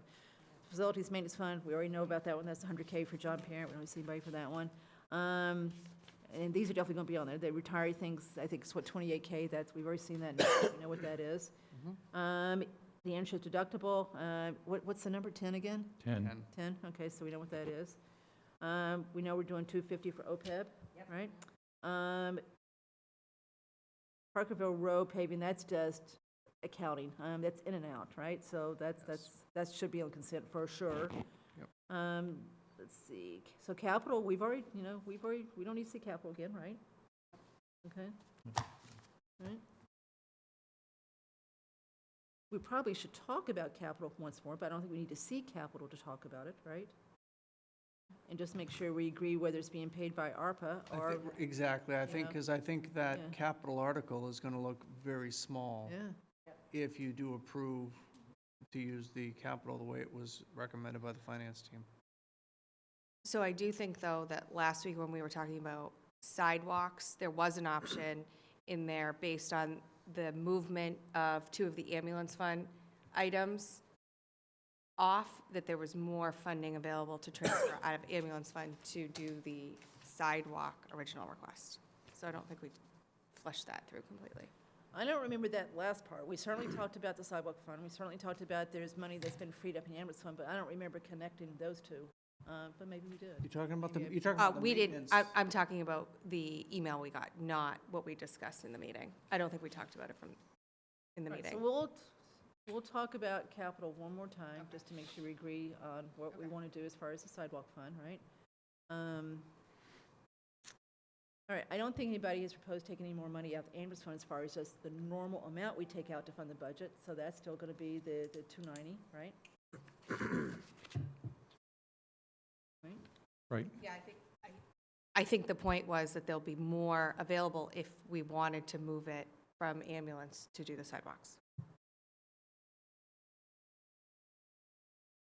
Okay, so instead of using ARPA, or in addition to using ARPA? So we landed on 100, right, for sidewalks? So this would With be, 47 already being, 50 Yep. new, 97 or 47 being something, there. yeah, so this would be I think we should talk about it next week, because I don't have my, All right. it up in front of me. Okay, so now, let's see, we talked about that, St. Mark's Park stuff. Okay, here we go. So the next two are related, this is what we've been talking about, so this is the MOU and then the funding of the park. So we basically put them together, right? We do them one after the other, discuss them at the same time, because they're very related. We're gonna come back and talk about ordering in a second, okay? All right, but they're definitely gonna be on there, as far as we know. Okay, we talked about capital, water budget. So now we're into the budgets, we know that's Kathy, gonna be there. can I back up a second? Yep. What amount are we talking about now for funding for St. Mark's Park? The only number we've really thrown out here so far is 250. 250. We got to settle on it. So 250 is what we've thrown out, or I've thrown out. But that is money that we got from the grant, from the state fund, is that not? Well, that's why, that's why it's not an arbitrary number. Yeah. It's less than what we Yep. got, Yep. right? Yep. Close to it, though. Yep. And it's about equal to what got taken out of the E.H. Perkins Right, contract as far as the right. change order. Yep. And that's what Brian has assumed that we're using in his use of the free cash. So Yep, he's actually yep, backed that out of okay. free cash. Okay? So 250 is what, that's the offer right now. Our best number, okay. Yep. We are on, David, 12. the two ones that you were going to support, 11 and 12, okay? We're looking at the table contents right now, that's all I'm going through, so I don't know what page the actual article. 11 and 12.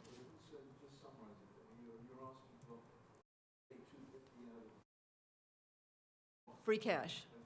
Yep.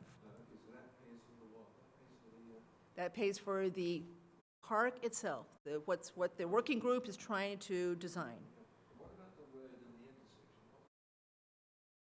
The intersection, St. Mark's pays for completely. So they take it, they pay for everything on there. If the MOU is approved, land swap goes through, they pay for everything that is on the land that they receive, which is basically the old road. The new road we pay for. So there's still money in the, so that 250 has nothing to do with that. That piece still comes out of, so we've still got about $1 million in the E.H. Perkins contract that includes work on that land, so that would be paid for out of that contract.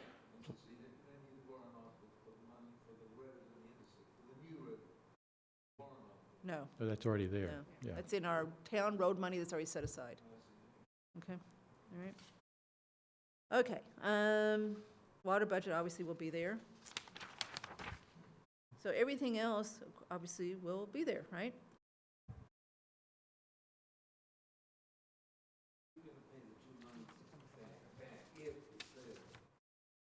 We're not going to talk about that anymore tonight. You've brought it up, we hear you. Where is the article where we agree that we can go beyond 3 years for contracts if it is? Article 3. 3. Oh, there it is, okay. So one of the things, I just want to point this out, because I think it was Mr. Butler that It pointed was, this out. that's to why I'm bringing it up.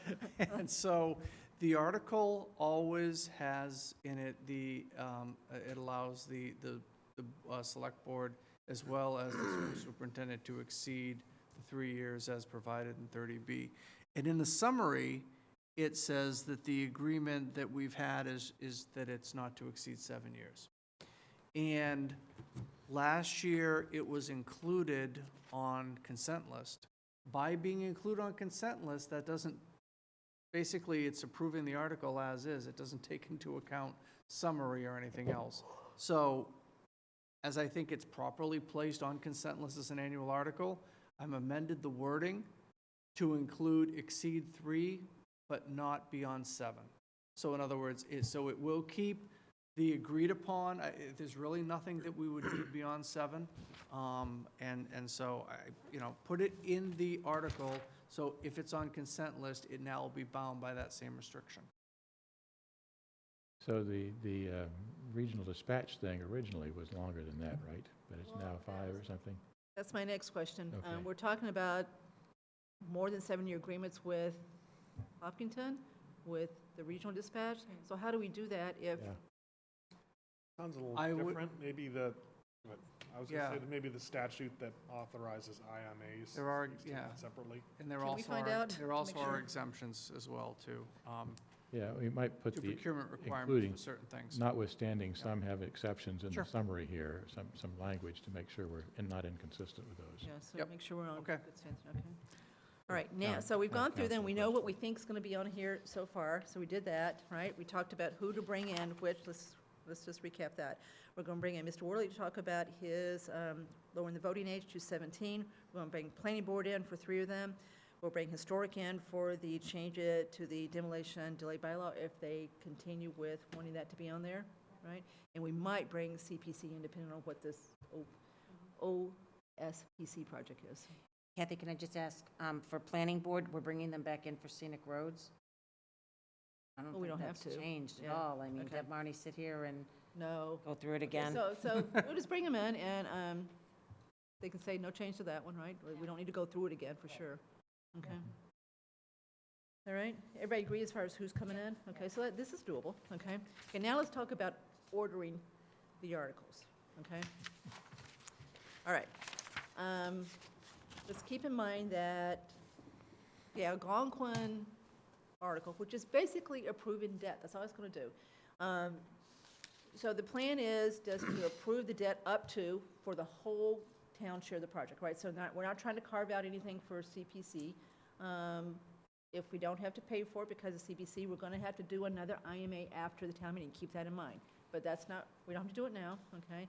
We got time to do it, so we'll have to do another IMA to say that our share of the debt is not going to be 60/40, it's going to be something less because we're going to pay for a piece of ours through CPA funds, okay? Does that make sense to everybody? And that's really important, we get that piece of it, okay? So the plan is to just basically have a clean article saying that the town is going to approve issuing debt up to our share of the gross cost of the project. Simple as that, right? They'll do a presentation. They will probably have a pretty big crowd that supports us from Algonquin. So, more of the, probably bring down the average age of the attendance, I would think, right? I'm being serious, right? So that crowd's going to be there, right? I think we should keep that in mind as far as maybe how we order these articles. Do we torture them by making it last, or get No. it out of the way? No, I would not I do think that. the order that's What presented if they here get up sounds and leave pretty right good after to me, this except I thought that the transfer of affordable housing funds from CPC to Affordable Housing Trust Fund should be more grouped with the CPA. Okay, I agree with that, so let's put that right after. Other these. than that, the way that they seemed ordered to me made sense. I kind of saw some of the logic to it. There's still the trees and the scenic roads articles toward the end. I think, there's some people that are very interested in that who will kind of stay around. Yep. So the planning board always feels disenfranchised by being put at the end of the agenda, unfortunately, so. Well, Sam, if you really look at it, we've Yeah. still got the normal stuff Yep. first. No, I know. Before, the only thing that you've really gotten to that's substantive and different is the St. Mark's MOU, that's above it so far, and the Hopkinton IMA. So we do have 2 things above it. And there's a lot of things that could be put into a consent article. Yeah. That would Yeah, speed this yeah. up. So I don't think they're gonna be that late before we. And I like That having the depends St. on- Mark stuff before the Algonquin. So that's your recommendation? That would be my vote. That's mine too. Andrew? Yes. Okay, we're going to have a disagreement down here. Okay, so there's 3 votes for this. Lisa? So the question is, where to put St. Mark's, before or after Algonquin? I think before, I mean, it's been in that spot on the warrant all along. I think we've been consistent where we were placing that. So I think before. Chelsea? So I'm going to disagree because I think that, well, first of all, I think the CPA Algonquin article, which is 24, Yeah. should follow Yeah. Algonquin. Because we would have just voted on Algonquin, and then shouldn't we do the CPC portion of that right after? Yeah, I'm sorry, that's the piece that kind of confuses me a little bit, because when we did the public safety project, there were a number of votes, but there was one vote for the funding piece, and it kind of incorporated everything.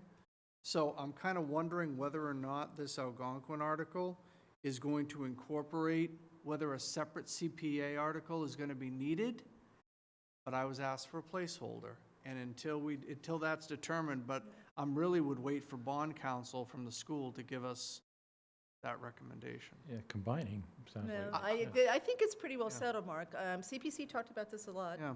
So the plan is to make sure that there is total Algonquin funding in place. So that is why they want to get the full share of the Southborough debt approved in that article, period. Then, that way, if the Algonquin CPC article were to fail, they're still fine, right? They're still fine. But if the Algonquin article, CPC article gets approved, which it probably will, I don't imagine, I it's would think so, $255,000, right? They've recommended, those articles usually go flying through, right, unless there's something really big. So I think it'll get approved. Then what we've got to do is go back and do an IMA with Northborough to basically say, wait a minute, you're not going to assess the debt in the normal ratio, you're going to reduce our share by what got approved here. So that's the plan. So do you want to move that up under the? Well, that's what, Now I'm thinking about this. So you're going to have a number affiliated with the CPA portion. Yep. And then you're going to have a number. up to. So would you do the CPA first, the vote on that first, and then you know what your number is for the remainder of the project? No, I don't. I just don't think anybody's going to care whether it's 3 million versus $2,755,000. So I don't think you need to bother with that. I think you just approve the debt and then approve the CPA article and know that in the end, we still got to do it. No matter what, you still got to do the IMA because we're not Yeah, going to I pay our agree. proportion or share of the debt based on the regional agreement. Okay, so regardless, I think no matter which comes first, they need to be together. Yeah, Can I think so.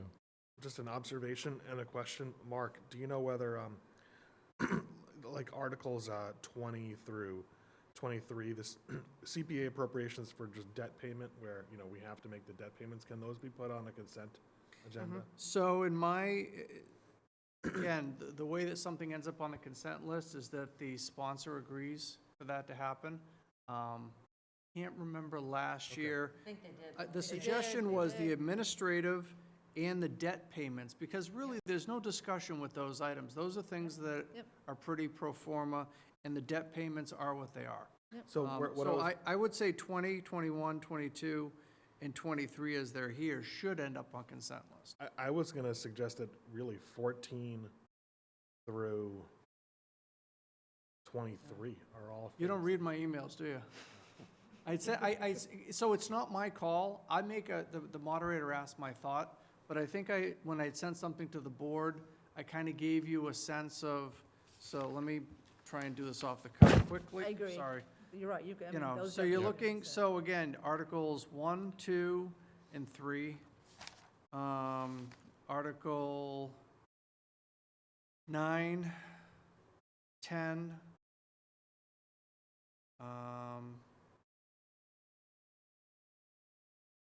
I may think 14, but maybe not. 15, 16, 17, 14, definitely. 18, 19, 20, 21, 22, 23. And as I've noted earlier, I think that the 3 articles the town clerk is bringing forward could be considered, for that as well. So I think if you've got 40 to 45 articles by the time you're done, I think you've got a good 20 or so, at least half, that you probably could put on consent list. Now, remember, consent list is a suggestion. I think last year they pulled 2 off. Okay, but we looked for, I think it was 18 articles last year. So I still think that being able to dispose of 15 or 16 articles in one vote, really is good. So if that were to work out that way, then really you start with the SAP and go right into the budget. I don't think anything got pulled off last year. There was a year that a couple did. John Was Butler it, was pulled the year, one off. it could have He been the year pulled one off. before. But I tell you what did happen, Jack Barron got up at the end and goes, I missed the vote on so-and-so. And Yes, someone said, oh, yeah. because it's on the consent agenda, Jack. So that did happen. Okay, So to your point, I the think there's point a I healthy was- number that could be considered for that. The point I was trying to make was that if a lot of those are on a consent agenda, then there's less of a time Yeah. between the time of the vote on the Algonquin Sports Complex improvements and the CPA vote for Algonquin Fields. That's the point. Why not bundle them anyway? Okay, so does everybody agree, I think Chelsea even agrees that we need to move up the CPA article for Algonquin right after the debt article for Algonquin. Does everybody agree with that? I agree. Okay. Yeah. I and do the- agree with Mr. Denning. I'm sorry, I'm just looking at this now. Yeah. I do agree with you. If the consent list rolled that way, they would Right. fall right next to each Yeah. other. I just think you, Yeah. what if somebody pulls one and then you get Okay, out so of pull order? it up just to be Sure. sure, right? Yeah. Okay, so then the only slight difference, and it's 4-1 though, is that St. Mark's, the 2 articles there go first. No, I'm okay with that. I just want I want the CPA part moved up. That's all. Fine. Well, we're Yeah, good. so I'm good. Okay, all right. We are in agreement. Okay, so I think we've got the ordering in pretty good shape too. Okay, so I don't know what else we can do tonight as far as. Did you want to do anything with the citizen petition you had Yeah, mentioned? I was going to ask that question. So I'm just going to caution on the citizens petition. Historically, those are after the general. And I think as much as I'd like to move it up for you, I think unless we're consistent, someone's going to bring forward an article and want us to move it up for a citizens petition. Well, I still expect more citizens petitions before this is over with. Right, so We I got to think- the 23rd. So James, is that okay with you? Sorry, I mean, I'd love to move it up, but I just think for consistency and for somebody to maybe think it's not fair that we're doing something, that's all. Yep, I think so. But you came in first, so we can do yours first as far as citizens petitions. Everybody agree with that? Yeah. Yes, absolutely, Yep. So absolutely. you came in first. The citizens petition, he wants the voting age to be reduced from 18 to 17. For Okay. local elections only. For local elections only, because we can't control Yep. state and federal. Yeah, what he can control. All right, everybody okay with what we've done this? Yep. Okay. Yep. All right, where are we? Building commissioner. Building commissioner. Okay, so Mark explained why this is on here, right? We've got a vacancy, about another vacancy. We know what a horrible job market there is just generally in the country. So do we want to talk about tonight what we want to do? Do we want to wait till next week? She's going to leave. She's not giving us much notice here, so she's leaving pretty fast.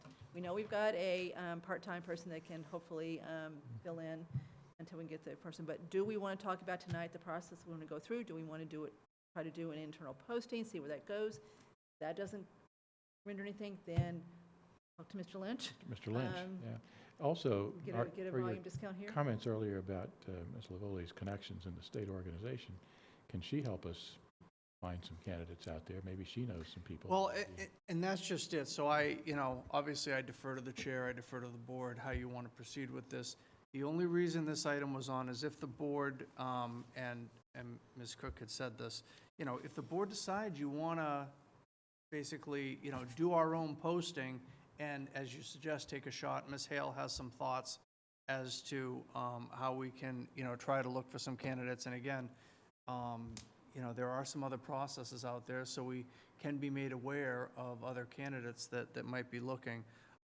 If we do want to do that, and you're comfortable with us doing that first, I'd rather you tell us that tonight, so that we could at least get going and be a week ahead of the game. But if the board is undecided how you want to proceed with this, then we can wait. I think this is short money for Mr. Lynch, frankly, and I wouldn't, he might be willing to cut us a deal for 2 searches versus 1, I don't know. Volume discount. I would prefer to at least try it internally for maybe a short window and save. I mean, I know it's not much money, but it's still $9,000. So I wish we could, I would rather try it first, see what happens, right? And so empower Vanessa and Mark to go forward tomorrow morning. Let's see what happens. Talk to Lori, see what she can come up with, right? See if she can help us, right? And then react pretty quickly if it looks like nothing's coming up. Okay, I'm okay with that. Yeah. So thank you. The one piece, just so Ms. Hale doesn't have to get up, is that have been taking a look at the current job description, and I think there may be some suggested tweaks to it. Obviously, they need to be approved by this board. With the understanding of what you just said, we'll bring that forward to the meeting on the 15th for the board to review and approve, so we have a revised job description available. Okay. Okay with that? Good. All right. Did I forget anything? Okay. All right, I think we're done except for public comment, executive session. Okay, so final public comment, no one's left. Bridget is our only public. Right now? No, because it's not on our agenda. It really is not, David. I appreciate your coming tonight. I appreciate what you said. It's not an article, no. No. Okay. Okay. Any other public comment? I say no, no. We're not forcing you to get up. Well, no, I just want to understand, if the land swap doesn't work and you have to pay the 290 back, right? You must pay the 290 back. Where's that money going to come from? So we haven't discussed it. So, you've brought it up tonight. It's in our heads. So we just can't give you an answer because we haven't discussed it tonight. So it's in your head, but thank you for bringing it up. It's a good point. Okay? Okay, so,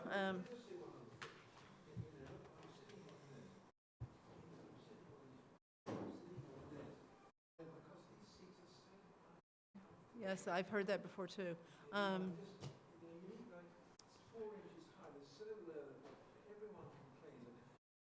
Okay, thank you. All right, so we're about to go into executive session, guys, so we will have to say goodnight. Good. Thank you for coming. Yep. Both Hope of you you. learned all kinds of good things. That's right. So we need a vote to enter executive session. All right, we can go ahead and do the vote, and then as he's getting ready. Okay, so I will make a motion to enter into executive session per MGL Chapter 30A, Section 21, and not return to open session to discuss contract negotiations for the finance director using exemption 2. It's been determined that an open meeting may have a detrimental effect on the town's position. Second. Okay, and all in favor? Roll call. After roll call. I don't, okay. I think you do I'm need gonna call you. Roll call vote. Drew? Aye. Sam? Aye. Lisa? Aye. Chelsea? Aye. Cook is aye. So 5-0, roll call vote. Okay, so we'll wait.